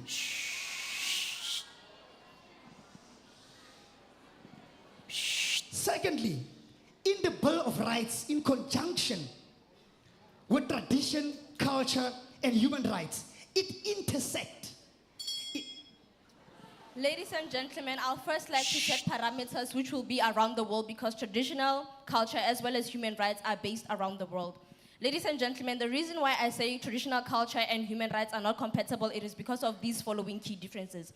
First of all, traditional culture is group-centric, meaning it focuses on a particular group or on a particular ethnicity, such as Xhosa, such as Zulu, such as the South Indians, whatever it may be. But when we look at human rights, ladies and gentlemen, it is actually even individual-centric, meaning regardless of your race, regardless of your sex, regardless of your background or any status that you may have, it will be in your favor, ladies and gentlemen. That is why I say that traditional culture and human rights are not compatible. Another key difference that we will look at, ladies and gentlemen, is the fact that traditional culture sometimes suppresses expression, and whereas human rights actually advocates for freedom of expression, ladies and gentlemen. Another key difference of traditional culture, ladies and gentlemen, that I would like to present to you is that their norms or their ideas or their beliefs are actually static. They are never evolving. It is because, as the definition says, they are norms and customs that are passed down from generation to generation, meaning they are static and they are never changing. Whereas for human rights, ladies and gentlemen, they are adaptable and you can actually, they can actually change and evolve as time goes by and as we evolve as human beings. Traditional cultures, ladies and gentlemen, can sometimes suppress rights that we have as human beings. Just I've mentioned earlier, ladies and gentlemen, when it comes to traditional culture, we have strict gender roles. But when it comes to human rights, we actually have equality when it comes to gender. When it comes to minority rights, ladies and gentlemen, we can see that in some traditional cultures, just like the Machupa in the Latin American or in the Buddhist community.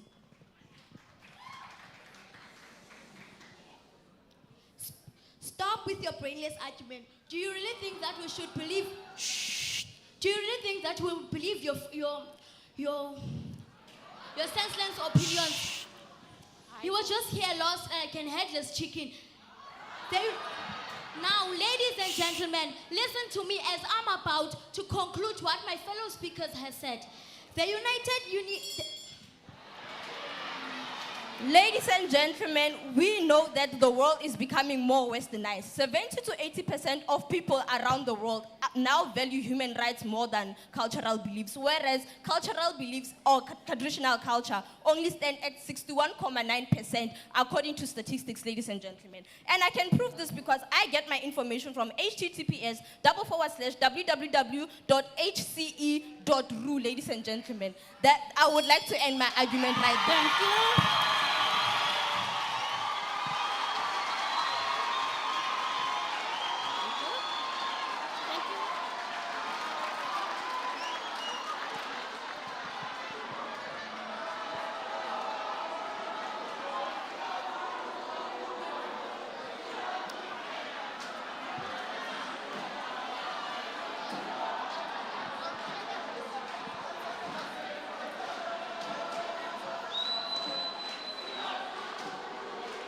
Okay. Hayi sizoyishaya into yethu bafethu. Le nna ke batla ho buya ho bina pina ela ya ka ke re ke simoletse mabane ke a iqetella. A re itshware hanyane re tla itshwara hape. Just for the sake of progress, I want to applaud you all as an audience for being cooperative. We managed to finish this part which was debating. So now what is outstanding is book review this afternoon. So we're gonna break for lunch, but please, when they say the time that we're supposed to start, let it not be the time we move in because then we won't manage to finish on time, right? So that's my plea. But inside the house, we have some very special guests. They came because they wanted to witness the part which just been finished right now. May I request the South African Human Rights Commission colleagues to stand up?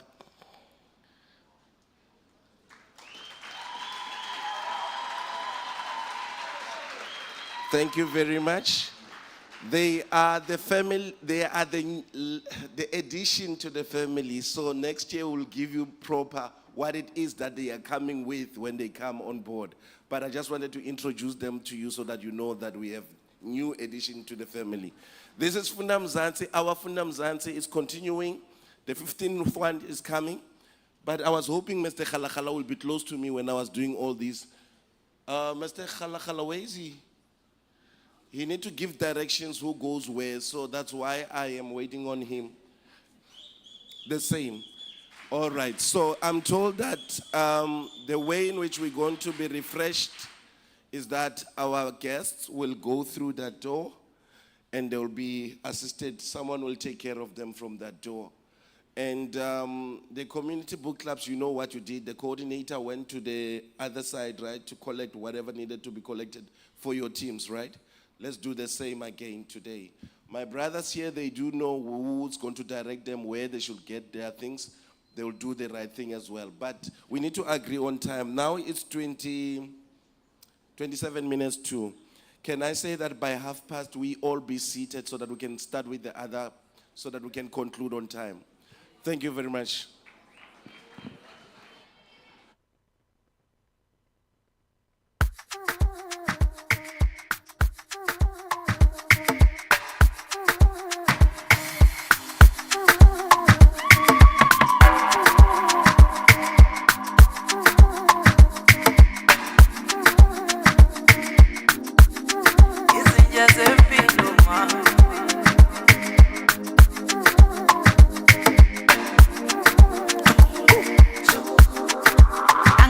mina ngizoyithini le ndaba.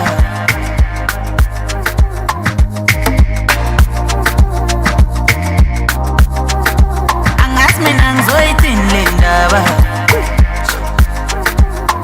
Ngikunika access ku VIP. Awu ngibona sekukhanya ama-flash wenana. Awu ngathi ngizlayi. Sengathi ngitshola negroupi. Ufuna bekubona unami. Ngiyala sengathi ngitshola negroupi. Ufuna bekubona unami. Ngiyala izinja zempilo ma.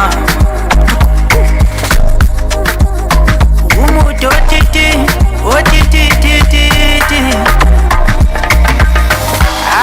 wama-Elista. Ufuna ukuhlala nama-Elista. Relax amusupenika. Sama yomuthi. Wama-Elista. Ufuna ukuhlala nama-Elista. Relax amusupenika. Sama yomuthi. Sengathi ngitshola negroupi. Ufuna bekubona unami. Ngiyala sengathi ngitshola negroupi. Ufuna bekubona unami. Ngiyala izinja zempilo ma. Umuntu otiti. Angazi mina ngizoyithini le ndaba.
If we have participants that are inside the house, we request you guys to go that other side, right? Masiyan kwela cala. Can you please send it to our score checkers, Mabui?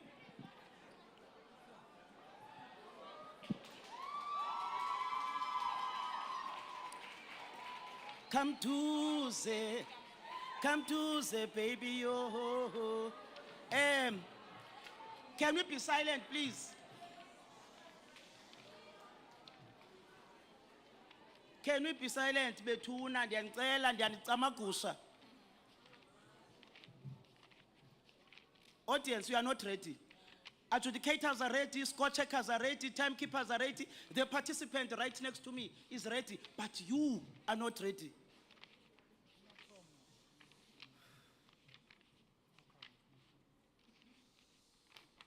He's not going to start up until all of you are quiet, right?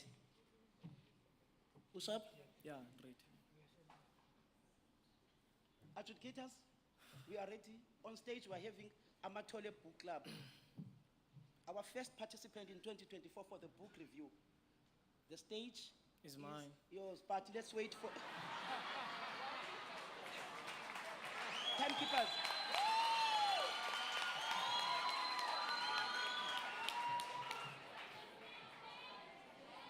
Okay, please.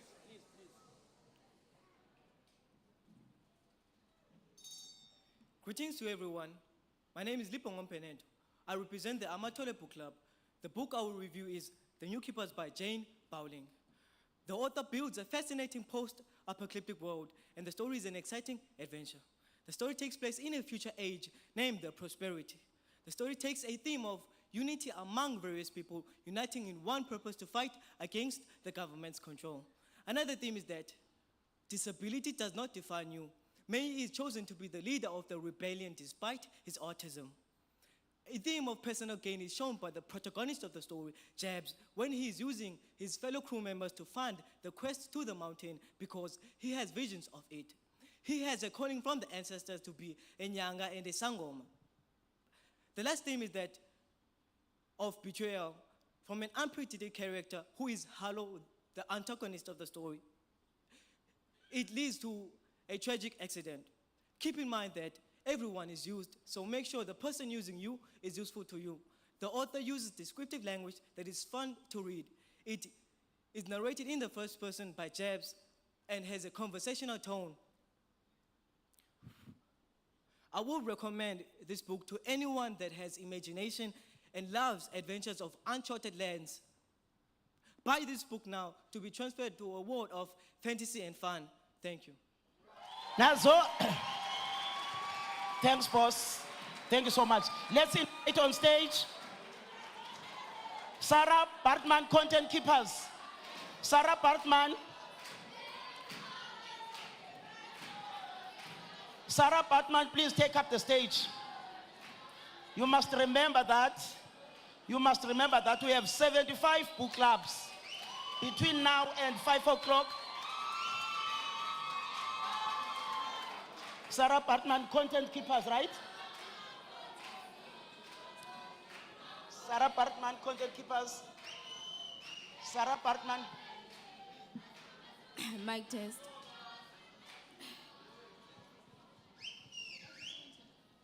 Send this to me. Okay. Hey. Adjudicators, oh, they're still. Adjudicators. Eh? Okay, we are managing that. We are managing that. Or relax, kanya udla amafutha. Adjudicators, nishap?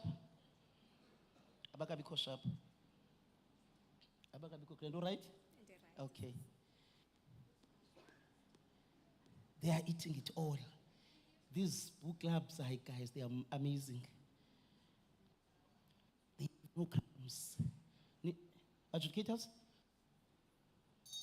Good day, everyone. My name is Indipile Sonanzi from the Sarah Bartman Content Keepers Book Club, and I will be telling you about the book New Keepers.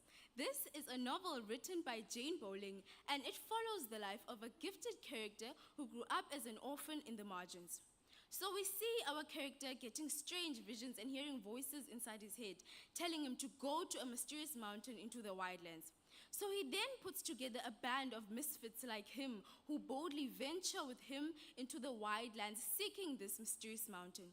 We see our character face tribulations such as encountering danger, facing betrayal, and losing a very trusted friend to death. We have our protagonist who is Jabs, who has an ancestral calling and is a traditional healer. We have our antagonist, Harlow, the girl that betrayed Jabs and her friends by conspiring with the enemy.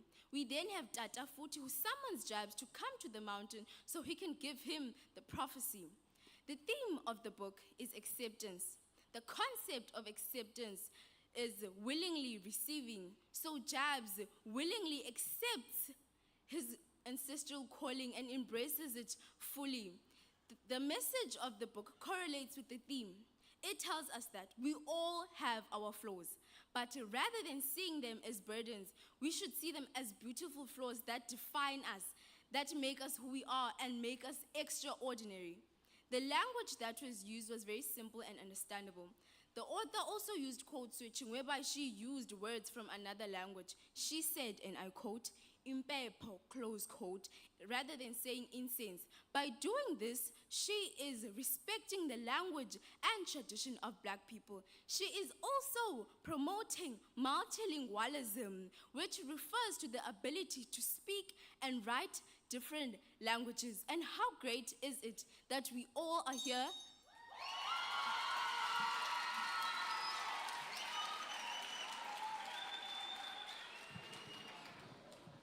Thank you so much. Can you please do better than that? Karim Kobeleni, thank you. We are inviting on stage. We are inviting on stage. Buffalo, please take up the stage.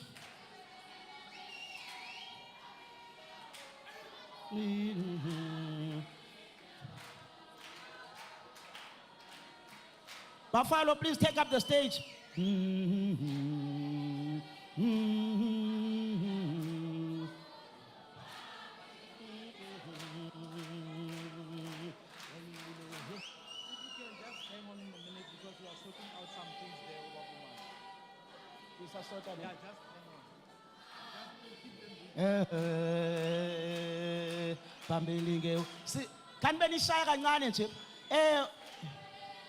There's a lady apho ofuna ukwenza something. Khawuze girl. Bambelenge o. Ngoku sisalinde basasota apha phandle. Oh, lalilile.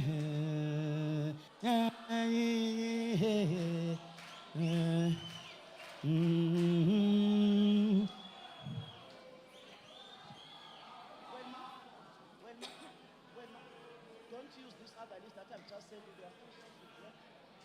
Okay, you can stop. Dumelang. Ha ke le utlwe ke ntse ke re dumelang. Ke ntse ke re dumelang.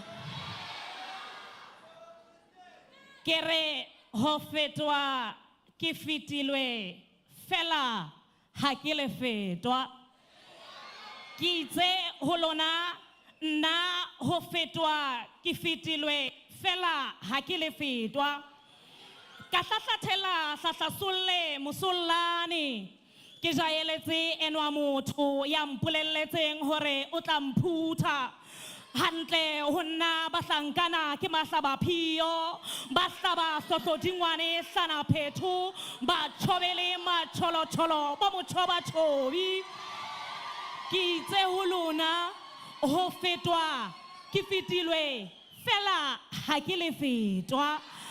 Hantle nna ke betlilwe. Ke betlilwe ka lebetlela la Basotho. Nna hantle ke Mosotho, ke Mosothwana, ke Bosothwana ba Tlhaku ya Tekwane. Me ba ntekolang bona ba mpone ke le Mosehlana. Le teng ha ke qeaqe ke yona Tlhaku ya Tekwane e sokang e butswa. Nna hantle ke betlilwe. Ke betlilwe ka lebetlela la Bafokeng. Nna hantle ke Mofokeng Mokomana Mamarati ya Hapole. Ke raraile hlo ke o ja hlo ya kgomo ke le moena. Nna hantle ke betlilwe. Ke bone ntate ya motle jwang mone re ke le bolella hore ke mo ratile. Oh, la mmona. Mabele, ke fuwe 2 seconds. Khomarane ya kokotane le hakwe la pelo ya ka. Wena mokgethwa wa ditakatso tsaka. Sinna unkharula unkharumela. Untiteka unkakasa. Untapaula unshuburisa. Le ha ke le tsopale le belebe se le balwa le tshiu ke o tswaletse bupua tsempe di rathana ke le mmabobe mmadikarete fela nkgantshe tsehle ke o laolele ke o hlatsaqati hantle ke o pholle mmoho le maoto ke o Teminwana, ere hamadia kato palla hamonate, jola kametia nukeng, uhupule huruena, uhumarani, yakokotani, lehakwe, la piloyaka, mukhetwa, waritaka totaga. Yafe, sinna, unkharula, unkharumela, untiteka, unkakasa, unsapaula, unsubudisa. Kaitella kere, Rona. Kiko palim mamele this time again. Kere rona rebasadi harele tabe rempa hele shampa sikhitli. Kite rona rebasadi harele tabe rempa hele shampa sikhitli. Regale tabajwang le jere khwaditse rubong le pelehe le tsebatho le hudisi le tse banna dinatla di kwangkwetla kitse rona re basadi ha re le tsabe rempa re le hlompha se khitlile uya tikakasa okay aibo adjudicator sit down calm down okay. Adjudicators, I said Buffalo, but now we are not going to deal with it Buffalo. We are inviting us on stage, Batloti, please, our score checkers, there's a that I've sent you that we are going to follow now. I'm sorry about that. We are tikakasa, we are tikataka.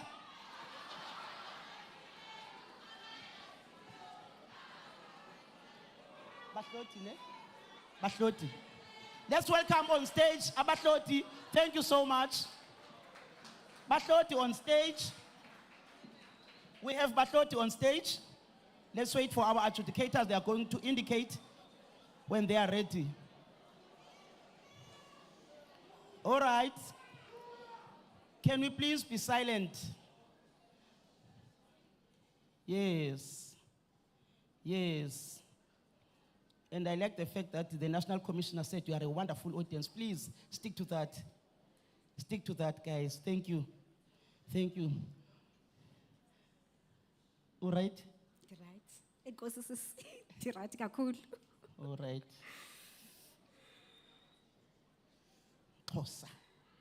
Kazi. Adjudicators, you will indicate. City Abange beats. City Aba. Already to twala. Limpondokazi eli. Look at this. Nandilihlubigazi. Adjudicators, you're right. Mamsimang. Batloti on stage. Batloti on the stage. Please indicate when you are ready. They say they are ready, but wait for our timekeepers. They are going to indicate with the bell. Once the bell starts ringing, your time starts. Eh? Good afternoon. I am Vuyiswa Nodada from Bahludi Book Club. The book under review is New Keepers. The author is Jane Bowling, who won the 2017 Silver Prize for Youth Literature. The genre is fiction. It's a novel. The book begins with eras that span the catastrophic drowning and end with the prosperity, akin to Dante's apocalyptic trilogy theme. It also evokes themes parallel to Amaqoboka versus Amaqaba in Zeiksmdar's Heart of Redness. In the beginning, the protagonist, Jebs, the audacious 18-year-old, arrives at the Wildlands. He struggles with ancestral calling. In the Wildlands, he is with 7 teenagers, 6 destined to be new keepers. They are to be successors of the Rins Telezi and Lioli. In the end, boom, a surprise. Hello, the prayer from civilized sprawls becomes Judas the traitor. The prophecy is manifested in May, the boy with severe autism, and Jebs remains in the mountain to be Itwasa. The message from the author is that true prosperity is not solely in urbanization, but is in balance with spirituality, the indigenous, and the natural. I highly recommend the book to African youth because they need to be preservers of heritage and culture. However, I criticize the bad editing of the book because its pages are littered with grammatical errors and the back cover is pathetic with nothing about the author. Nonetheless, the story is captivating and the book is available online. Thank you. Wow, thank you. Thank you, Bahloti. Let's invite on stage Maboneng. Maboneng. Let's welcome on stage Maboneng. Maboneng, they're about to take the stage. There comes Maboneng.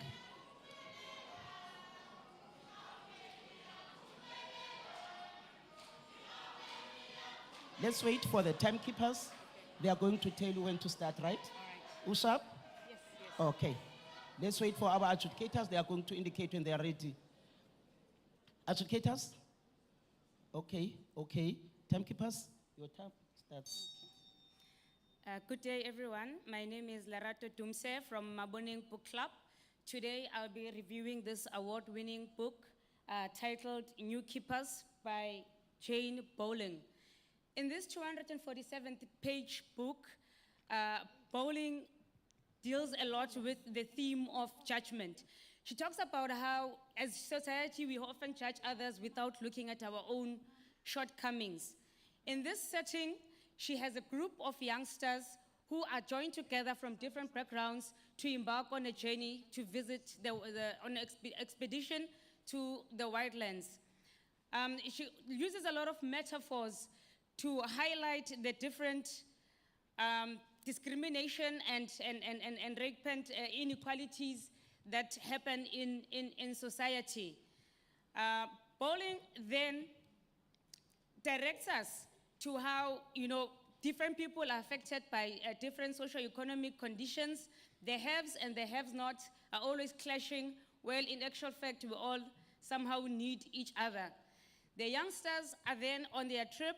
Jabs, who is the protagonist, believes that Lizwi and Silva are stupid for actually trusting him as someone who comes from the margins and is stained and dark, while the other two, coming from the sprawlers, the high, mighty, connected by their economic conditions, protected behind their high walls, also can't believe that Lizwi is willing to just take tokens to have them go on their own joyride.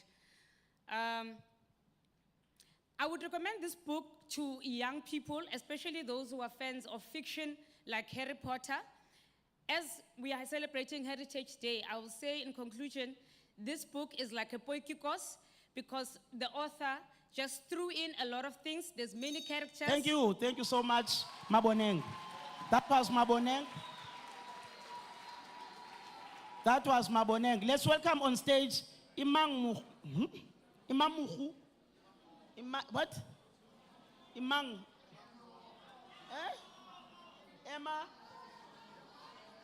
Emma Moho. Imamoho. Let's welcome on stage Imamoho. Imamoho on stage. Imamoho on stage.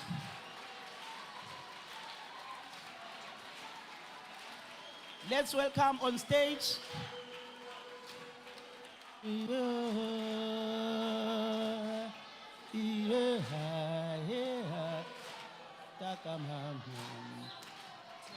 Yes. Use the mic. Okay.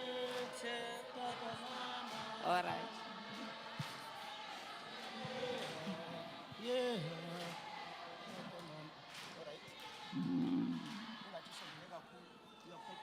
Okay. Get right. Yeah. Okay, just wait. Up until the bell rings. Like, okay, oh, okay. Imamoho on stage. Adjudicators, once the bell rings, your time will start, right? Okay, thank you. Enkosi ngokumamkela ngesasasa. Your time starts. Good afternoon, everyone. My name is Anzachirizi Sylvia Mookwe. I'm here to represent Emma Moho Book Reading Club. And I'm here to review a book, The New Keepers by Jane Bowling. What I can start by saying is that The New Keepers is a very good book, and I can recommend it to our young people, the teenagers. It is a book that is set in a post-apocalyptic era, wherein everything has been wiped out by a natural disaster. And here we meet characters who came together, and then they are on the way of trying to find out about themselves, their purpose in life. We also see here different social groups, and these groups are also treated differently. What I have learned when I was reading the book is the lesson that disability is not inability. That is when I looked at a character by the name of May, who is autistic, but who is able to discern. Wow, thank you so much, Imamoho. Thank you so much, Imamoho. Just relax, let's wait for them. And here is your handbag. Can you please have it? That was Imamoho. Thank you so much. Another big round of applause.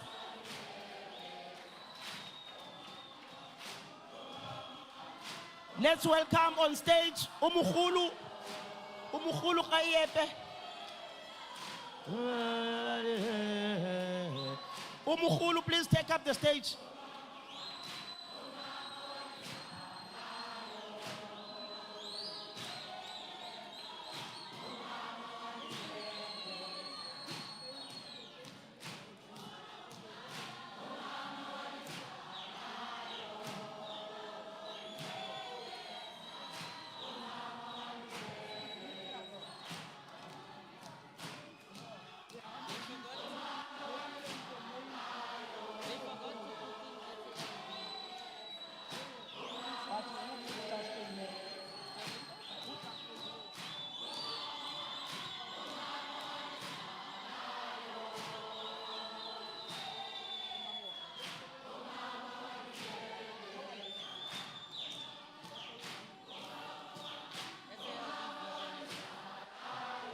Can you please stop this?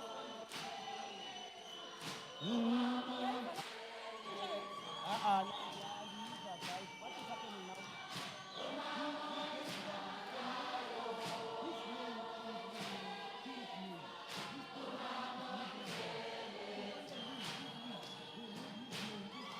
What is his name?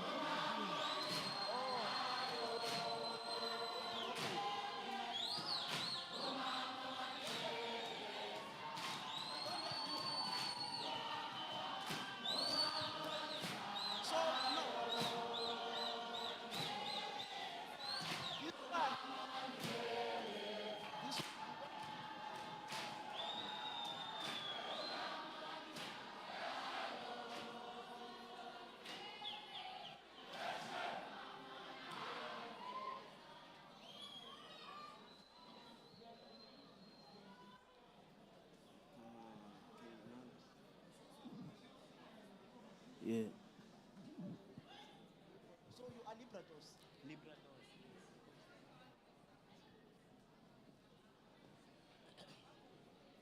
All right.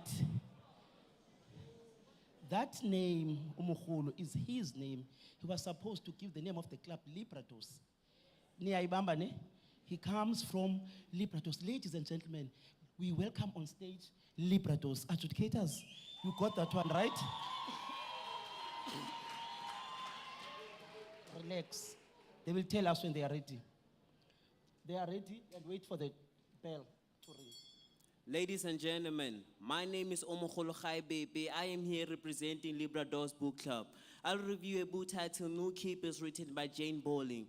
In a time where everything that was is no longer there, the minders are the ones in control, the power struggle antagonists. The margins, the wildlands, and the sprouts where this story takes place. Our protagonist's name is Jebs, an 18-year-old boy from the margins who has a stain in his face and darkened complexion and also spiritually gifted. And then there is May, a boy from the sprout, diagnosed with autism but also spiritually gifted. And then there is Halo, caught between antagonizing and protagonizing. She's an naive, tall, beautiful girl. Our protagonist, Halo, and 5 other people take a journey into the wildlands. They are looking for a mountain, but they don't really know where it is. However, they encounter an old woman called Mada who helps them with directions and also clarity on their spiritual gifts. Mind you, Jebs is supposed to be a healer, and May is the one to liberate the people from the minder system. And that's exactly what happens. But just after that, boom, here comes the minders. They cause chaos and they pull down one of the group members. May is rushed to a safe place because the minders are after him. Jebs is supposed to be a leader, and now he has a huge task in front of him to go back and embody his gift fully. And May now has a huge task also to embody his gift of liberating the people. The author uses euphemism in this book. On page 242, she says people are being pulled down instead of people are being killed. The themes of this book are centered around spirituality, a need for liberation, and oppression. The message of the book is that even if you can see something with your physical eyes, it doesn't mean it's not there. I mean it on the spiritual side. With that being said, thank you. Thank you. On stage, we are inviting Francis Bart. Francis Bart, please take up the stage. Francis Bart, please take up the stage. Now we have on stage, let's welcome on stage Francis Bart. Francis Bart.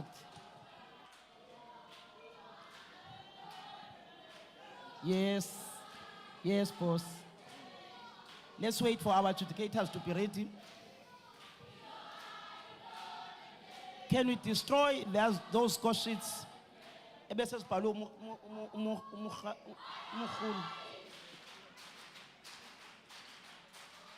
Nishap? Okay, all right. They are all ready. They are all ready, and you are all ready. Your time starts. Greetings to everyone. My name is Tatara Mile from the Francis Bar Book Club, and today I'm going to be reviewing the book New Keepers, written by Jane Bowling. It is set in a future dystopian age where there's a class distinction between the margins and a sprawl society. The book follows our main protagonist, Jabs, who has a special ability of knowing which plants can heal. He gets these recurring visions that tell him to go to the mountain, but he doesn't really know why. He then assembles a team of people to join him on this journey. The people that he assembled were May from the Sprawls, and he has autism, and he also wants to go to the margins because it's something that he has a calling to do.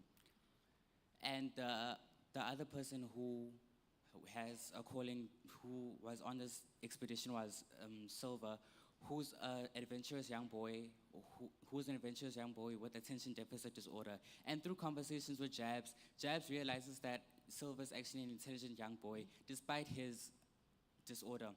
And this teaches us as people to not assume less of people just because they have a disorder. 5 other characters join them on this journey, and they head out to the margin, to the wildlands. And they face their fair share of trials and tribulations. and themes of death and betrayal are then brought forth by this character named Halo, who is an indirect cause of Silver's death.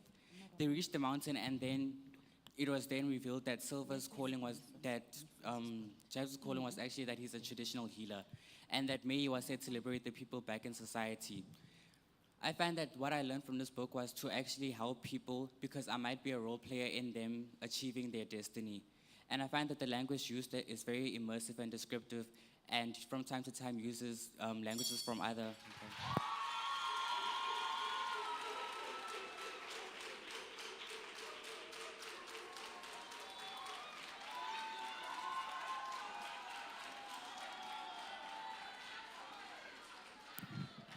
Thank you, Francis Bart. The next book club is Marapankwe.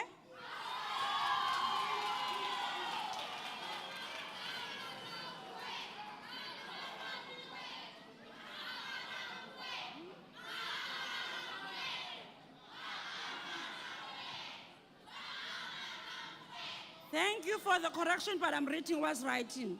What's written? Diabonga. We learn every day. The participant is ready. Northern KP Archer. The adjudicators are ready.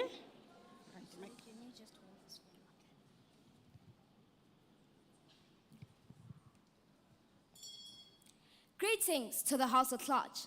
My name is Twarelo Soulis and I'm from our Parangu Book Club. Today I'll be giving you a quick review on the book titled New Keepers, authored by Jane Bowling. New Keepers is a story that takes place in the Sproul, the margins, and the wildlands, at a time where the world had come to an end and everything had started from the beginning. The theme of the story focuses more on tradition, culture, and self-exploration.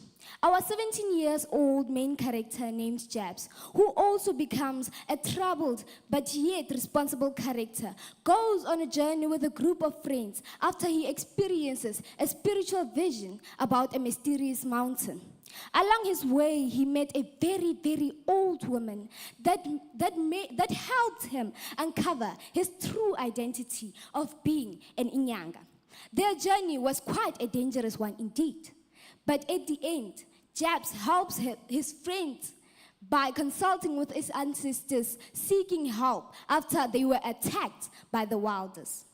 May, on the other hand, ends up being the new liberator of the Sprouls and the margins, serving as their new Tatafuti after their former Tatafuti was brutally murdered. Halo, the girl Jabs had a crush on, ended up being the root cause of one of Jabs' friends named Silva, after she betrayed the team.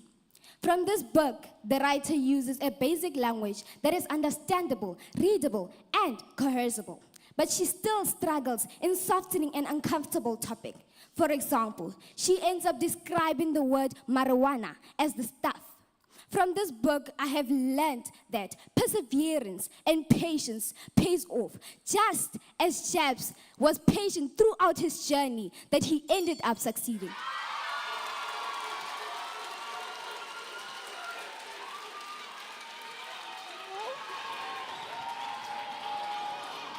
Next book club is Mighty Readers.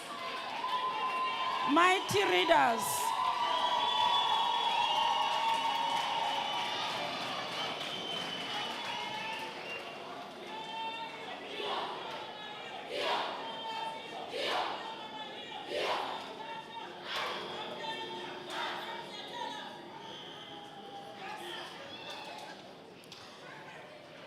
The participant is ready. The adjudicators are ready. Can the audience please be ready? I'm still seeing people who are standing there. Can we please be seated? Can we please be seated? Thank you. Good day, everyone. I am Elizabeth Malloy, representing the Mighty Readers Book Club. Today I'll be reviewing a book titled New Keepers, written by the author Jane Bowling. The book is set in a time where the earth has been destroyed by various disasters, namely the drowning, the salting, and the contagion, leaving the upper class people living in the sprawl and the lower class people in the margins, which, including the wildlands, are our main settings. We have our main character, Jabs, who is an 18-year-old boy from the margins who possesses unique gifts, such as superior knowledge in healing plants, seeing visions and hearing voices when inhaling smoke from a specific plant.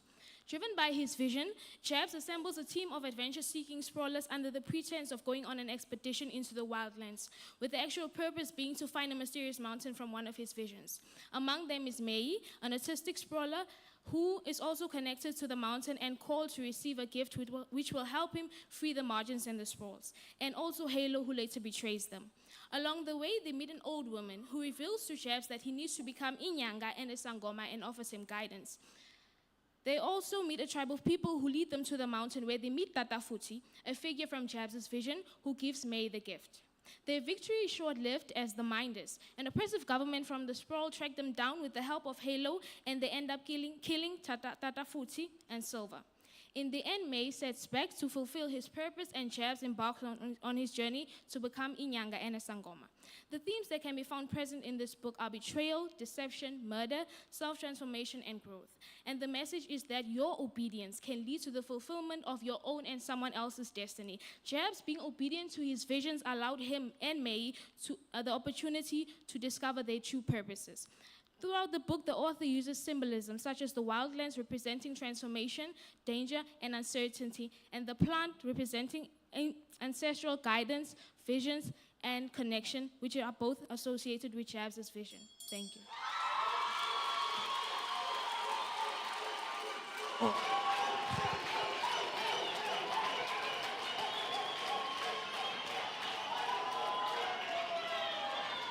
Unbeatable, kuzawuba manzi nte. Unbeatable.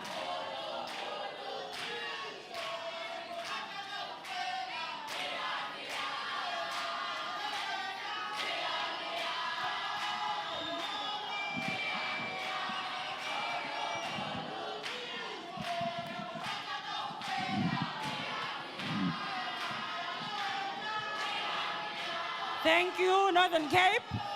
Thank you, Northern Cape. The next time I say thank you and you don't stop, I'll be saying to the educators -10. Ne? The next time I request you to stop and you don't, I'll inform the adjudicators to say -10. Are we together?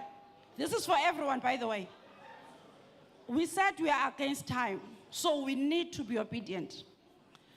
Adjudicators are ready? Participants are ready? Thank you. Greetings to you all. I am Satosa Tumisha from Unbeatable Book Club, and I'll be reviewing the book New Keepers by Jane Bowling. New Keepers is a book about a post-apocalyptic dystopia of survivors living in an age called the Prosperity. It explores the tension between adventure and seeking clarity. The novel revolves around the life of a boy named Jabs, who is seeking clarity about his smoke visions about finding a mountain.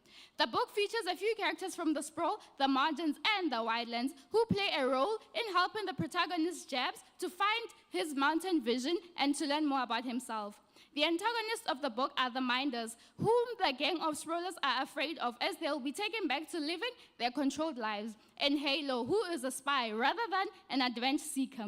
The climax of the book comes when Jabs meets an old lady referred to as Mother and has a paralysis from the honey, giving him a clear message that he has to become an Inyanga and a Sangoma at the same time. The theme of the book is adventure, seeking clarity, and finding oneself. The author uses formal language throughout the book and uses slang for the messages on the text and uses languages like isiZulu in some parts of the book.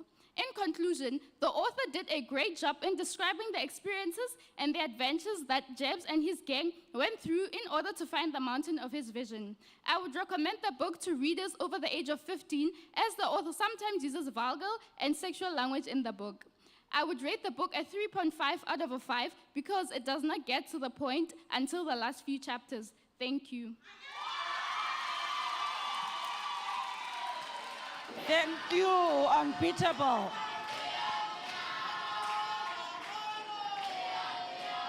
Khumutso Thomas.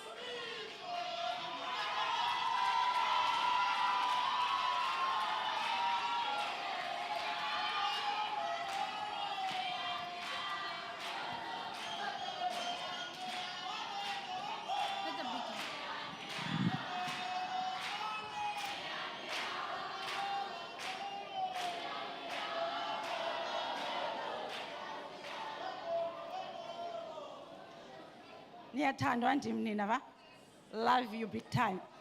The participant is ready, the adjudicators are ready. Can my audience please be ready? Kuzawuba manzi nte. Thank you, sis. Good day, everyone. I am Brazudin Low from the Khumucho Thomas Book Club. Today I'm going to review a book titled New Keepers, written by Jane Bowling.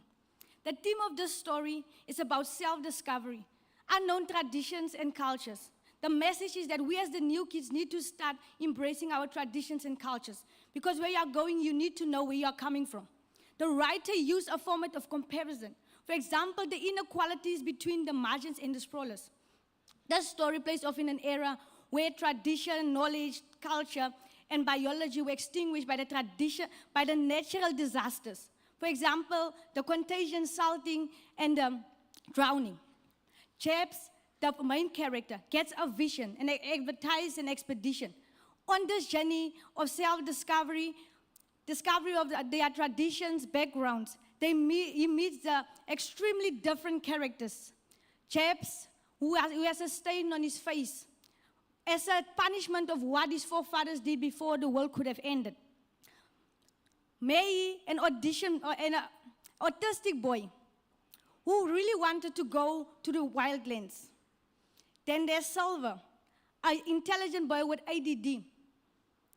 A charming girl, Hello, who was a sprawler but later causing the death unintentionally of Silver. Little did they know when they reached the mountain, their fate are about to change. As secrets being unfolded about Jabs being in Inyanga and Sangoma. But was he the only one with a secret? As May turns out to be a new keeper with a gift who has to go back and lead and unite the margins and the sprawlers. Was this really just the beginning? As their lives were already being filled with tragedy, betrayal, murder. Thank you.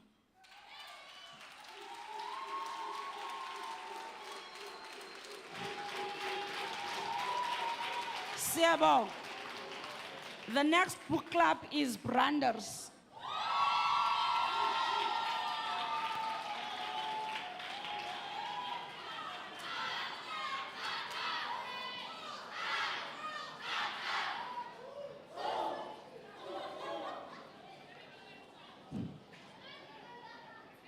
Participant is ready?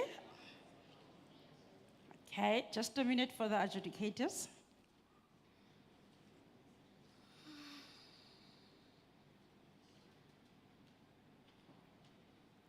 Thank you.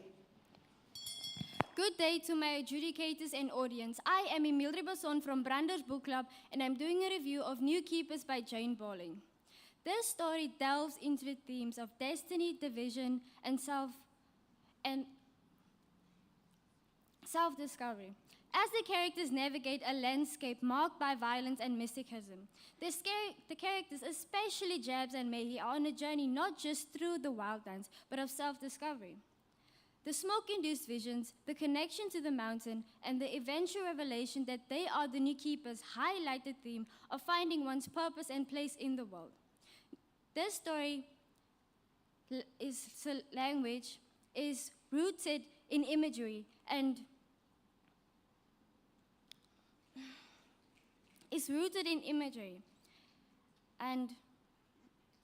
rich in traditional African culture. Bowling uses a vivid description to make the readers visualize the world, its societal division, and its unfolding events. The use of traditional African elements, such as Jabs' calling to be in Inyanga and Tangoma, grounds the story in African spiritual tradition, giving it depth and authenticity. New Keepers depicts a world shattered by events like the drowning, salting, and contagion.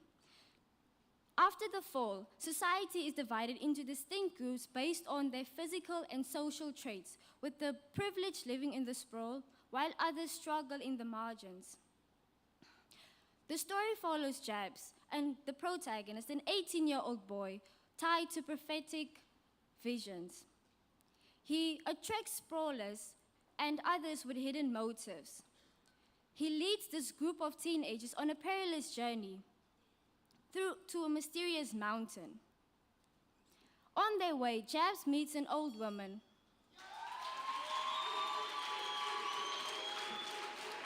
you. Northern Cape, correct me if I'm wrong, is it Lijwe Liputswa? Am I right? Itini? Oh, it's not yours. All right. Lijwe Liputswa on stage.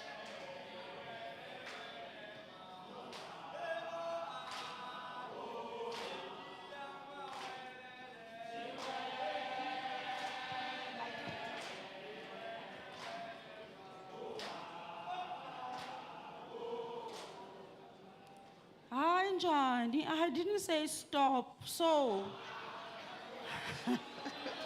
let's go. All right. Masipeni vavavum, guys. Aibo. Ipeni vavavum. I didn't say stop. Nah, just said give it a oomph. We are still waiting for our adjudicators, so that is why you have time. My adjudicators are not ready yet. I said you have time, my adjudicators are not ready. I'll tell you when to stop.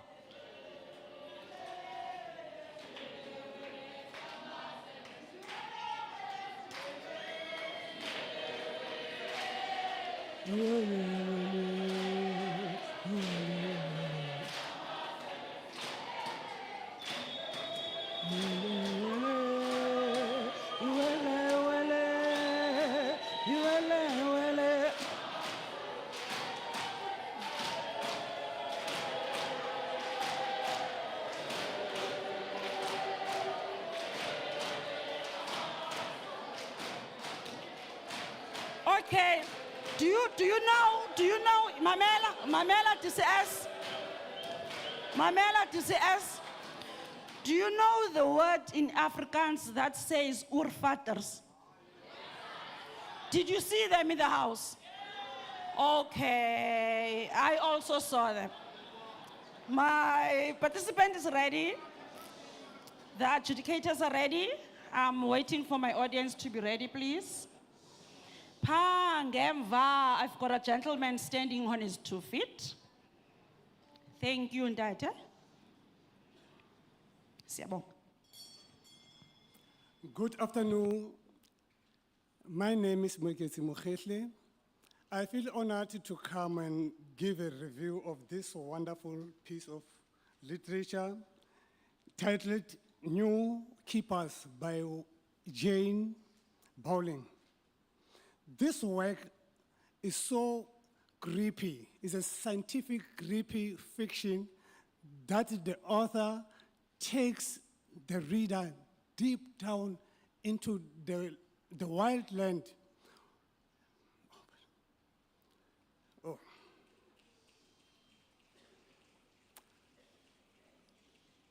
The author takes this protagonist character, who is Jeff. The Jeff is the one who started the expedition and take, oh, what?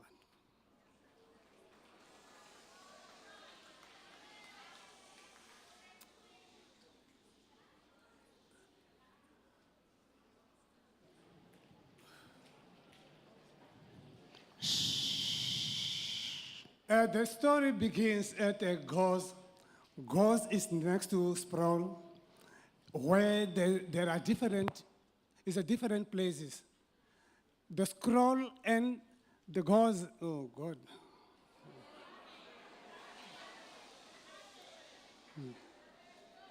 Hi guys, hi, he still has got time, shh.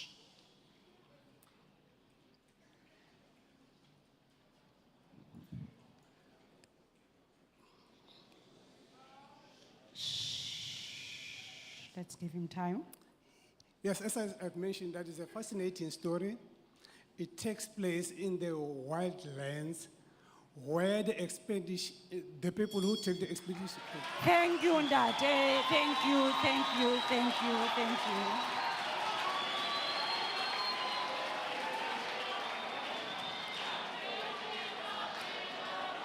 Mujanala.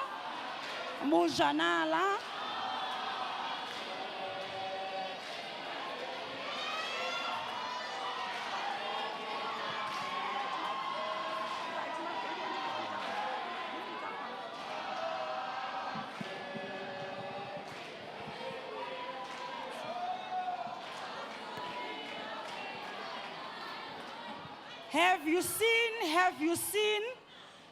seen fans soccer okanye rugby? Hey, those people are very good players sitting on couches, ne? Put them on the field. Then the story changes. Can we stop being those fans? Thank you very much. The participant is ready. Sorry, can we are still waiting for the adjudicators, so it's okay. Adjudicators are ready.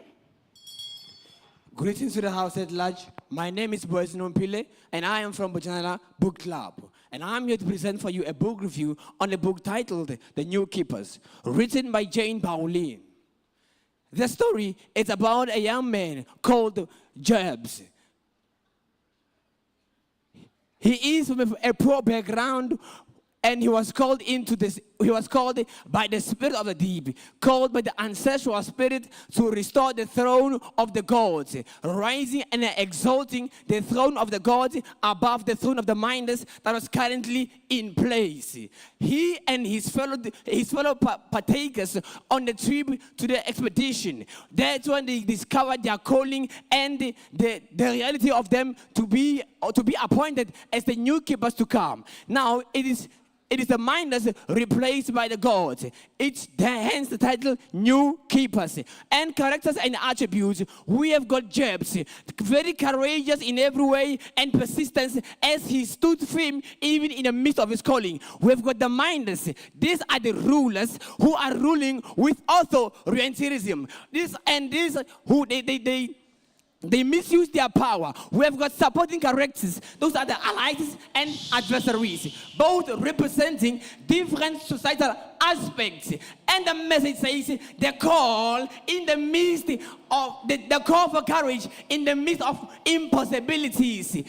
Then we've got self-discovery as Jabs discovers his way out of life to be called by the spirit of the dead. And we have got persistency displayed or portrayed by the protagonist. And also we have got authoritarianism displayed by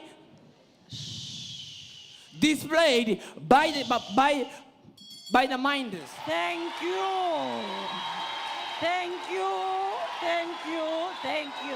Sabon. Audience. Somebody just raising hand from the behind. I want to say.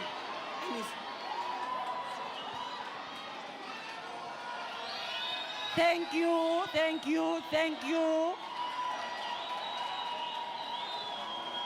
Nice na library.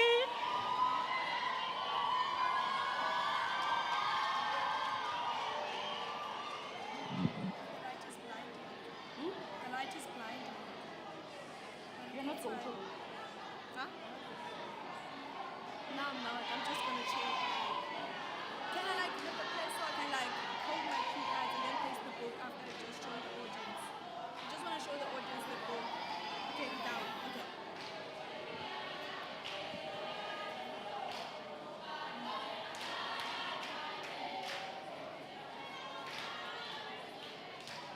All right. Thank you, Naisna.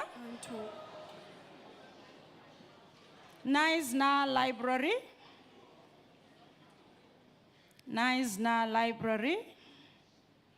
Let me tell you something. Uputi, who was just here now, says someone from the audience did this and that disturbed him. He thought he was supposed to stop.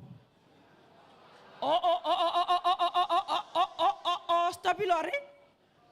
I was telling you something, I was not asking you a question, so I don't expect an answer. Ne? I said, I'm telling you something, so when I tell you something, you listen, you don't answer. The adjudicators are ready. The participant is ready. Thank you. New Keepers by Jane Bowling. Bowling's post-apocalyptic dystopia, New Keepers, presents a world where the survivors of a global catastrophe are known as prosperity, characterized by an authoritarian government that exercises complete power over every aspect of human life. This rigidly structured society has been stratified into defined castes, each assigned a specific role in exchange for protection that from the dangers that lurk in the hostile environment. Only a selected few are granted the privilege of parenthood, while the others live in constant fear of being subjected to the ominous and mysterious processes known as parking and rinsing. The story follows Jabs, a member from a marginalized caste residing on the outskirts of the prosperity, who possesses a unique gift, the ability to harness the healing powers of plants, and is guided by a mystical vision that beckons him to a mysterious mountain. Jabs recognizes that he cannot undertake this journey alone and therefore must assemble a diverse team to aid him in his quest. As they venture into the unknown, this ragtag group of misfits echoes the spirit of legendary explorers embarking on a bold and uncertain endeavor. One of Pauling's greatest strengths is his narrative voice, which shines throughout the story, creating a compelling young adult story. The large cast of characters presents a challenge as some personalities and character arcs are not fully developed, but this complexity hints at a broader narrative arc that will unfold in subsequent installments. Despite these limitations, New Keepers remains a gripping read that evokes curiosity and empathy in its readers. New Keepers masterfully combines dystopian and magical elements in post-technological Southern Africa. I recommend this book to readers above 18 as it navigates intricate moral dilemmas, forcing characters to confront their own values and resilience in the face of adversity. Its insightful exploration of human nature creates a compelling read. And before you...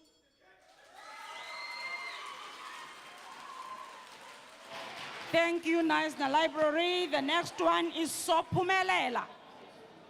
Sophumelela. There she comes.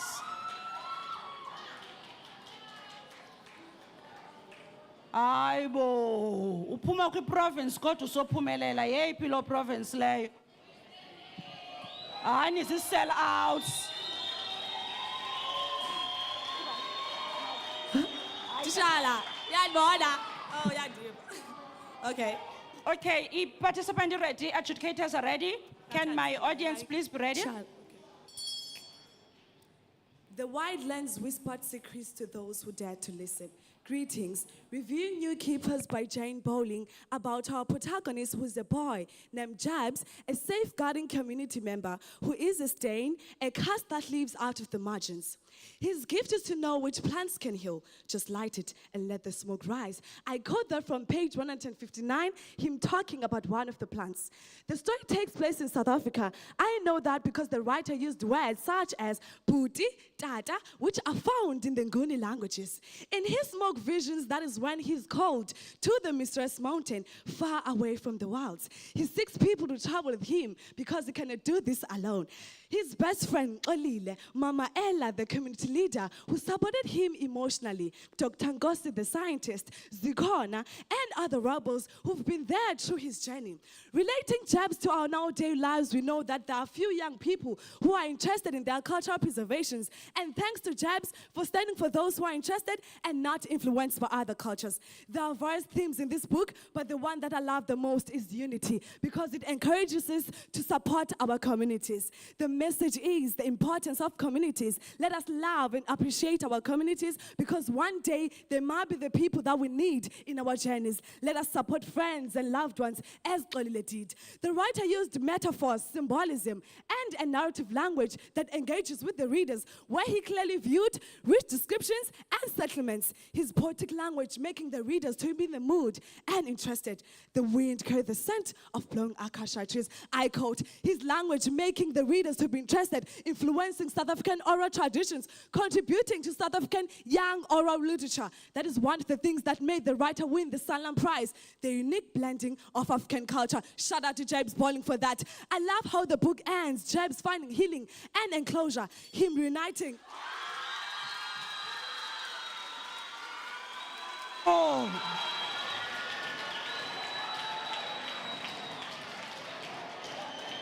Nice na masifunde. Nice na masifunde.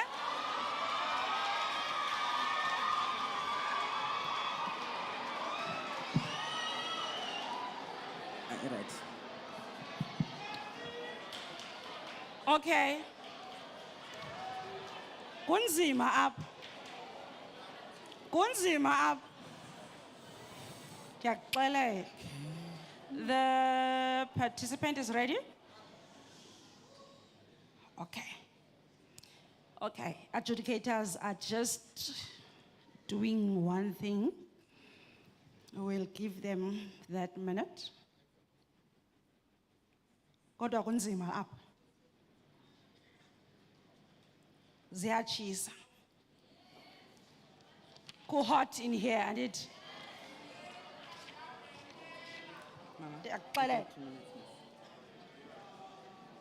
Okay, thank you guys. The adjudicators are ready. Your time starts now. Thank you. Good day, everyone. Standing right in front of you is Tandile Mqeke, and today I'm going to be doing a review on a book titled New Keepers. Now, this book is about jobs from the poor margins of a post-apocalypse city, Gauzi, that suffered a great divide within its people after a tragic event known as the drowning left everyone scattered and scrambling, trying to unravel society. Now, Jabs takes a madly crew of kids from the city's privileged societal groups on a journey to find a mountain that seems to be the source of all his indistinct visions.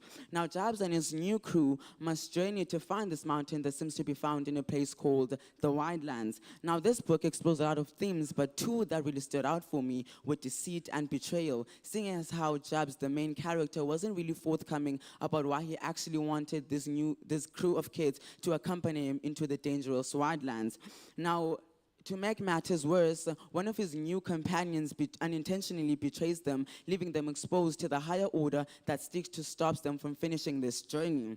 Now, this is a fictional story that I would definitely recommend to people over 16, seeing as how it conveys how powerful and dangerous it is to put your trust on other people. Now, this book also reflects real-life issues like the political repression that they faced in the book and the need to control other people's livelihood and power over others. It also sheds light on African spirituality and how it affects our mentalities and our lives.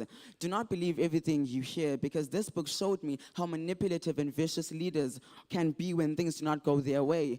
And in conclusion, I would like to quote something that he said: "Why shouldn't the dead still have a presence of some sort?" End quote. That is the thought Jebs had in the middle of his journey, and I find it quite ironic seeing as how things played out for him and his crew in the end. But I guess we just have to read the book to find out. Thank you.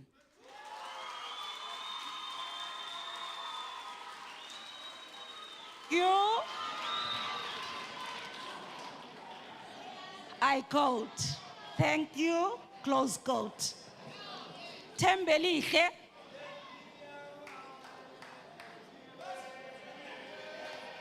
Tembelihle. Yes.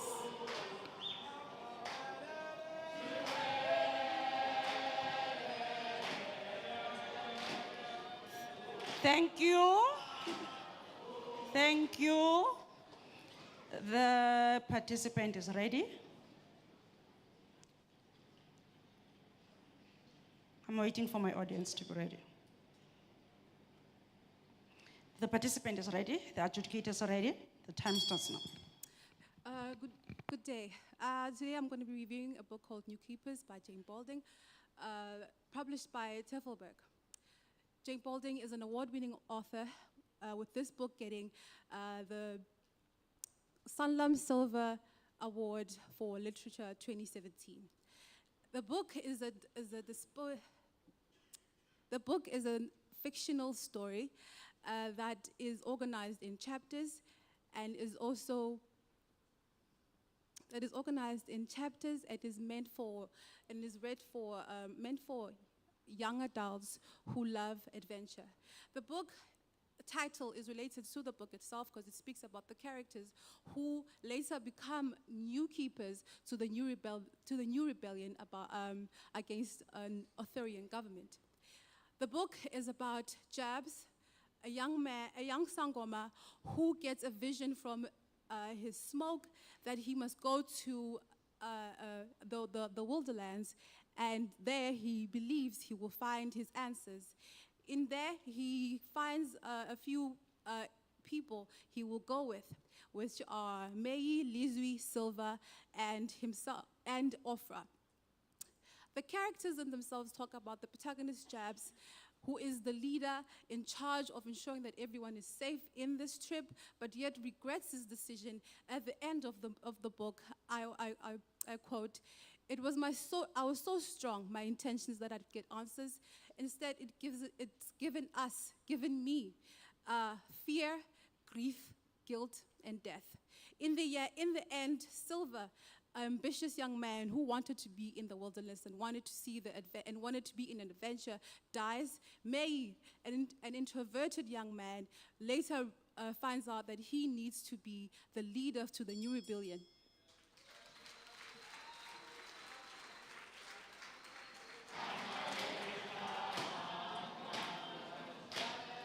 SALB. SALB. Is that you?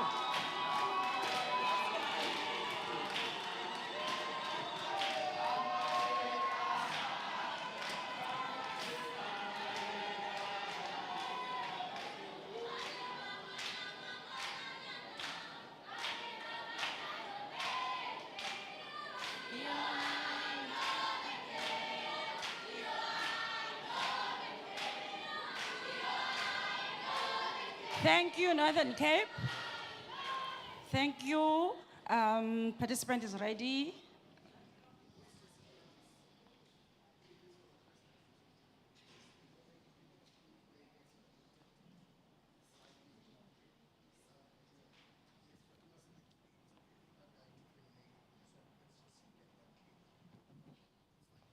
Okay, thank you. Participant is ready, adjudicate is ready. Thank you. Good afternoon, my name is Sipho Meleng and I'm here representing the SALB Visionaries Book Club. I'll be reviewing a book titled New Keepers by Jane Bolling. It is an adventurous book that revolves around liberation, spirituality, and government control. The book takes place in 3 areas, essentially the sprawls, margins, and the wildlands.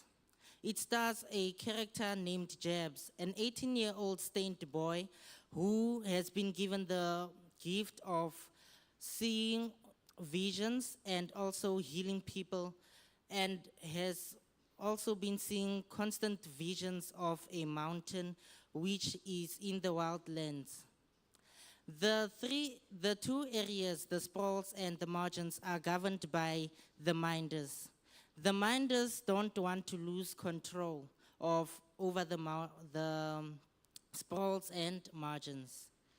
The Jabs, the main protagonist, Jabs, goes on and knows that he can't go alone into the wildlands. He doesn't know what to expect in the wildlands, so he gathers a few people, namely May, Silver, and Halo. May is a boy diagnosed with autism, and later is discovered that he's supposed to be the keeper of the sprawls and margins. He and his crew go on to the wildlands, find the mountain, and then find Mother, who was supposed to be their Gobela. They went on later to meet up with Itani and his. Thank you. You. Next is Buffalo. Buffalo.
Thank you.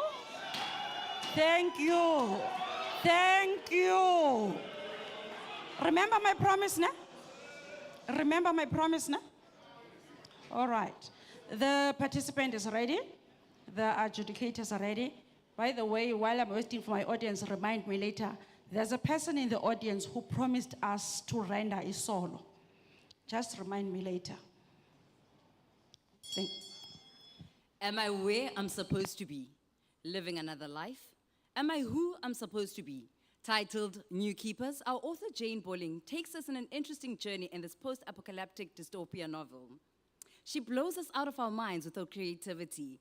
This book is published by Tafelberg in the year 2017. It is written in first-person perspective as Jane takes us through the imaginary spoilers, margins, right through to the wildlands. We're introduced to interesting characters in the book. However, I'll only mention a few. The protagonist in the story is Jabs, who is the new keeper pursued by his ancestors. As he's shown visions of a mountain he needs to find, Jabs initiates an expedition into the wildlands on a quest to find his answers, as he believes this is not the life he should be living. Supporting this character is Silver, who looks beyond the control systems inflicted by the Minders. Silver proves loyal to Jabs by being his right-hand man, figuring out who poses to be a threat to destroy their quest. Halo, with her enchanting beauty, disguises her antagonistic character. As Jabs is smitten by her, Halo works undercover for these Minders who run these controlled systems with the intentions of keeping the new keeper unknown and the gift not transferred. The theme of the book is of culture, spirituality, as well as unity, teaching us the importance of independence, teaching us the importance of identity, teaching us the importance of being spiritually aligned, as well as working together to achieve a common goal. I applaud Jane for creative narrative voice, blending the magical with the dystopian future. She's used figures of speech, such as the personification on page 244, I quote, "The other whose mind flies free and who comes to purchase the safekeeping of the gift," close quote. I criticize Jane for the introduction of a lot of characters with different groupings, as it is not obvious as to why they differentiated. This is a great read for young adults with creative minds to envision possible futures, recommended for high school scholars, varsity students, as well as adults with an interest in science fiction. Are you where you're supposed to be, living the life you should be living, being whom you should be? I thank you.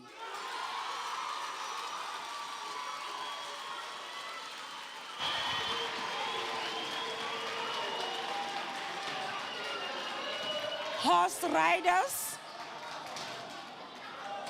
Horse riders. Horse riders.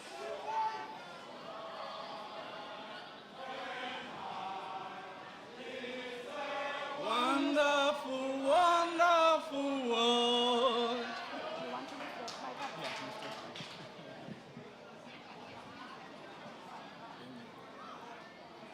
Testing, testing. Yeah. Ah, sure. Siyatesta la. Yeah. Uzuqonda uba kunzima. All the adjudicators have monsters in front of them. Hey, hayi kutough. Kutough. Thank you. The participant is ready. Enkosi. Waiting for my audience to be ready.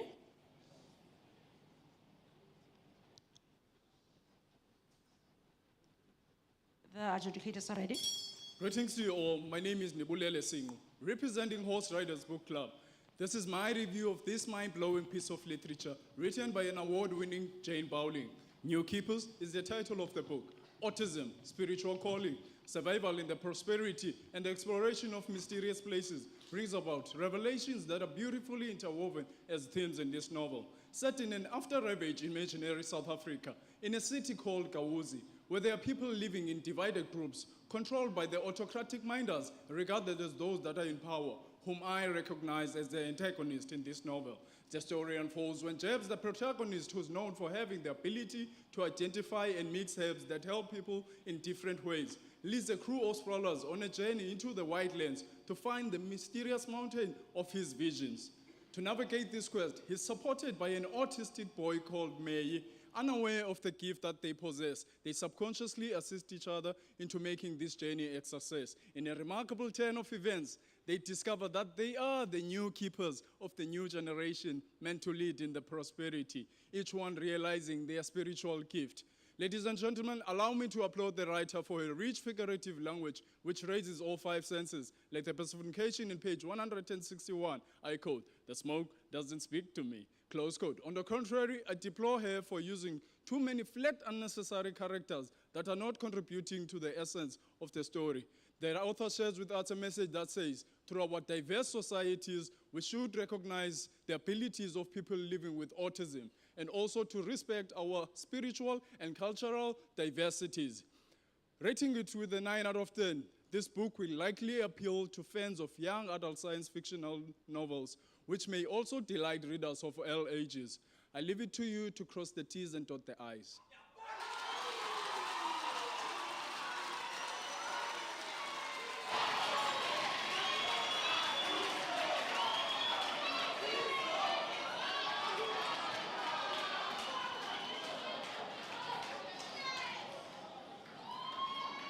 O.R. Tambo. O.R. Tambo.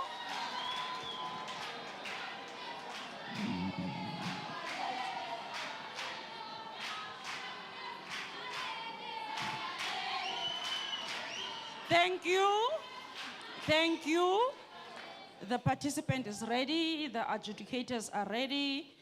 I'm just waiting for the audience to be ready. I'm just waiting for the audience to be ready. Ndicela sihlaleni phansi.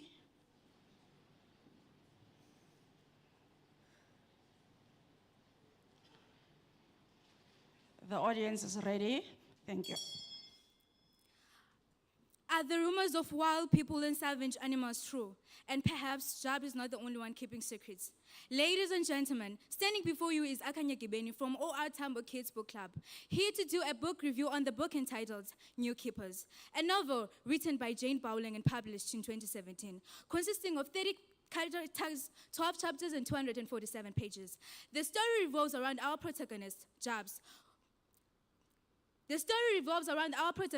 Jabs, who have visions of a certain mountain and strange experiences. So he gathers a group of young people to go with him to seek the mountain and find its meaning.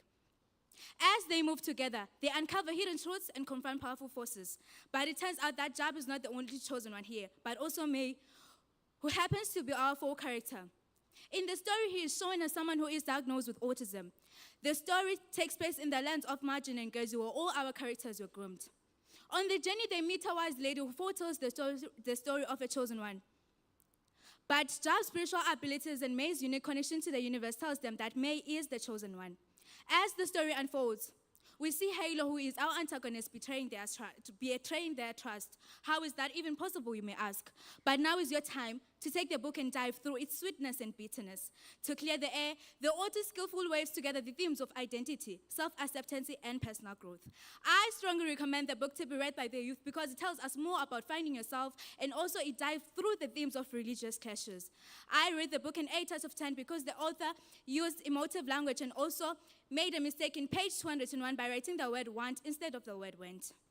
I have learned that friendship can help overcome obstacles, and also the importance of spirituality and self-discovery. New Keepers gives us the magical with devastating future, and I am so curious to see where the author will take both Jab and his friends. Ladies and gentlemen, with all that being said, I thank you.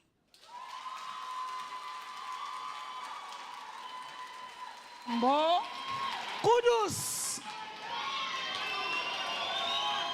Kudos.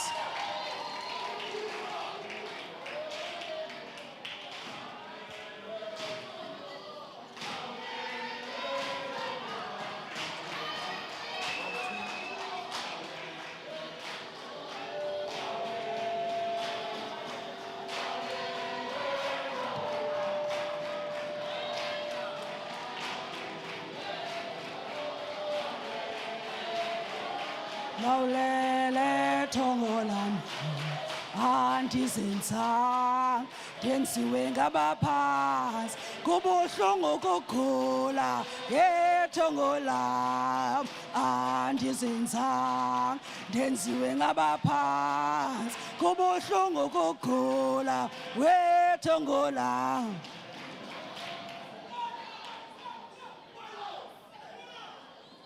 Hayi jonga la group good ne.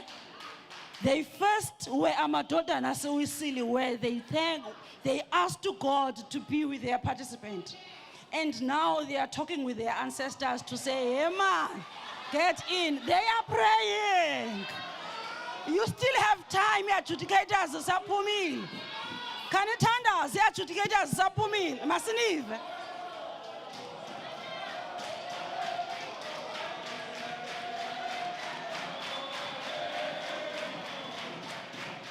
Wetongola, wetongola, wetongola me, wetongola, andisenza, densiwe ngabalele, kubuhlungu kukhula, wetongola, andisenza, densiwe ngabalele, kubuhlungu kukhula, wetongola. Wetongolam, wetongolam, wetongolam, wetongolam, wetongolam. Thank you. Thank you. Goes. It goes. The participant is ready. The adjudicators are ready. Waiting for the audience to be ready. Okay, thank you. In a world unimaginable lies a world with no government, no animals, and no real sunlight. A place where defects get parked with the lucky cent for repairs. Every birth and death controlled. The apocalypse had detrimental results where classes are rated according to their skin crafts. Jabs falls into a leading role, leading forth a group of young misfits into a dangerous expedition out of the control zones. Being the owner of the bus they use and the idea itself, having met his companions by design and by accident, call it fate. Supported by Liz Wayne, May, whom Jabs feels knows more about his reasons of wanting to go to the mountain in the wide lands, thus secretly entrusting him to being their guide, making May our second protagonist, who has been supported all his life by his older sister Lizwi, being his voice because of his autism. Silva, who seems to know much about everything, resourceful too. Oh, but the dirty margin girl who proves to be useful. Real, the human pet who's running away from the controlling minders, watched upon by a younger brother boy, big boy for his age, proving very useful in fights. And lastly, Halo, the beautiful prayer girl who captivates Jabs with every move. She was a sign of beauty, divinity, and innocence, but with no clear reasons as to why she is with the lot. All this squash when she's found out she's working with the enemies, the minders, making them both antagonistic characters in the story. The writer offers us the freedom to unravel what the setting is by giving us cryptic clues. I feel that this style of writing is truly beautiful and interesting. How she put together this apocalyptic dystopia, which is fictitious, but staying close with human realities and what affects her as a species. The cover of the book is truly a work of art as it shows the beast surrounded by a halo, depicting life, hope, and abundance. In these trying times where religion, African spirituality, and science should work together to provide a future for the human species and life itself. Human resilience is the theme of the story as we face and continue to face enormous challenges caused by man, also conveying a message warning us of things that may come and erase our existence due to our neglect, overuse of fossil fuels, and wars affecting the health of this planet and the existence of life. Ladies and gentlemen, I bring to you New Keepers by Jane Bowling. Standing before you, Soldier Artillery, from the Correctional Book Club, I thank you.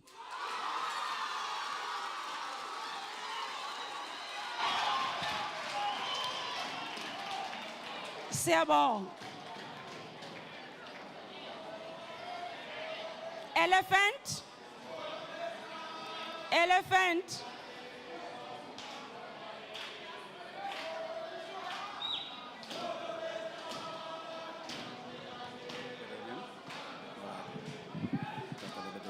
Just a little bit lower. All right, now it's fine.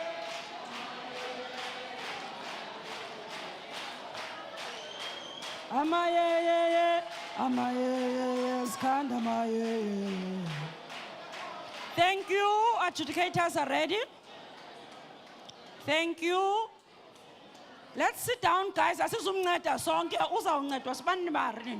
Thina masihlaleni phansi sizoqhuba ngeprogram. I'm waiting for my audience to be ready. Ndiyawabiza namagama ke mna ke to people who don't listen, ne? I've got that advantage of being here and I can name names.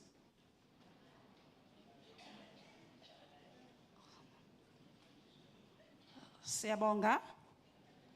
Thank you.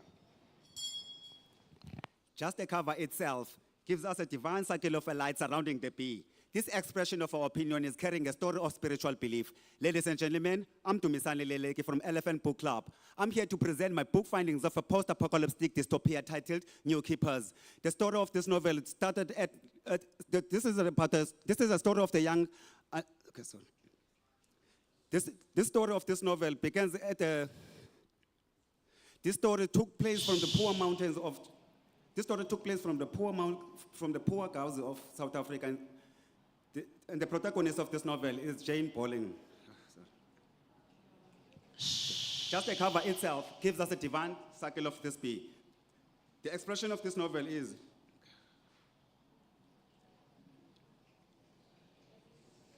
just the cover itself gives us a divine cycle of a bee. This expression of a novel gives us, this expression of oppression gives us a divine cycle of a bee.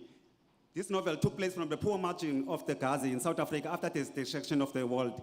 The protagonist of this novel is Jane Bolling. Oh, sorry.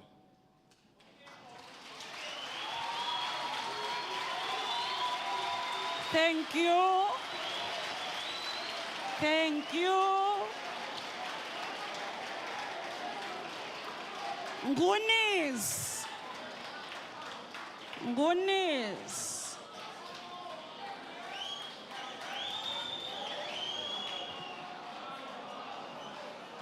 Yeah,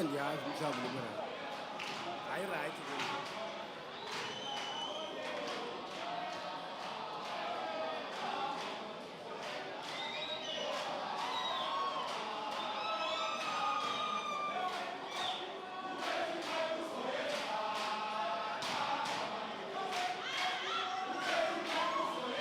Zawucula ngayo le mali. Zawucula ngayo le mali. Zawucula. Thank you. Thank you.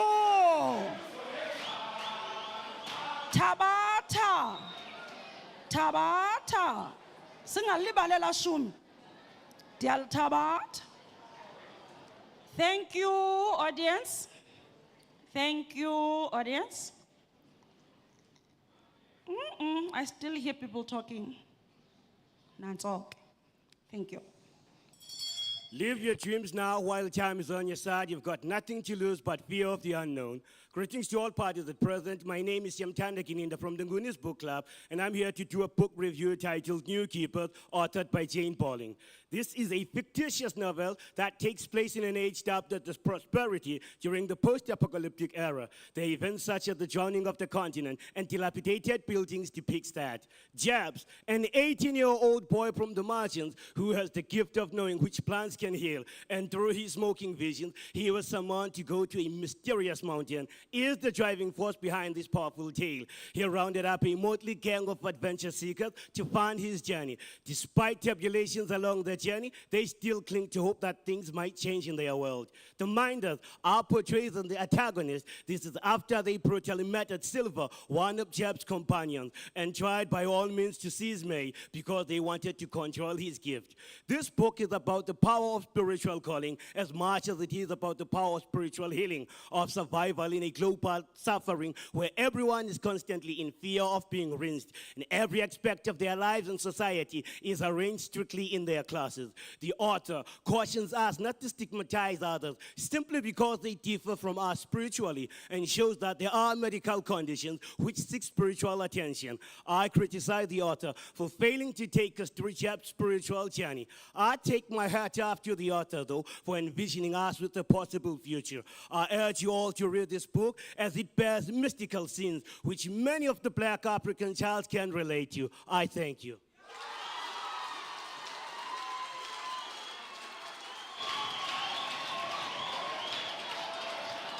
Dr. RSM. Dr. RSM.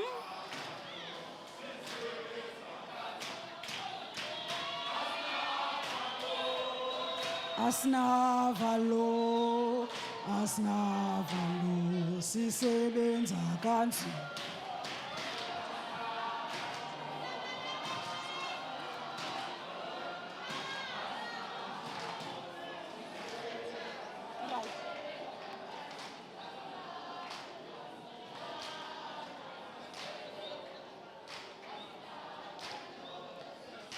Thank you.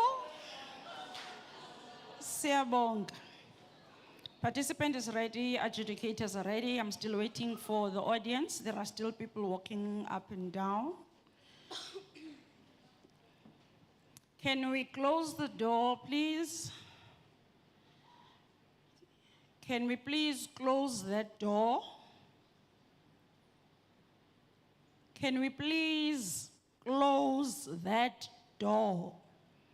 Buti, luvale, makame ngenyawo ngaphakathi bakufuneka emile.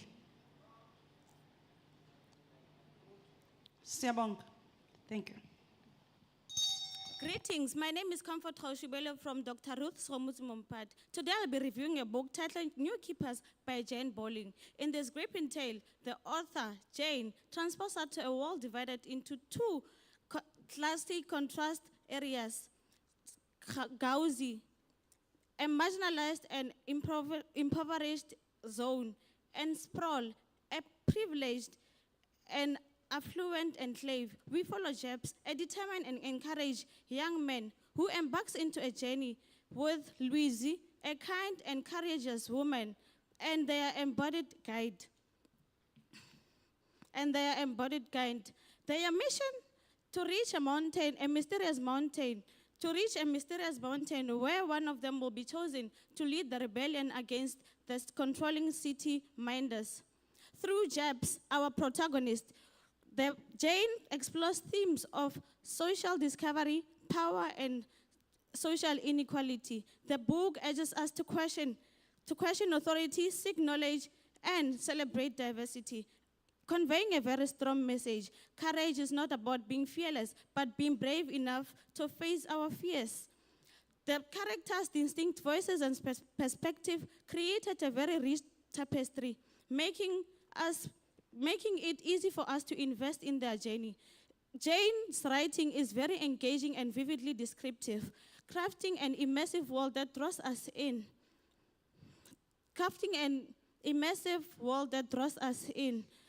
New Keepers is a young adult novel that deserves a solid rating of 4/5 because Jane's writing is a testament to a powerful storytelling, inspiring us to strive through the status quo and strive for a more equitable world. Thank you.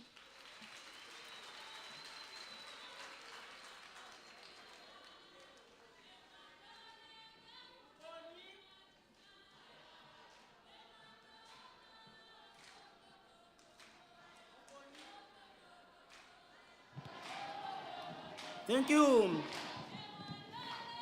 Bukoni Bupirima. Yes. We have Bukoni Bupirima score checkers on stage. Bupirima. Yeah, okay. Bukoni. Yeah, okay. Bupirima. Now, Zonje. Our adjudicators are ready. Your time starts now. Good afternoon, ladies and gentlemen. My name is Lau Diobe, representing Bokone Bupirima Book Club.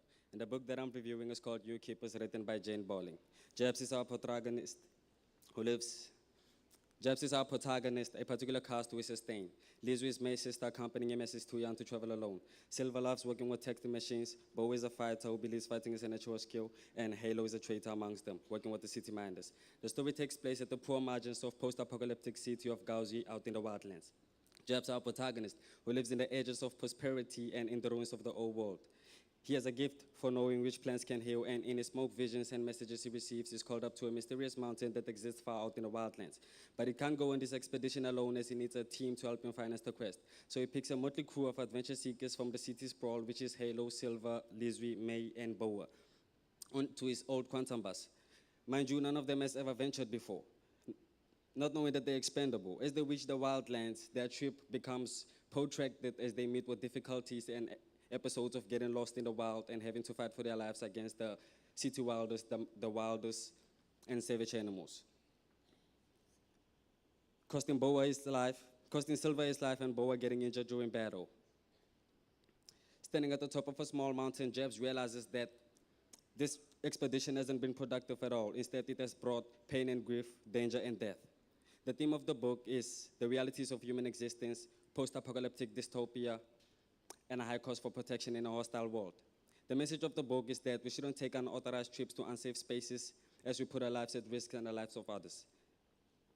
I recommend this book to be read by young adults and adults as it teaches us about life lessons and survival out in the wildlands. And I say thank you. Thank you. Thank you, Bukoni Bupiriba. Let's invite on stage Northwest Book Club. Northwest Book Club. We have on stage Northwest Book Club. Okay. All right. Technical team. Does my name appear there on the screens, please? If it's not, it must be there. Nelly L.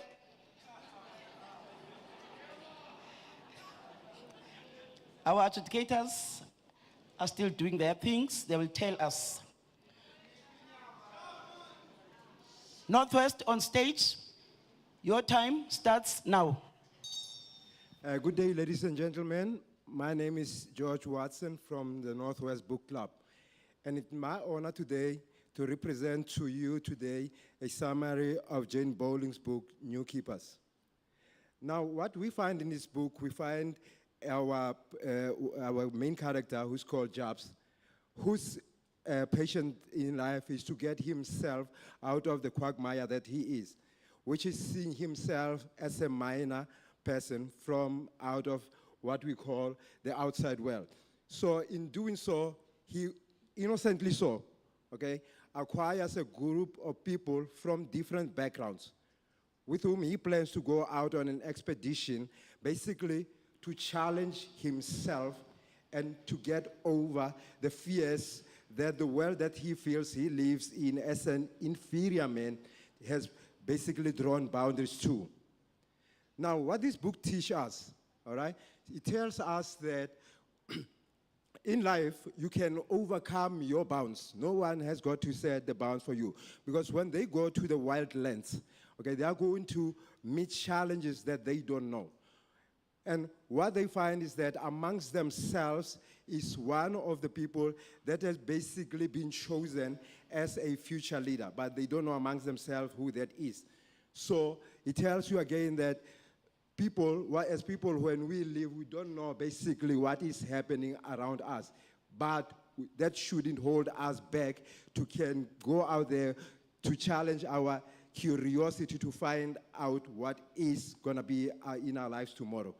So this book also tells us that it is very easy for people to can sacrifice human life for selfish self-beneficiation. Because one of our his co-conspirator, his friend. Thank you. Thank you, Northwest Book Club. Thank you so much. Now we are inviting on stage Dr. Kenneth Kaunda. Dr. Kenneth Kaunda, thank you, Book Club coordinators, for the wonderful work. Benza kakhulu coordinators, siyabulela. Dr. Kenneth Kaunda. We have Dr. Kenneth Kaunda on stage. Let's wait for the adjudicators.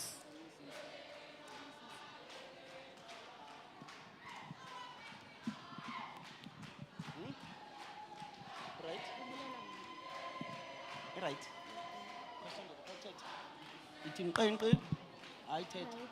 Right. Adjudicators, thank you. Thank you so much. Your time starts. Science is life and life is science. That's the theme of this book. Greetings, everyone. My name is Ornelle Mtingi, and I'll be reviewing a book, New Keepers by Jane Bowling. This book entails about the life of a boy named Jabs and his companions who will embark on a journey to find a majestic mountain, the Liogoti. As much as their journey has been amusing and exciting, they did come across conflicts, obstacles, and betrayal. This has all fallen unto them as a result of a generational curse casted unto them through ancient science. Conclusively, we read that they indeed found the Liogoti. Moral of the story is, being led by an adult is better than being regarded as an adult. This book would highly be recommended to first-time readers, but mostly youngsters. Thanks to the writer for taking us on an excursion through their own imaginary ancient ideologies. Thank you, everyone. Thank you. Thank you, Dr. Kenneth Kaunda. Now we invite on stage Chris Ani. Chris Ani. Chris Ani Book Club. Let us wait for our adjudicators. They are going to indicate when they are ready. Just relax, be calm. Kanya udla amafutha. Bazosixelela xa be-ready. Let's wait for our adjudicators, our score checkers. Ni right?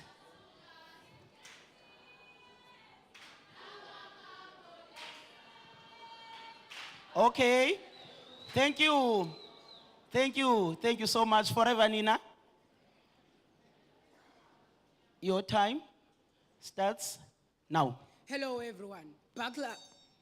Hello, everyone. Buckle up. Hello, everyone. Hello, everyone.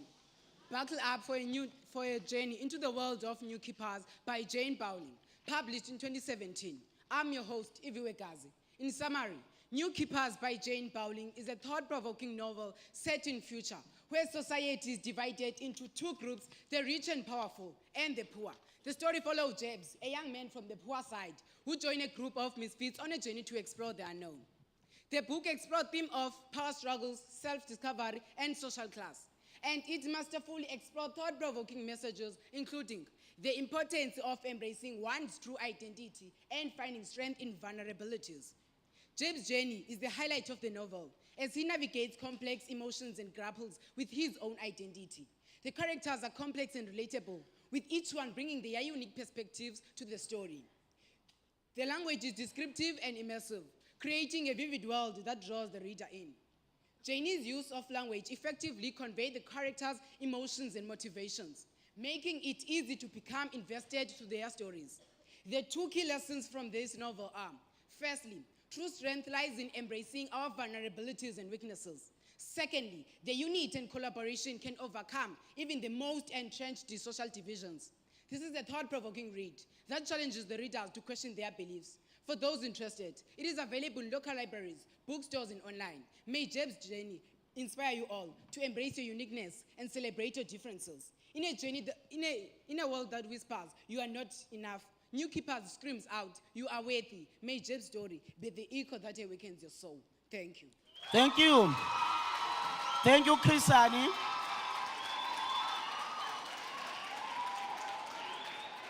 Thank you, Chris Ani.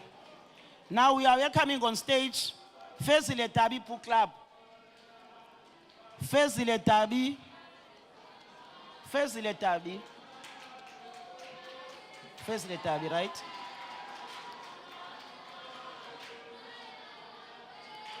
Relax.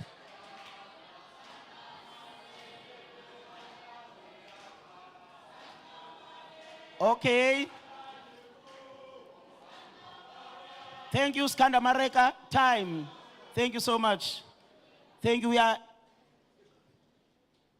You right? You right? All right? You right? Your time starts now. Greetings and salutations to you all. I am Bidumel from Fezile Dabi District, and I will be reviewing a book titled New Keepers, authored by Jane Bowling, which has the themes of control, adventure, and freedom. The novel has a large cast of characters, involving the likes of Jebs, an 18-year-old boy who helped people using herbs; Opa, a dirty girl that tagged along with Jebs throughout his whole adventure; Maggie, an autistic child who has the urge to go to the Wildlands; Lizzie, May's older sister and also his translator; Silva, a genius that liked learning and playing with his cards, and many more others. It all began when Jebs sent an invitation to an expedition to which the others, which are Lizzie, Silva, and May, answered to, but they were not the only ones. And this led to an adventure to the Wildlands, a place May has been longing to go to. They all had different reasons as to why they wanted to go there, such as the Sprawlers wanting to get out of the Minders' control, being free and avoiding sterilization. But the most intriguing one was when Jebs wanted to go to the wildlands to find a mountain he was told about by the smoke. As we near the conclusion of the novel, we are vouchsafed about what the title means, or rather represents. There are two new keepers, being Meyi, he who was bestowed power upon by Futi, and Jebs, he who was now going to be trained to be a Sangoma and Inyanga. Language usage is not basic, as it involves elevated English words such as vouchsafed, expedition, and many more. Words from other languages have been used, such as Sangoma. The author's message is that nothing can ever get in the way of destiny. My message to you all is that never underestimate people based on their physical appearance and mental health. I would rate this book a 9 out of 10 because nothing can ever get a perfect score. I also recommend this book to those who are 16 and above, as it involves vulgar language and elevated English words. I thank you. Thank you so much, Fezile Tabi. Thank you so much, Fezile Tabi. Inkwenkwezi. Inkwenkwezi, come take the stage, please.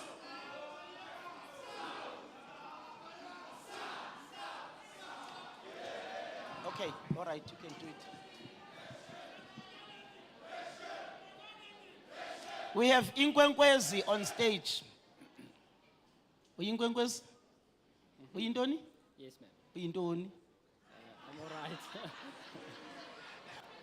Uyinkwezi? Yes. Is that right? Okay, thank you. Thank you. Okay, let's wait for our timekeepers. Can we please be silent? Singanceda sithule. Kikupa nididi imali. Your time starts now. The world as we know it has passed. The drowning, the salting, the contagion. And out of the ashes arises a new world order, ruled by a vindictive group known as the Minders. The theme, adventure with a dash of African culture stirred into the mixture. A novel unlike any other you have ever read before. Good day, ladies and gentlemen. My name is Mornay and I represent the Inkwenkwezi Book Club. Today I'll be reviewing a book titled New Keepers, authored by Janie Balding. Indulge yourselves into a future age where a motley gang of adventure seekers travel to a mountain shrouded in visions, secrets, and ancestral rites. From the sprawl to the margins and finally into the wildlands, Jabs, our main character narrator, leads 7 other individuals on a journey to not only bring an end to the tyranny of the Minders, but unknowing to him, fulfill his own destiny, a prophecy of all, to become a Sangoma. The sprawl, the place of new beginnings, the prosperity, but not for all. A place where citizens are forced into birth control draws. Page 33. At least the draw is democratic. The margins, the home of the outcasts. Page 68. The margins aren't just smell. Where noise, fights, and parties going on in and outside of the buildings. And the wildlands, the unknown territory beyond the borders of the prosperity. Are the rumors of wild people and savage animals true? 3 of our supporting characters are Orpa, the dirty, unkempt and snippy girl. Halo, the serene, beautiful and kind girl. And Meiji, the autistic and half-minded boy. And it is from these characters that the author clearly portrays the 3 very important messages of the book. 1, appearances can be very deceiving. 2, our traditional cultures define us. We cannot deny our roots. And lastly, it teaches us of people living with autism. I recommend this book to those aged 16 and above as there appears strong language usage, for example, on page 16 as and 19 should. My message, you may take our freedom, you may take our voices, but you can never break or interfere in the heart and traditions of a true African. I thank you. Okay. All right. Tswelo Pili, please come take the stage.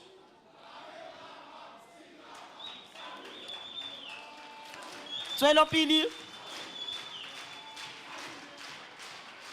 Yeah, okay. Yeah, okay. Yeah, okay. Aibo. Tswelo Pili. Tswelo Pili. Yeah, okay.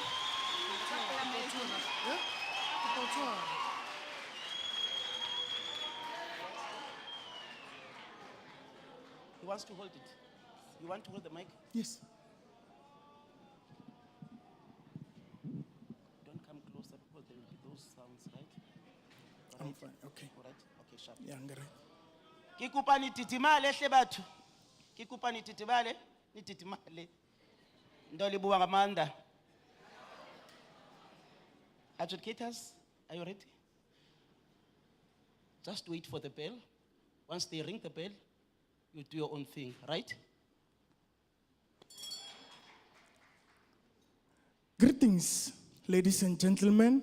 I'm Alfred Mvulani, representing the Tsolopele Book Club.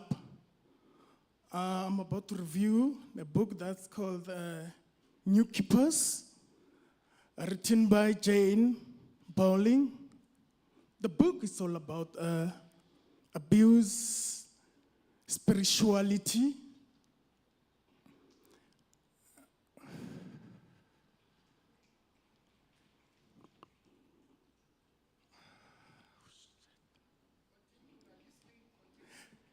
Yes, the book, the characters, Jabs, who took his clients to the show that was screened on a television. It is called The Draw.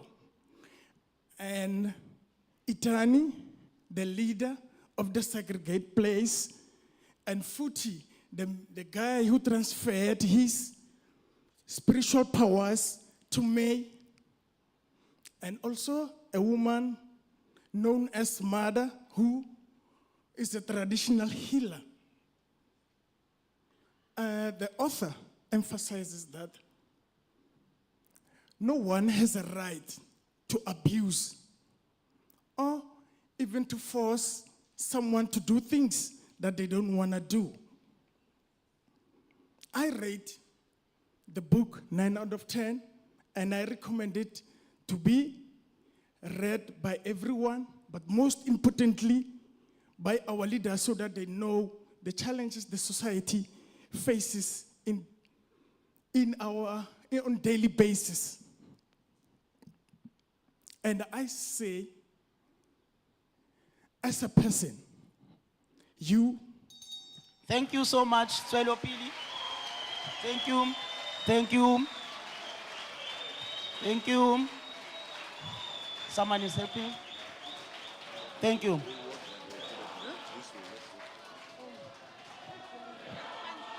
Siyangoba.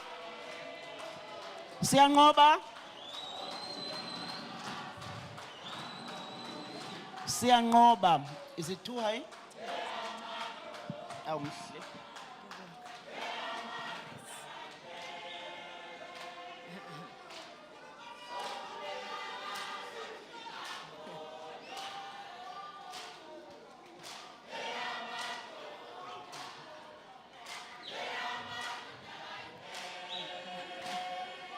Kita.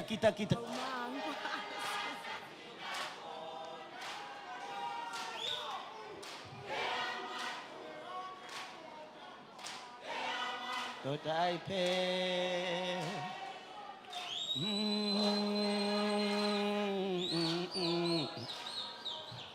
Nizawuva ngami yakhe. Eyamadoda ayiphe. All right. Okay, Thank you. Cela uyibambe. Msalundilinga, msalunditesta. Okay. Yeah, okay. Yeah, Betun.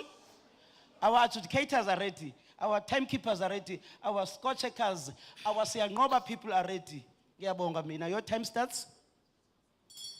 Greetings.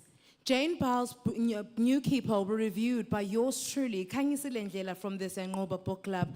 There is a mystical entanglement between the bee portrayed in the front cover and the storyline, as bees exemplify how teamwork can lead to success. In a hive, each bee has a specific role that they play, just like the characters in the book. Jabs, the 18-year-old protagonist with a hereditary stain on his forehead, struggling with his identity and leadership skills, nonetheless was able to try and help the crew to find the secret mountain. Silva, whose calm demeanor and strategic thinking made him a vital element of the team.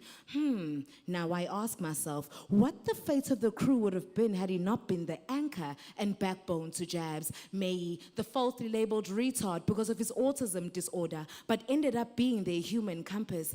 And the one, Halo, whose intoxicating beauty assisted her in deceiving and going against the crew. This thought-provoking novel was set in a post-apocalyptic futuristic era in the city of Gauzy that was divided into the affluent sprouls and the impoverished margins. Jabs, suffering from his prophetic visions and voices in his head, alongside his acquaintances, ventured to try and find Mount Likokote. Will the crew make it to their destination? Who sacrificed their life for the new keeper? Who is the new keeper? The theme and message revolves around challenging the status quo, fighting for change and survival, and self-discovery in such a treacherous world. The writing style is vivid, using vivid imagery with metaphors and a tad personification that I quote from page 86, open quotations. Sympathy softened Halo's eyes, close quotations. The writer was also able to use simple and everyday English. The anticlimax is heart-wrenching as it all ended in fear, betrayal, and death. I was highly captivated by the read and would recommend this read to teenagers as the author was able to exemplify grip. Nazo. Siyabonga, siyanqoba, siyabonga, siyanqoba. Let's welcome on stage Literati.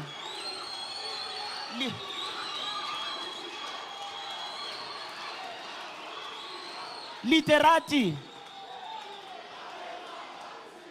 Literati.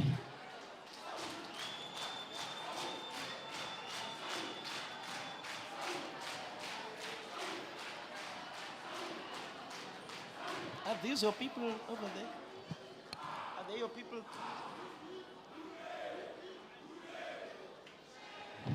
Okay, thank you so much. Thank you. Your time starts now. Good day, ladies and gentlemen. My name is Kino Simpson and I'll be representing Literati Book Club. The title of the book I'm about to review is New Keepers, written by Jane Bowling.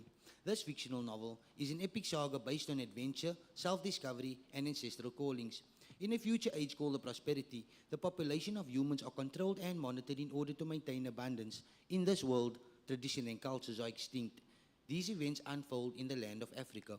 The main character, Jabs, is 18 years old and lives in a poor area called the Margins. He plans an adventure into the wildlands because of the visions he gets when inhaling in Pepu. Seeking company, he sends an advertisement text about an advertisement into the wildlands.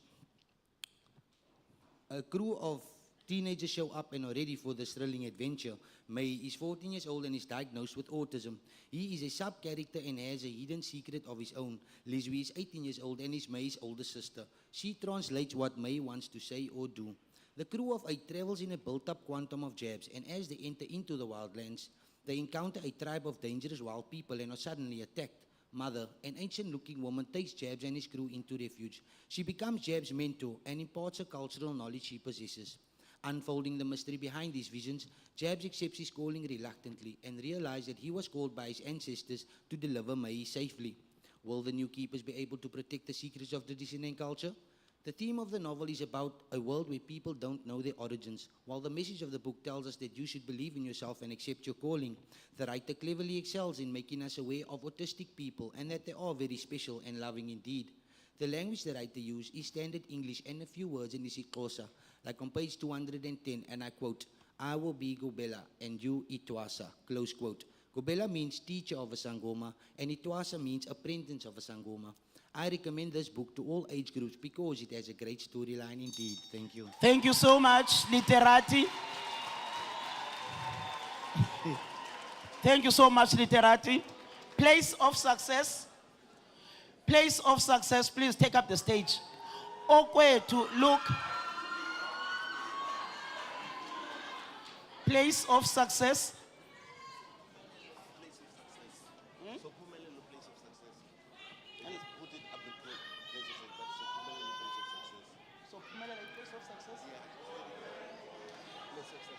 So Pumelela, place of success.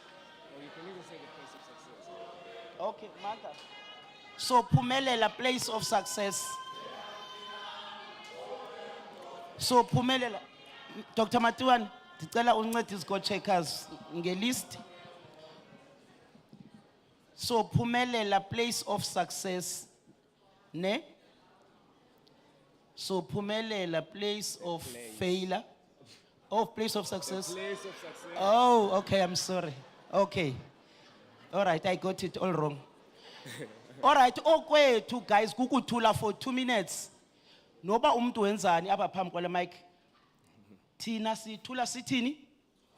No unqaqazingi. Ne? Please. Forever Nina. Adjudicators? Sharp.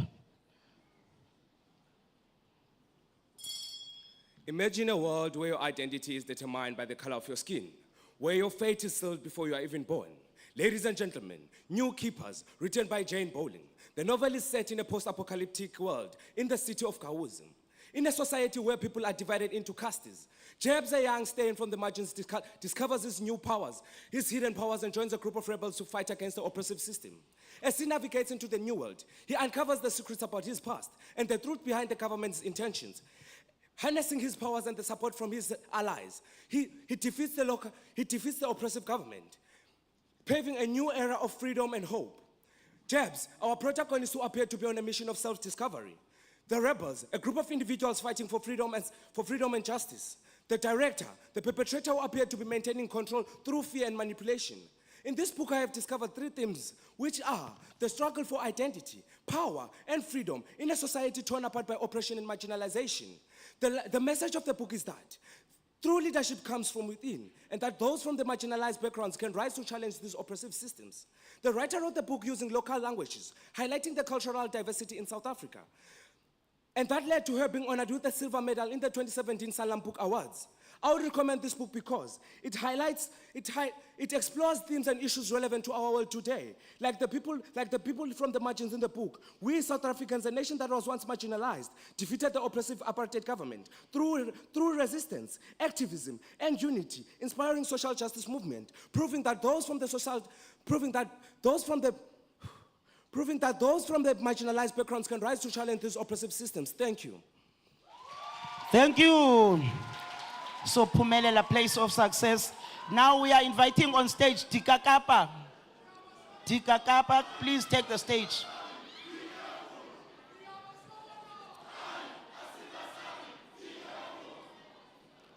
We have Tika Kapa on stage. Eh? You want to use the copy? Why do you want to use the book? It's fine, I can do it free. I can do it without the book if it doesn't Okay, matter. my Yeah, dear. it's fine. Hey? Yeah, but tonight, Tika Kapa. He wants the book.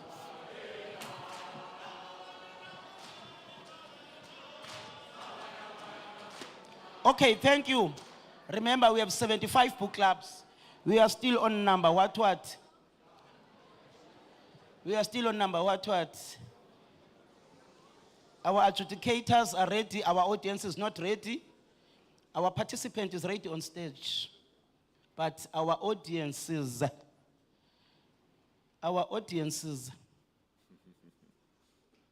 they are ready. We are all ready. Greetings, ladies and gentlemen. Allow the Dikakapa Book Club to take you on a journey as we review Jane Bowling's New Keepers. The author infuses African spirituality, nature, and technology to portray her vision of the future. The extermination of an ancient civilization during the period of the drowning gives rise to the post-apocalyptic region of Gauzi. On its outskirts is the margins, residence to the less affluent population sector, whilst further away is the relatively unknown and so-called savage wildlands. There seems to be a mutation of animal and mankind, characterized by the description of Leoli Leopara on page 18. I quote, Leoli was skins. Her graft was cultivated from cells from the last ever natural-born leopard. I close quote. This sets the tone for a fascinating science fiction story. Central to the plot is Jabs, a scheming lad from the margins, prompted by seeing visions to look for a mountain shaped like an animal's head. He advertises for crew members to lead on a journey into wildlands territory, but in essence, he's secretly seeking funding for the adventure. He's joined by siblings Lizu and May, but Lizzie is a reluctant participant and acts as a mouthpiece for her autistic brother. Silver joins. However, it is beyond his known intelligence that he is to become a sacrificial lamb on the journey. His death in protection of May against an attack from the oppressive minders leads to the climax. May's identification as the one fulfills the prophetic mystery surrounding his incomprehensible utterings and Jabs' visions. The one is to lead the new keepers on a rebellion against the status quo. Linguistically, the book is difficult to follow at the onset. However, the transition from the Western to the African culture eases this. Themes of inequality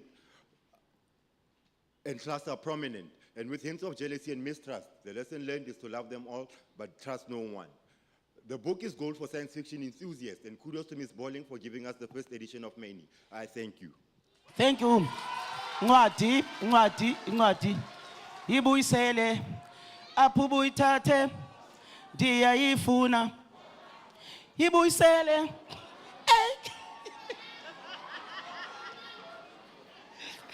Thank you.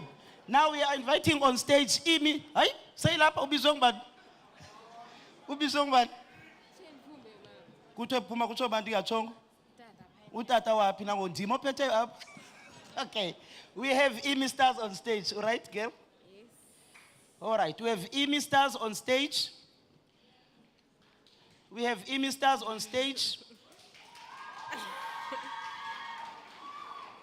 Kusekho abakhulumayo ngapha. Kusekho abakhulumayo ngapha.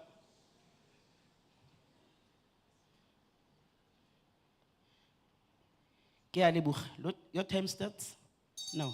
Good day, everyone. I am from Imista's Book Club. I'll be reviewing a book entitled New Keepers, published in 2017 by Jane Bowling. In the novel, we have an 18-year-old boy, Jabs, from the margins, who has an expedition of moving to the mountain of his vision, and takes a poorly organized group, each with different reasons to which why they want to go into the wildlands. In their way, they meet multiple obstacles, but with the help of the ancient smoke, May's autism, Silver's smartness, Boa's courage, and Opa's rage, they made it. But unfortunately, Silver got sacrificed in the process. And on the other hand, Jabs discovered his calling of being a healer. This book is descriptive of both place and personality. The theme of the stories unleashes death, loyalty, friendship, fear, grief, and betrayal. I give this book an 8 out of 10, since there are no signs of mistake, and there is use of slang in page 148, open quote, "Shit! Get off me, I'll freaking kill you," close quote. There is also usage of an indigenous language found in 201, open quote, "Impepo," close quote. I would recommend this book for young adults because it is not easy to read and it contains strong language. The whole book focuses on South African corruption and politics.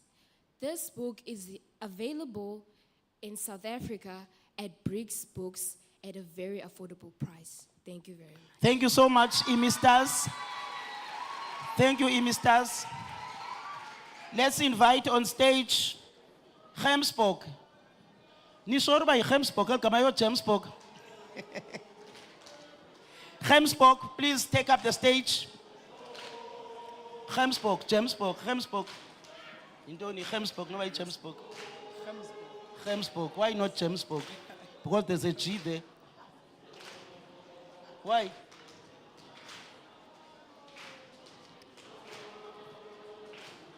All right. Hey, okay. Thank you. We have Gemsbok on stage. Our adjudicators are ready. There are still people who are moving up and down. Please, guys, let's respect the participants on stage. Kodwa kuphela le data ye-English ngoku ndicela ningazuli.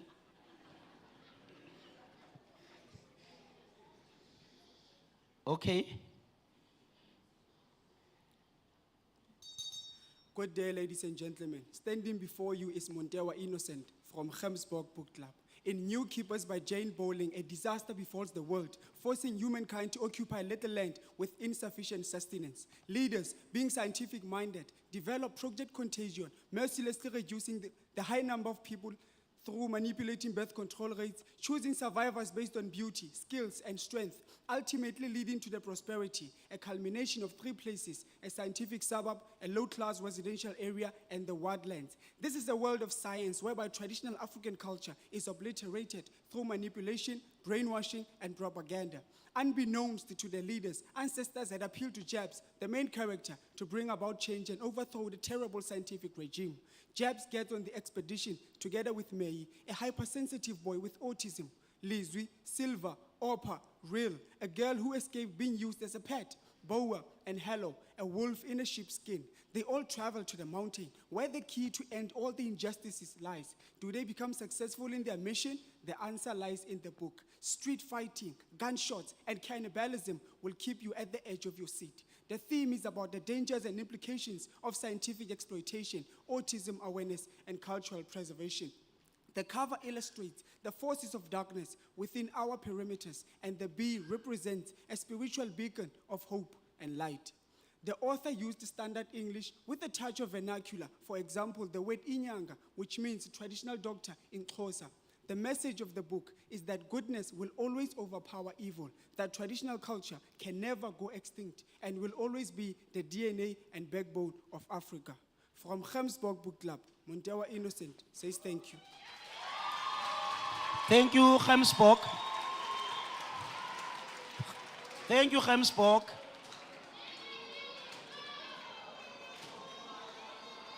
Baobab, Baobab, Baobab, Baobab, Baobab, right?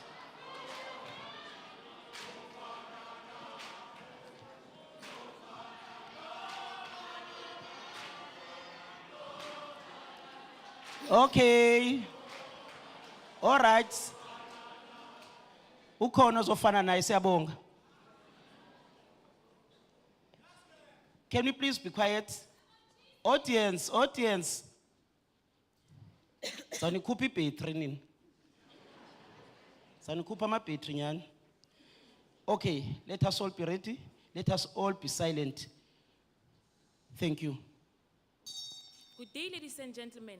I, Bulela Mehlo, represent Baobab Book Club, here to review a novel titled New Keepers, authored by Jane Bowling. New Keepers is based on a time after an apocalyptic era.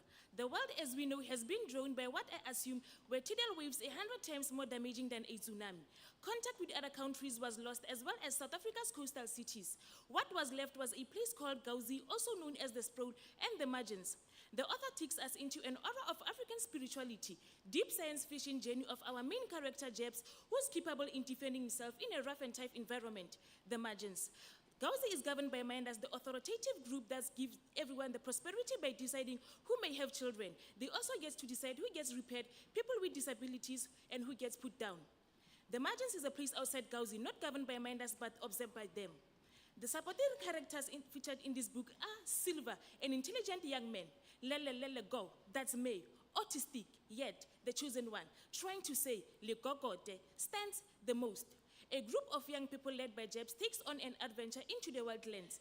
They all go for different personal reasons. Jebs and May has had visions and has been called to a mountain called Legogote in the wildlands.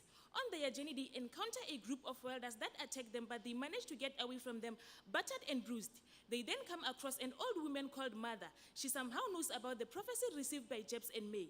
Silver then discovers what his role was within the group. The guy's purpose was to sacrifice his soul for May's sake. The book has a low start and the story starts developing midway. The end is very abrupt, which tells me that this is the first of a series of books. Thus, I would recommend this book to science lovers. What I've gathered and the message of the book is that two hands are better than one. But remember, not everyone is for the book. Thank you. Thank you so much, Baobab. Certis Africana. Certis Africana.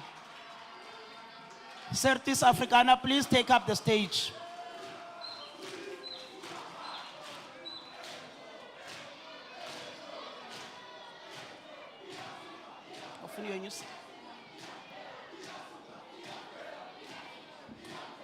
You're right, Kingo. You're right, ma'am. Yo, I yambuz bale Mikey right, uti right, mama. Oh, yini. Kunindi teta lendo kwabafunda mzansi. Hayi ndiyadlala ndinguye hayi kodwa. Uthi right mama. Nna ke mme nna. Ke nkgono nna. Ayikhona. Ke girl. Okay. All right. We have on stage, what? Certis Africana, yes. Adjudicators, you ready? Everybody is ready. Can you please keep quiet? Hey, greetings, ladies and gentlemen. My name is Jale Faramushi, Celtic Africana Book Club. The book in review is titled New Keepers, authored by Jane Bowley. The setting of the book is in Africa in an unknown town. The theme indulges in ancestral calling and traditional beliefs, characters and their action. Jeb's our main character who sees visions after inhaling incense. Lizwi, meaning word, who can interpret the giggling sounds made by a brother May. May, an autistic 14-year-old who also sees visions of the mountain where he is to be initiated to be the savior. Silver, Jeff's friend who dies in the adventurous expedition. In summary, in a world where science and technology is oppressing masses and their traditional beliefs, the ancestors reveal themselves to their chosen ones, who will be the new keepers to protect and preserve traditional beliefs. Jebs and 7 other accomplices embarked on an adventurous expedition that transcends from physical to spiritual manifestation, led by prophetic visions. Ladies and gentlemen, the expendables are led into a spiritual world that transforms their perception of life and themselves, filled with betrayal, secrets, and hardships. This book is a pleasure to read, written in simple and beautiful English. The writing is admirable. On page 17, metaphor, open quote, 2 chicken to come in, close quote. I also congratulate the author for spicing the adventure with some nice crossaways, like Inyanga on page 199, and Tata in page 203, since we live in a diverse society. I thank you. Wow. Okay. Thank you, Certis Africana. Now let's have Gold Bar. Gold Bar, please take up the stage. Gold Bar, please take up the stage. Gold Bar. Okay, sharp.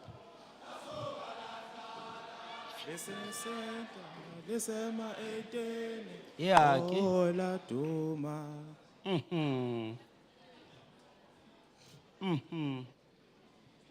So, let's wait for our adjudicators.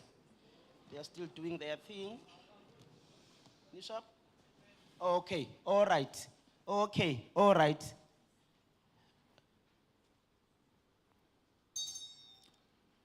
Smoke, visions, adventure, betrayal, sacrifice, and revelations are the order of the day in New Keepers, a South African science fiction novel. Ladies and gentlemen, greetings to one and all. My name is Kanye Sondemande, representing Gopa Book Club. Today I'll be reviewing a book titled New Keepers by Jane Bowling. Set in a post-technological Southern Africa, a world called prosperity, our protagonist, Jabs, gets constant vision from his mysterious smoke of leaves that draws him to a particular mountain out in the White Lands. Now, there's been stories told about the White Lands, most of which are not enticing to the ear. He puts together a group of misfits, namely Oprah, the one who hardly takes a shower, the strong and vicious one, Boa, and May, the wrong-headed one, and others, to go on this mission into the unknown world. Along the journey, they encounter a lot of surprises, one of which is Mother, the old lady they come across in the White Lands, who shares with the group that amongst them, there will be new keepers of an ancestral gift that is to be received where they are headed. Now, what I take from this read is the importance in teaching the future generations on traditional and cultural affairs, because we're going to find out that Jabs has been using Impepo all this time and called it his mysterious smoke leaves, and that's how he's been getting his visions through communication from his ancestors. I would like to fault the author for having a broad cast of characters and not giving them an opportunity to shine. And towards the end, I feel it was a little bit hurried and lacked tension and contrast. But nonetheless, it is still a good read, suitable for persons 16 years and above, and rated 8 out of 10 from me. This is definitely a Sanlam Silver Prize winner for Youth Literature 2017. Kanyiso Ndimande representing Gold Bar Book Club. I thank you. That was the Gold Bar. Thank you, Nkanyiso. Thank you so much. Now let's invite Impumelelo. Impumelelo. Impumelelo. Impumelelo, please take up the stage. Sisaya kwi-spelling bee kwanamhlanje.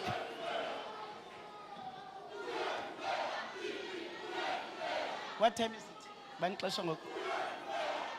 5 o'clock. Okay. All right. Okay.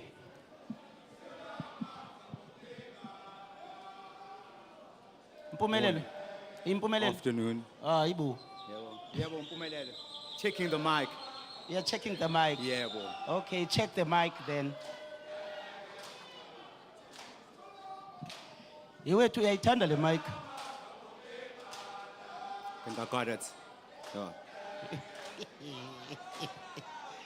All right, ume right name? Right, okay, Yeah, sure. perfect. Okay, hey, hey, hey. Sani kupi petri nyani nina. All right, okay, okay. The one who's appointed to receive, and the other whose manfla's fee, and who comes to purchase the safekeeping of the gift. The making of the novel gives us all a stir. A book by Jane Bowling titled New Keepers.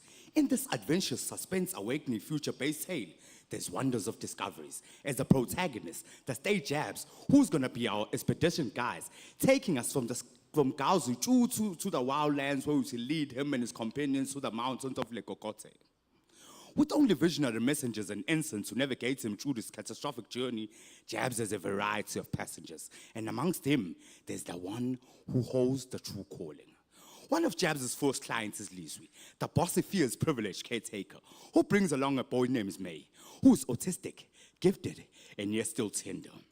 Being directed by Ricochet and Leoli, Jabs has super mentors. And with a tenacious rebel like Silver, Jabs is fully equipped. The main theme of the story is equality, freedom, the importance of knowing who you are, and most importantly, being a good leader. The author used modern English weaved into simplicity by rich prose and personification blended indigenous terms just to complement the style as I quote on page 51. Clever thinking, Booty, close quotes. The arousal of the complex appear when Jabs and his crew clash with the antagonistic controlling city minders.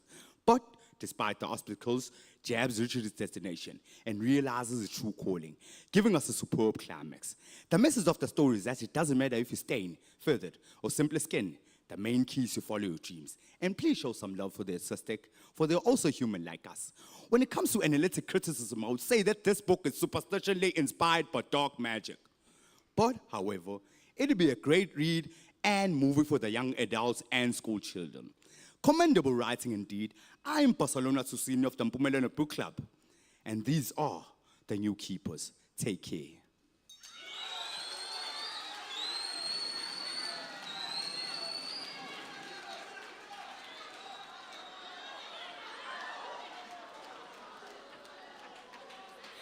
Thank you very much.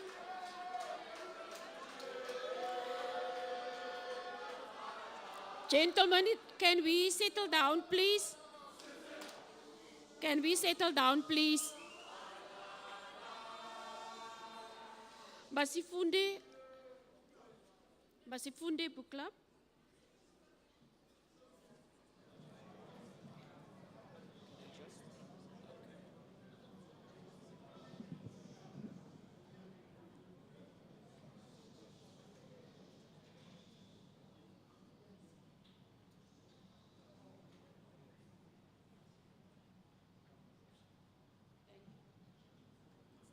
Let's start.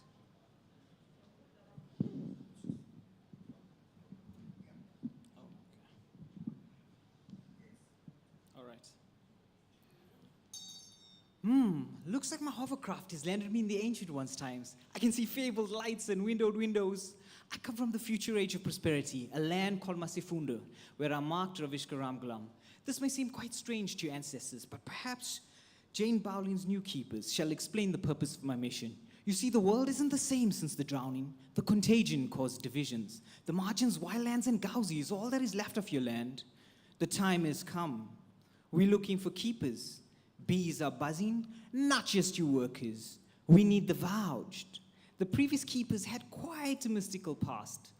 Symbolic and paper propagates 18-year-old jabs, the protagonist, a stained one, to the mountains.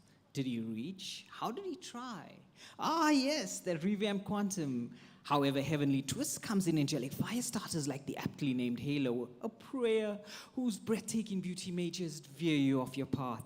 And ah, yes, mother, the all-seeing, all-caring, all-knowing, make a wish and watch a high fly. Ha ha ha ha! Sounds like quite a sci-fi adventure you teenagers may like. Linguistically, though, a masterpiece. Despite exquisitely placed adverbs, this bumpy ride gets off to a slow start. Nonetheless, trepidatious and artistically crafted dialogue makes jargon leap. Jane's metaphors and onomatopoeias, child's play compared to a double-barrel oxymoron paradox, page 156, I quote, prayers carry some tragic burden, close quote, emphasizing that there can be light at the end of a long, dark tunnel. This first-person narrative blends simple English and indigenous languages, alluringly bringing our nativity to life. You need a theme and a message. Okay, we should all steer clear of distractions and listen to our instincts. No matter how ridiculous our calling may seem, our destiny has been prophesized. By being true to yourself, anything is possible, and its magnitude greater than you can imagine. P.S. I don't think the minders are controlling you yet. Okay, look, it's been great. I gotta go.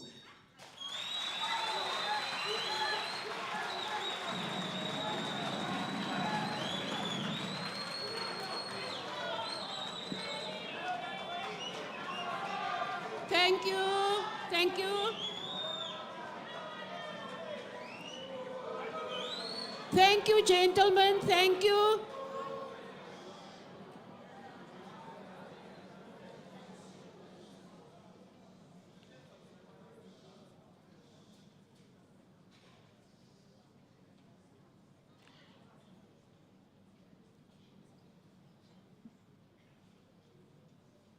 Siapambili Book Club.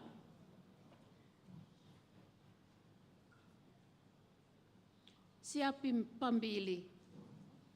Your time starts now. Greetings. My name is Sipesihle Mncube, representing Siapambili Book Club, Call Center International. As our loyal customer, you have won yourself a novel. However, let me introduce you to a good review of the novel titled New Keepers, written by Jane Bowling. The setting of the book is in the unforeseen futuristic Africa, South Africa to be precise, a rainbow nation of margins, gauzies, and wildlands, which are some of the destinations you'll come across as you get to an interesting plot where the protagonist journeys to the unknown in pursuit of a mountain which might not even exist. Jabs, the staying guy, is the brains behind this adventurous expedition, and as you get deeper into the climax, more characters are sprayed into action, like Liswy, the very bossy Minderclass, Rill, the cute pet, and the gorgeous Halo, tall, stunning, and a shy one too. And if the author's main goal was to show the importance of unity, adaptation, and trustworthiness, then oh my goodness, she did an excellent job, with hope and despair being a recurring theme in the novel. And the message brings to light that if you want to go fast, go alone. But if you want to go far, then go together. Reminding me of my favorite quote in the novel, and I quote, "This is just the beginning." Close quote, page 247. Are you still there? Whew, I thought I'd lost you. And that's exactly how Jabs felt when he on the mountain found, well, you'll have to read the novel to find out more. However, the author has a special talent in her use of language and her ability to encapsulate enormous themes with mouth-watering literature, marinated with beautiful language and seasoned with personifications. Open quote, bitterness is choking me. Close quote, page 235. However, the author uses dialogues to artistically paint the characters to life, making this novel suitable for all ages. And so for that, I'll definitely give this novel an 8 out of 10. Now, please stay on the line whilst we get your shipping details. T's and C's apply. Thank you.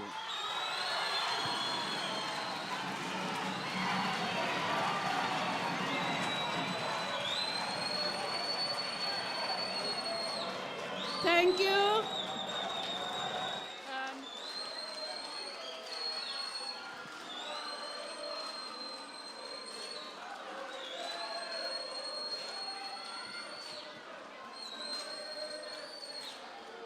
Gentlemen, policemen.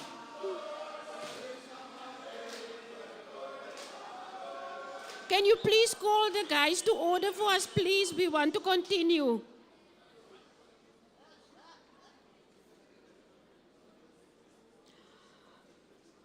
Thank you, thank you. Can we please have order in the house? Our next book club is Reading Gatsby's. Adjudicators, you ready? Time starts now.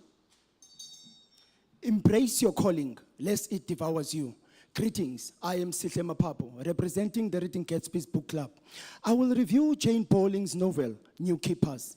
In this post-apocalyptic fiction, set in a completely imagined society called the prosperity, where the ideals of improvement have long gone, and where political and social trends are taken to the extreme in order to create a much darker society and world at large. The protagonist, Jebs, a young man from the disadvantaged margins, born into the generational curse of being a stain because of a sin committed by his forefathers. It is through his smoke visions that destiny and fate call him and a group of misfits from the more advantaged proles. They embark on an exciting adventure packed with uncertainty, mystery, exploration, and self-discovery. The question that lingers throughout, can his visions be trusted? Moving on to the characters, May, an autistic, mysterious, and extremely gifted young boy who plays a vital role in the journey to the unknown mountain. Halo, sweet, compassionate, peacemaker, and a church girl who has a dark secret. Ricochet and Lioli, the antagonists, failed heroes,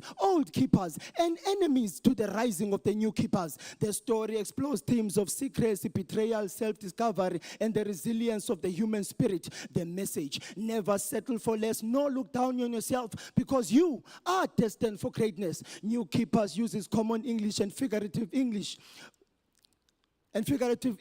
with a bit of Xhosa, like on page 201. In Beppo, I rate the book 8 out of 10 because it takes time. I rate the book 8 out of 10 because it comes to life only late in the book. But when it does, it keeps you glued that you can barely put the book down. I recommend the book for teenage readers and young adults. As for me personally, it kept me in suspense and the ending left me amazed. Ladies and gentlemen, I thank you.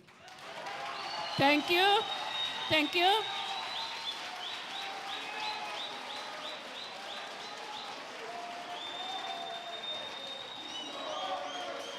The next book club is Asi Tutuke.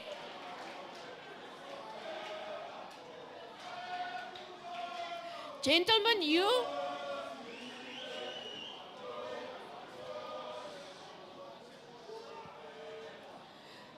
Guys, you must just remember you're going to disadvantage your participants on stage if you keep on with that.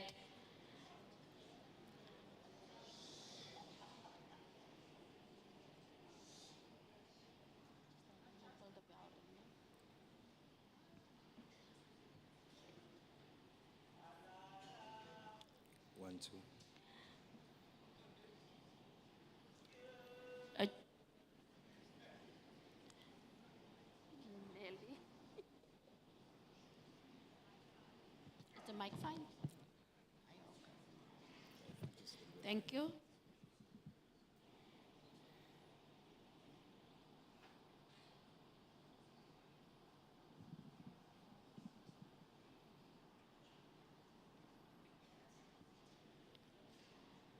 Adjudicators, timekeepers, you ready for us to talk? The title is apt. The bees of the people and the keepers of the spiritual leaders controlling the people like things.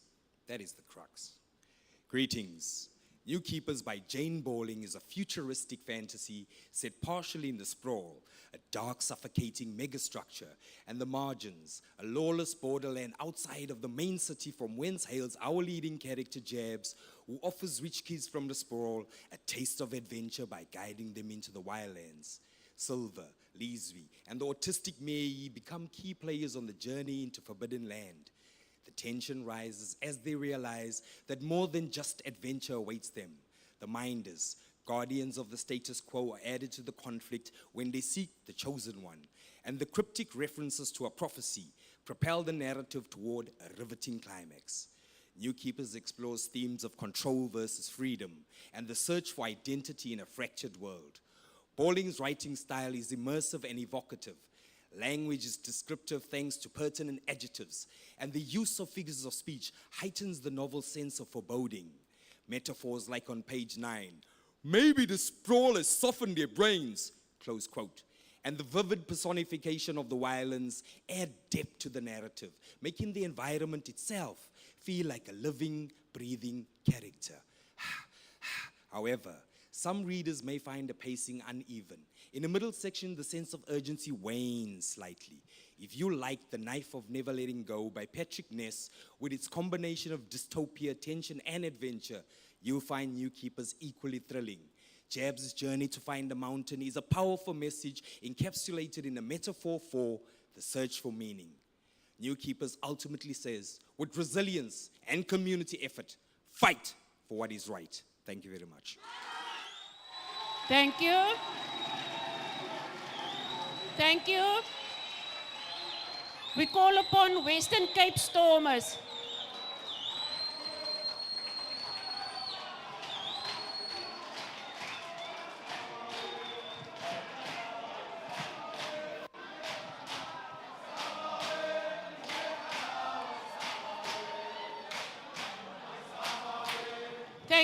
Thank you, Western Cape. Silence, please.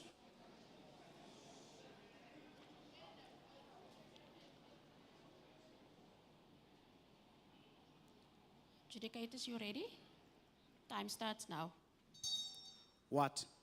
I am screaming it inside my head, desperate for clarity, to understand my purpose in making this journey, and to know that the mountain will yield something worth my going there. Greetings, ladies and gentlemen. My name is Lulama Kandani, and I will be doing a book review on a book titled New Keepers by Jane Bolling. This novel evolves around the life of our protagonist, Jabs, a fiction that entails the happenings of the futuristic world called prosperity, a world oppressed by the minders. He belongs to the land of the merchants, a blind line of the stained society. He sees visions and hears voices. His visions are instructing him to take the elect to Lekokota, a mountain sacred to its keepers, to fulfill the prophecies foretold of him. Is he busy losing his mind? Or he is having a calling to become a Sangoma? He then decides to yield to his calling with a hope to find a meaning in life. Why should we fit in when we're destined to stand out? Being different should not limit us from a life of greatness. May an autistic boy destined to become the leader of his people, Silver, a true definition of selflessness, for he sacrificed his own life to save his friends. Hello, a spy and a traitor, she betrayed her own friends. It is painful to be betrayed by those whom we trust the most in life. This is a first-person narrative that unfolds the series of inequality, oppression, and self-discovery. The writer uses some few phrases of isiZulu, such as Impepo, Kobela, and Isangoma. I recommend this novel for teenagers since they are the ones who are challenged mostly with identity crisis. Thank you. Thank you. The next book club is The Spinners.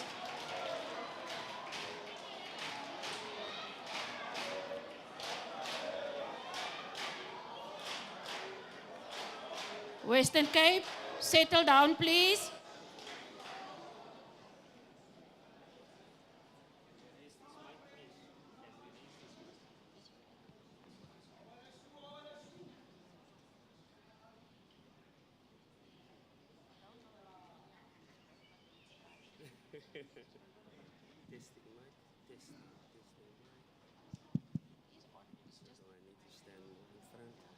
Testing mic, 1, 2, 1, 2.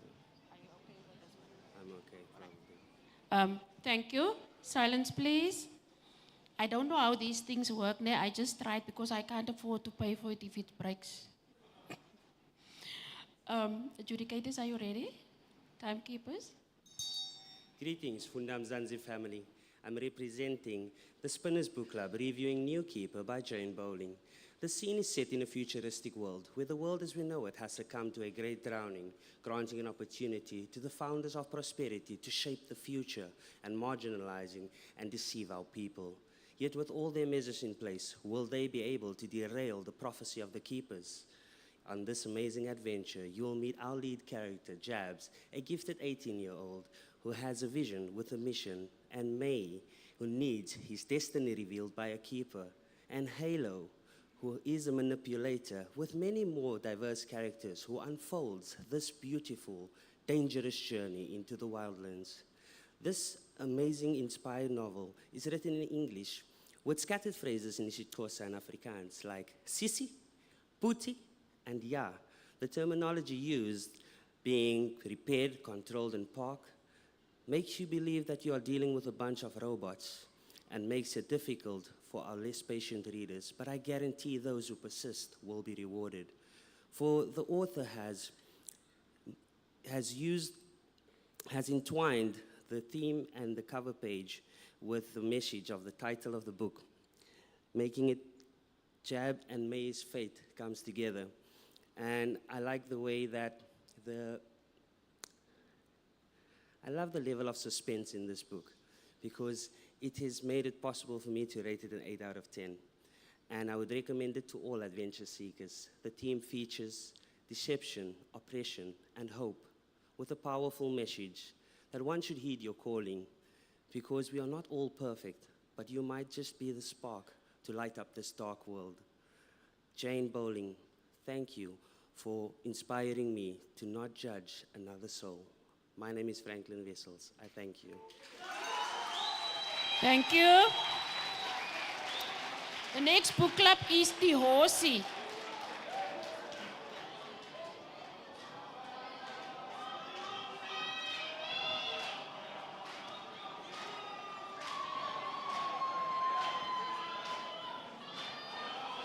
Limpopo, can you settle, please?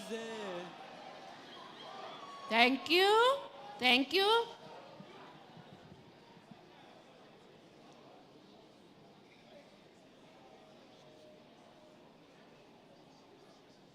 Can we have silence, please?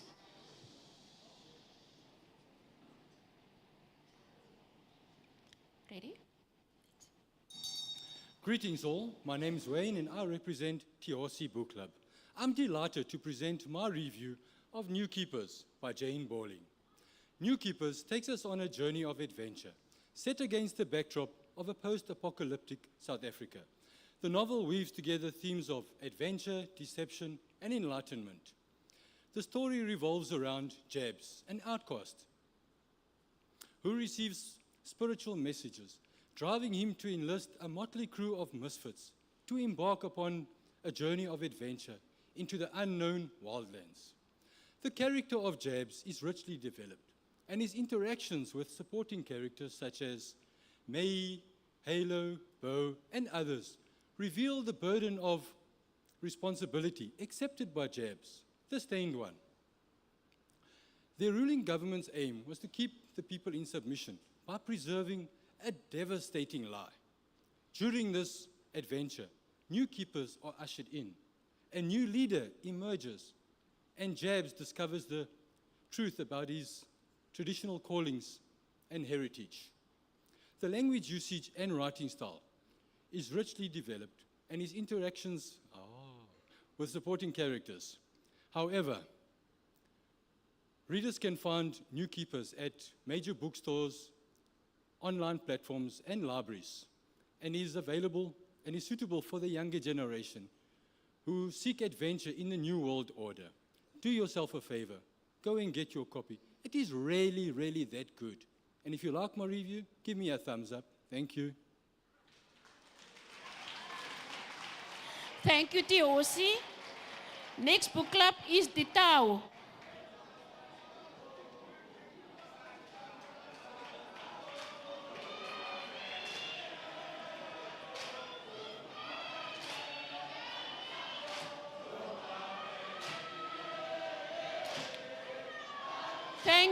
Thank you, Gauteng. Thank you.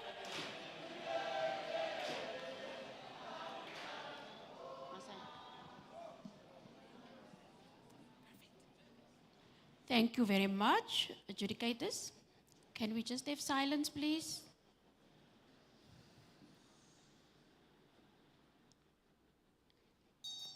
Be the keeper of your own destiny. Greetings, seekers of the unknown. My name is Bonolo Lekalakala from the Tau Book Club. Jane Bowling addresses matters such as slavery, liberation, purpose, psychogenic, and African spirituality in this book titled New Keepers. blessing us with a message that imbues the beholder to understand that we all go through emotional suffering and mental distress, but united, we can overcome every obstacle. Captivating us with adventurous moments, focusing on the apocalypse that transpired years ago, leaving present inhabitants categorized from upper to lower class. This divergent focuses on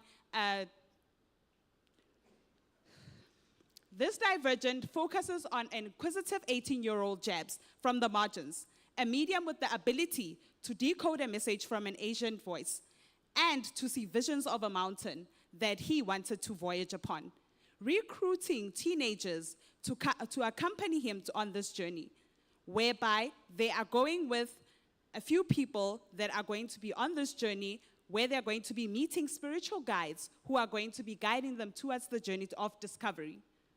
Personally, I salute the author for setting tone to the story, giving it mixed emotions, enabling emotional attachment, but simultaneously failing to use figurative language in order to assist the reader to imagine the characters and events in the book, thus making it challenging for the reader to understand without rereading countless times. I find the book compatible to 14 to 30-year-olds due to the exceptional information provided about African spiritual practices, which might empower those who lack the knowledge. Get a copy online of New Keepers and find a new beginning within your inner mountain. Thank you. Thank you. Next book club is Rivo Ningo.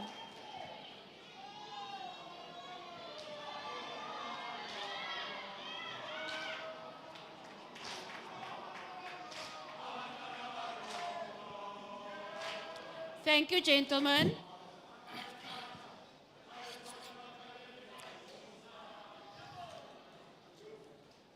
Can we settle down, please?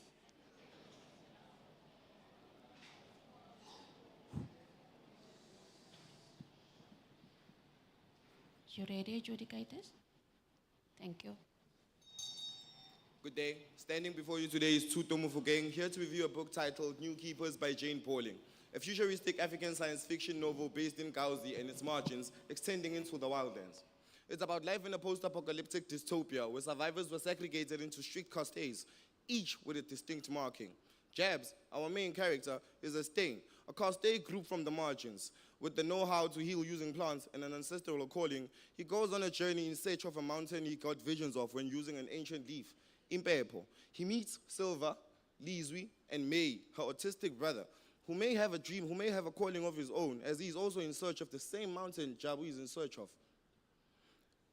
It is only into their journey where they discover, through characters like Mother, a healer, and Tatafuti, a keeper, that it is the mountain in search of them, not the other way around. Destiny calling. It all ends for now with Jabs, with everyone falling into their designated roles. Jabs training as Sitwaza with Mother, Silva sacrificing his life to pave way for Mei, who was deemed the chosen one and ordained power by Tatafuti, who also dies, leaving behind Naba, the mother of his unborn child, to be protected by Orpa, Jabu's dirty sidekick girl from the margins. I commend the author's choice of diction as he uses proper figures of speech and language tools to give the story a feel-good feel for the reader. I can recommend the book to be read at all levels of higher institution and by all the public, as it awakens the spirit of self-awareness and fulfilling your purpose. Lesson learned, our culture and history make us who we are, and destiny will always fulfill itself. Thank you. Thank you. Next book club is Pepperboom.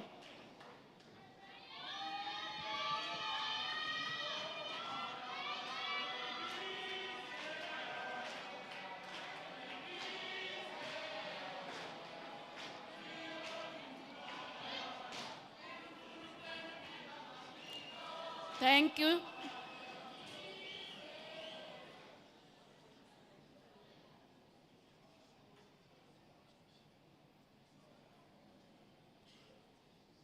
Just waiting for the movement at the back.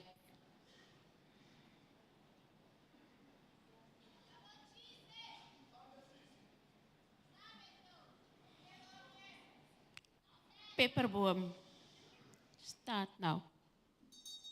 Greetings, my name is Nompumele Longwenya, representing Pepper Pom. I'm reviewing the book titled New Keepers by Jane Bowling. The story is set post-apocalyptic dystopian Gauteng, now known as Gauzing. Our protagonist, Jebs, an 18-year-old staying youth with a traditional calling to become an Inyanga or Isangoma. He has determination to achieve his goal. May, a 14-year-old autistic boy with a prophecy to fulfill, who is one of the bizarre crew members that Jebs has gathered to journey with them to the mountain of his visions, Likokote. Amongst the journey, there is a betrayer. Amongst their journey, there is their betrayer, as their journey will reveal the one who will free the masses from oppression. As most of the modern genres, the theme is how when a bunch of young mischiefs, how a bunch of young,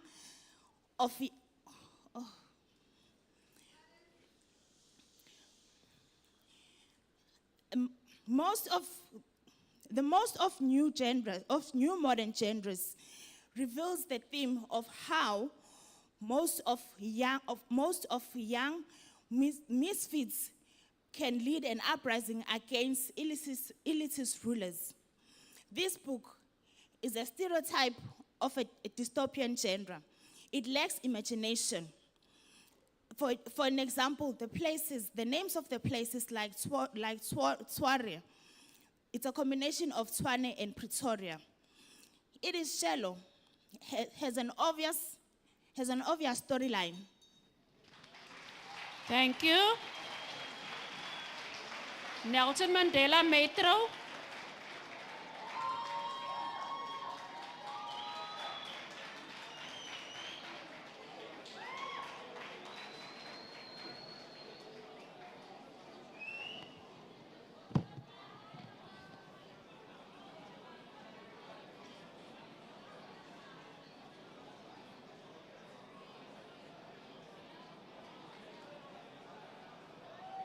Thank you, thank you. Give the Eastern Cape a chance to do a thing. Nelson Mandela Metro.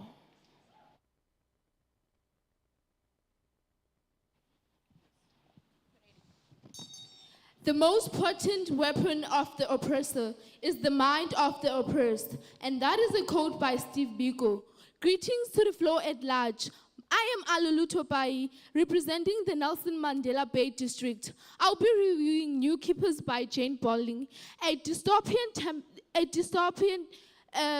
novel set in a post-apocalyptic world that is called the Prosperity, a society that is deeply divided by class and controlled by an oppressive regime known as the City Minders. The story follows our protagonist, Jebs, when he leads a group from the sprawl into an expedition into the wildlands, where they will discover who among them will lead the group of the sprawlers, of the Wilders, which is the group that rebels against the City Minders. Jebs is revealed to be spiritually gifted and is the one that is going to lead the rebellion against the oppressive rule. And then the supporting characters, which is the group from the sprawl, Lizwi, Siva, and Mei, are the ones that accompany him on his journey. The City Minders remain as the antagonists of the story, with them leading over the society. One of the major themes explored in this novel is social inequality, focusing on the stark divide between the wealthy sprawl and the poor margins.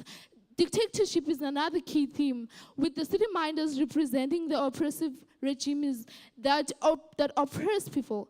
The language that the author uses is a bit difficult to comprehend initially, but it adds suspense and urges you to keep reading more, like the dystopian terminology like sprawlers, the wilders, city minders. This novel captures the spirit of standing up against oppression, which resonates with our South African history of apartheid.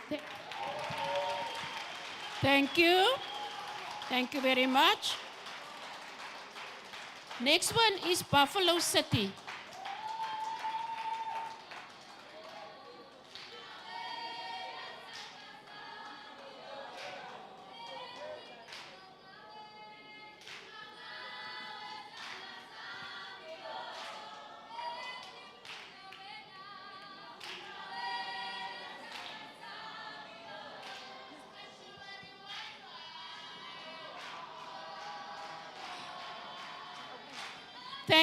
Thank you, East London, thank you.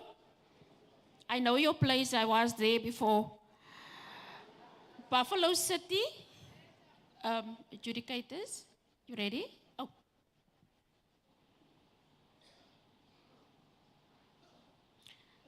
Time starts now. The controlling rebellion minders. This story takes place in the margins, whereby every day is a struggle for survival. And the privileged sprellers, Jabs from the poor margins, received a spiritual vision to go and find the mountain in the wetlands. Assembling a crew of 7 from the privileged sprellers and 1 from his own, trying to hide his true purpose, the mountain. As the journey unfolded, the crew united despite their differences. Betrayal tempered their unity, but resilience rose. Jabs discovered that the mountain in his vision was not meant for him, but for the aesthetic man in his crew, uncovering his true identity as a spiritual and a traditional healer. From age to 6, 2 were taken away by death and betrayal, the bittersweet adventure. Jabs, the protagonist, a tall tree that stands with no roots, a proud man of his own. And I see this clearly on page 163 of this book, and I quote, "I'm different, I say. I'm from the margins," I close quote. Halo, the antagonist, a rose with thorns opposing the protagonist. May, the flat autistic character, the chosen one. This story teaches us that no condition is set to limit you from obtaining any greatness. And sometimes you have to be the ladder, not the legend. Embrace every opportunity you find to help someone. It explores the themes of adventure, self-discovery, and essential belief. The writer uses the first-person narrator and the young efficient tone to tell his story. I applaud the writer for using originality and a fascinating way to tell his tale. That's why I recommend this book to be read by all of you. But I criticize him for using the linear storytelling that lacks the plot twisting and the suspenseful chapter transition. Ladies and gentlemen, this was Nzongozi Ahloma, reviewing the book titled New Keepers by Jane Bowing, hailing from Eastern Cape, representing the BCM district. I thank you. Thank you very much. Thank you, Eastern Cape. Thank you.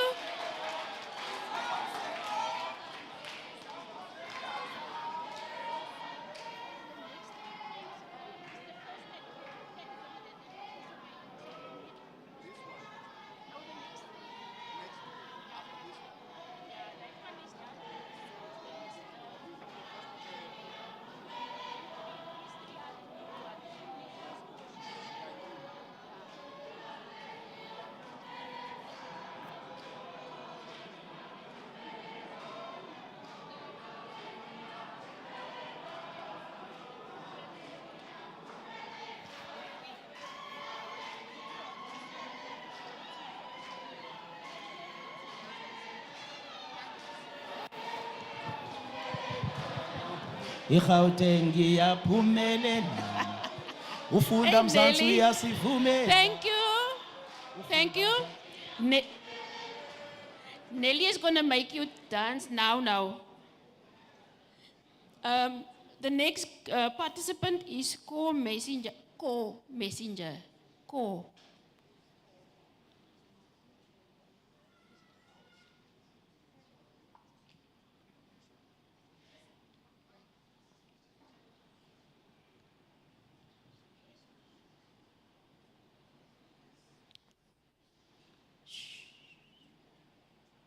Are you ready? Thanks. There goes my mic. Time starts now. Good day, ladies and gentlemen, fellow adjudicators. My name is Sarofatso Molelekwa, and I come from a book club called Core Messengers. Today I'll be reviewing a book called New Keepers by Jane Bowling, a book that has scored itself silver medal in the 2017 Sanlam Youth Literature. New Keepers is a captivating and thought-provoking novel which perfectly blends Africanism, culture, and tradition with self-discovery.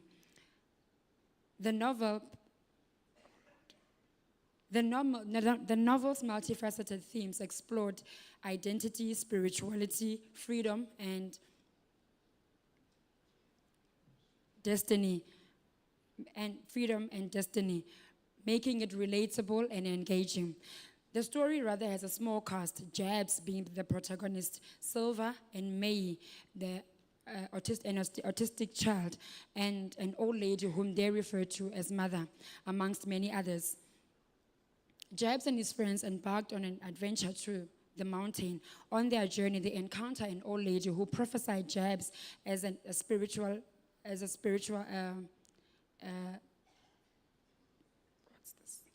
traditional healer, and May, an autistic child, as the one with a spiritual gift. And Silva became the ultimate tragic sacrifice to enable the transfer of divine powers from Futi, a mountain god, to May. And Jabs decided to stay on the mountain to fulfill his spiritual journey. New Keepers can be understood as an allegorical tale, weaving together elements of African mysticism and culture and personal struggle. I rate the book 4 stars because of its allegorical mysteries. I recommend the book to fans of African. Thank you. Thank you. The next book club is Utingo. Utingo.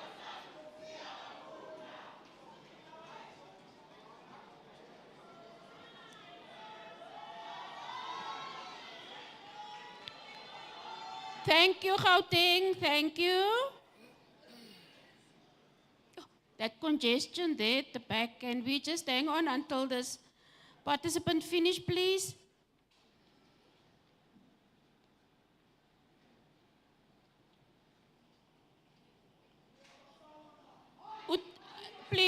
Please. We're going to start now.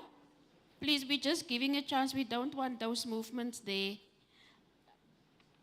Remember what we said, to stand here is not child's play for them. Adjudicators, you ready? All right, you can start. Greetings, Funda Mzansi, Shabate, Kaba. My name is Sakele Ndumiso Matunda, representing Upingo Book Club. Visualize a futuristic South Africa where controlled benevolence is given. This award-winning book, titled New Keepers by Jane Bowling, takes us on a quest that questions true freedom. Jabs is a saint that despises his place of origin, called the margins, and is our main character, who through inhaling smoke from burnt leaves is led to a mountain only found in the wildlands, accompanied by Mei, Silver, as well as Lizwi, who are also known as the minder class of the Sprouls. Another interesting character is Rill, who is a human pet who escapes from her captives. Ladies and gentlemen, themes that are found in this book are spiritual mysticism as well as faith, which is depicted through Mei as well as from Jabs, who hear voices, sounds, and see visions that lead them to the wildlands.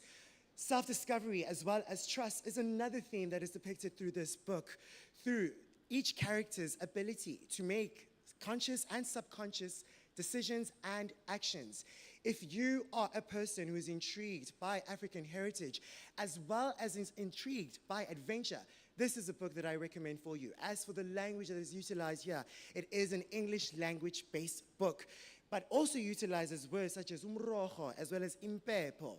If you are young and if you feel youthful, this is a book that you read. And before I leave, I need to mention Hebrews 11 verse 1 that states that now faith is substance of things hoped for, but it is also the evidence of things not seen. Therefore, it draws you to question, who are you? What are you? Are you reaching your end in mind? Thank you. I am Sakele Matunda from Upingo Book Club. Thank you very much. Next on, we call Moteo. Moteo. Moteo.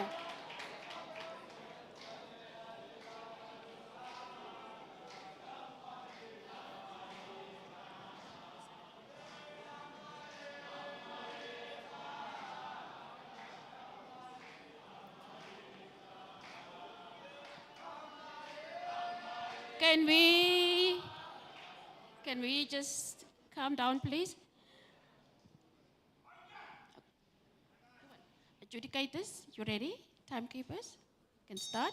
Good day, ladies and gentlemen. My name is Palisa Pula from Moteo. The book I'll be reviewing is New Keepers by Jane Bowling. The story is about a group of Crew citizens on their journey to the wildlands. They were from different cities like Gauzi and Majin. Their main aim was to find out who was going to be their leader at the end of their journey. We find different personalities there, like Halo, who was a prayer. She used to wear white robes as a symbol to show that he was unstained, meaning she was pure. And then we find May. She was suffering from a sickness of autism. Then our main character, Jebs. Jebs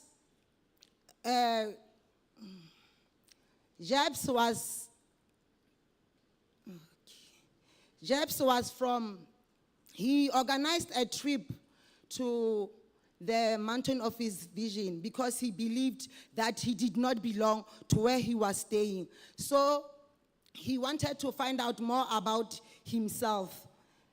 Along the way, when they were going to the mountain, they met with an old ancient woman who prophesied to Jebs and told him that he's supposed to be an Inyanga and she's going to be the one who is going to be his Gobela.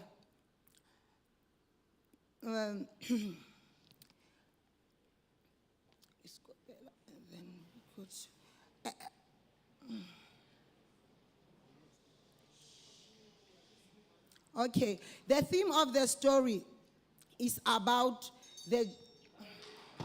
Thank you, Mutheo. Thank you so much. Okay. Okay, guys, you must be... Look, listen. Imani Batot.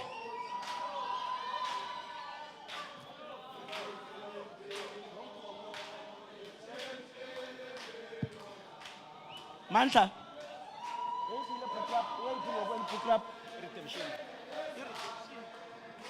Okay, check. Yeah, kebao. Redemption. Mr. Mona. Mr. Mona. Nino Loasinga redemption. Okay, Makangene. All right. Redemption. Okay. Good day. It's a new club. They never participated in the last categories. Ukwana? Okay, sharp. Okay.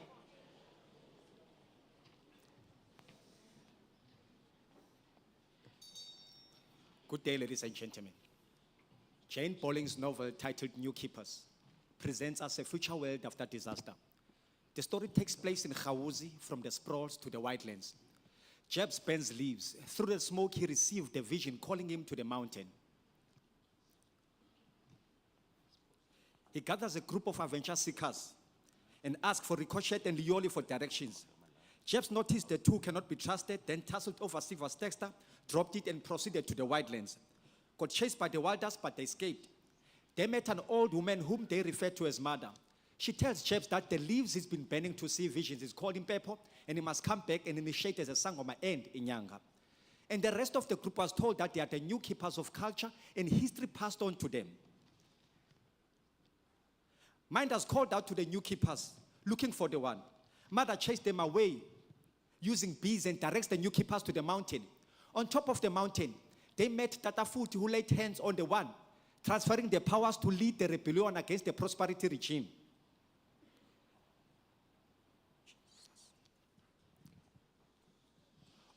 On their way, Jeff saw that his dexter was used to send a message to the minders.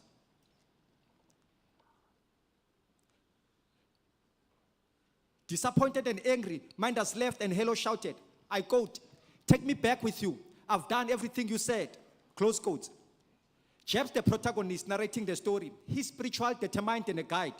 The one is May, an autistic young male leader. Silver, brave and a mata. Mother, a sangoma, and inyanga. Halo, the antagonist. She's a hypocrite and a deceiver. The author used simple English mixed with Afrikaans and Sikhosa, I quote, "Yeah, booty," close quotes, and similes such as, "Her words crack like they're on fire," and slang like "Dana," meaning I don't know. Thematically, it explores adventure. Thank you. Positive minds, please take up the stage. Positive minds.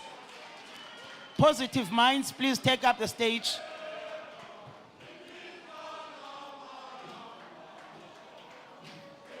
Positive minds. Positive minds.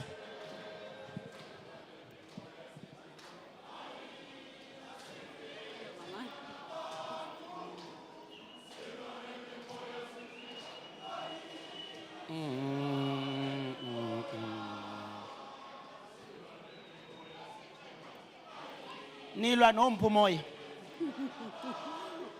Moya wetela Masai. Moya wethomoyi. Sisalinde u-adjudicator wethu wesithathu ningabe nilinda imimoya. U-adjudicator wethu wesithathu. Halala.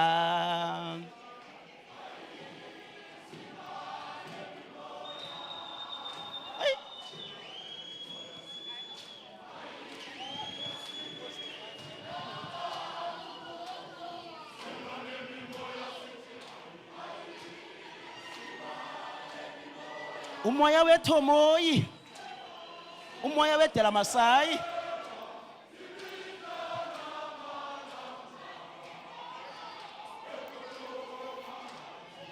Ten.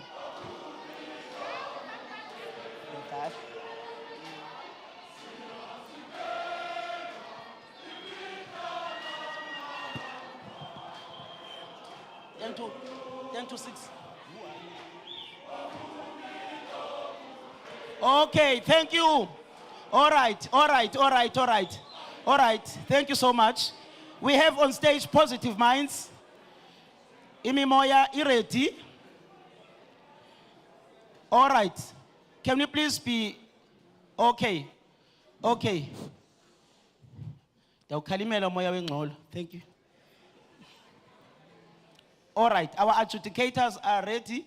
We have Positive Minds on stage. Okay.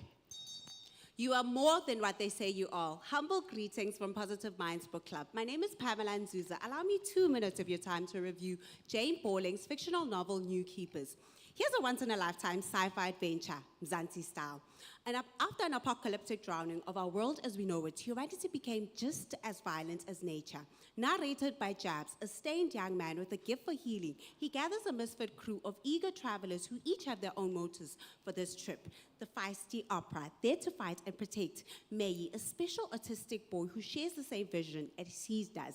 The beautiful Halo and the gang venture out of their comfort zone in search of the unknown. This journey unravels prophecies of a rebellion against the prosperity that rules with an iron fist. They are drawn by an all-knowing sage, Tata Futu, as one among them is to be anointed as the chosen one, because the end is only the beginning.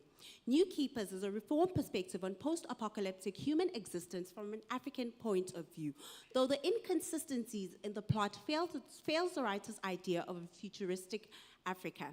The characters are numerous, but disappointingly one-dimensional, leaving loose threads to decipher. Jane Pauling uses a degree of imagery to retain interest, but fails by using an imbalance of mystery. The story lags for too long, and the climax is right at the end, haphazardly leaving the reader with more questions than answers. This novel is suitable for young adults as it broadens their perspective on their potential.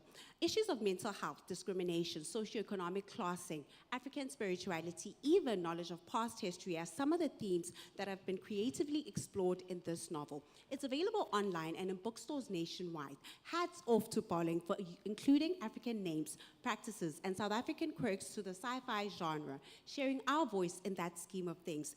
The message: let not your flaws limit. Thank you. Let's invite on stage Cape Minstrels. Cape Minstrels, please take up the stage. Cape Minstrels, please take up the stage. Here she comes. Here she comes. Here she comes. Thank you. Thank you, guys. Thank you so much. Thank you. Cape Minstrels, take up the mic. Take up the stage. Thank you. Thank you. Thank you. Thank you for real. Thank you. Our adjudicators are ready. Our adjudicators are ready. Everybody is ready. Even our Cape Minstrel is ready.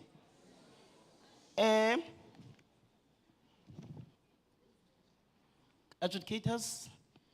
Okay. Your time? Good day, starts now. ladies and gentlemen. My name is Chantal Bridger, and I'm here today to represent the Cape Minstrels.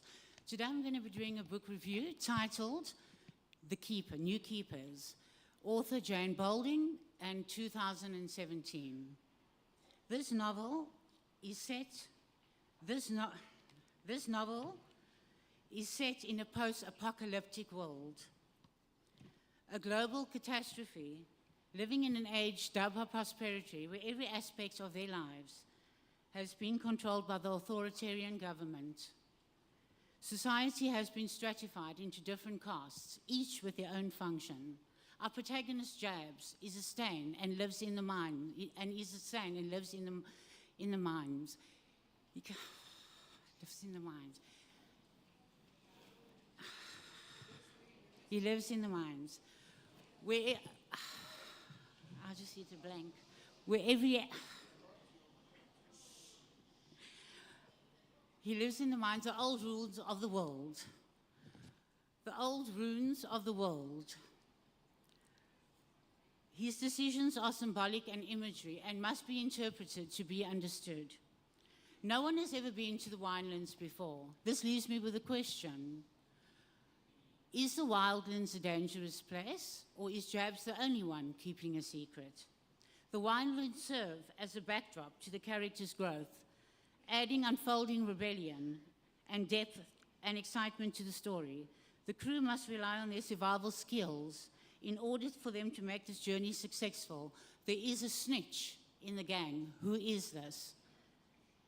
This novel is the first one made by the author.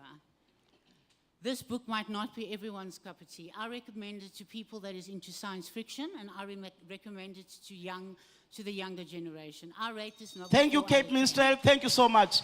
Ladies and gentlemen, okay, all right. We don't have time. We don't have time.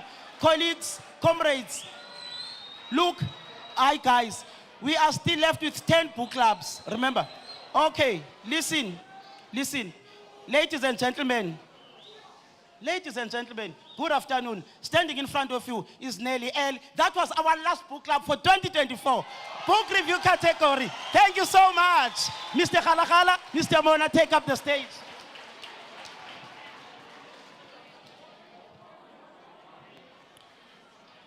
Thank you very much, Sis Nelly, for the energy.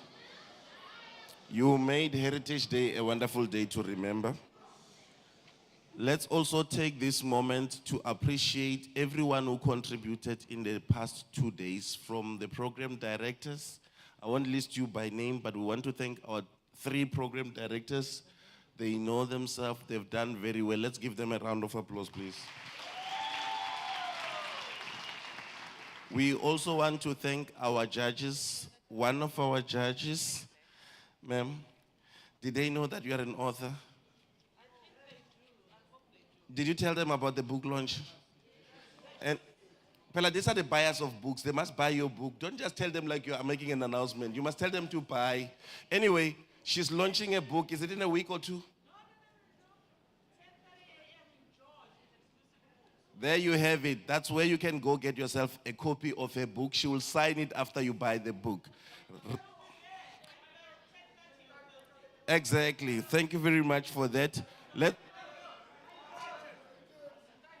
want to know the title. Okay, they will give you the title and everything. Don't worry about it. But 9:30 is the time to be there to buy the book. What I want to announce is tomorrow. We have been given 5 minutes to do this, so listen carefully. I won't repeat myself. Tomorrow we're not coming, all of us here. It's only those that are doing Sesotho, we call it Sesotho Cluster, who will be returning on this venue. So if you are doing Setswana, Sepedi, Sesotho, you retain here. Did we get that one? Thank you. And then if you are doing Xitsonga, Shivenda, Afrikaans, and Isindebele, you'll be in Conville. Conville, if you don't know, we'll show you or help you to locate it. And then if you are doing isiSwati and isiXhosa, you'll be in Timberlake. Did you get that one? Thank you. So that being said, tomorrow we are asking, let's be settled at 8:30. isiZulu, they know, just behind here. isiZulu, they know. We call it Eden B. There's a main hall on the back there.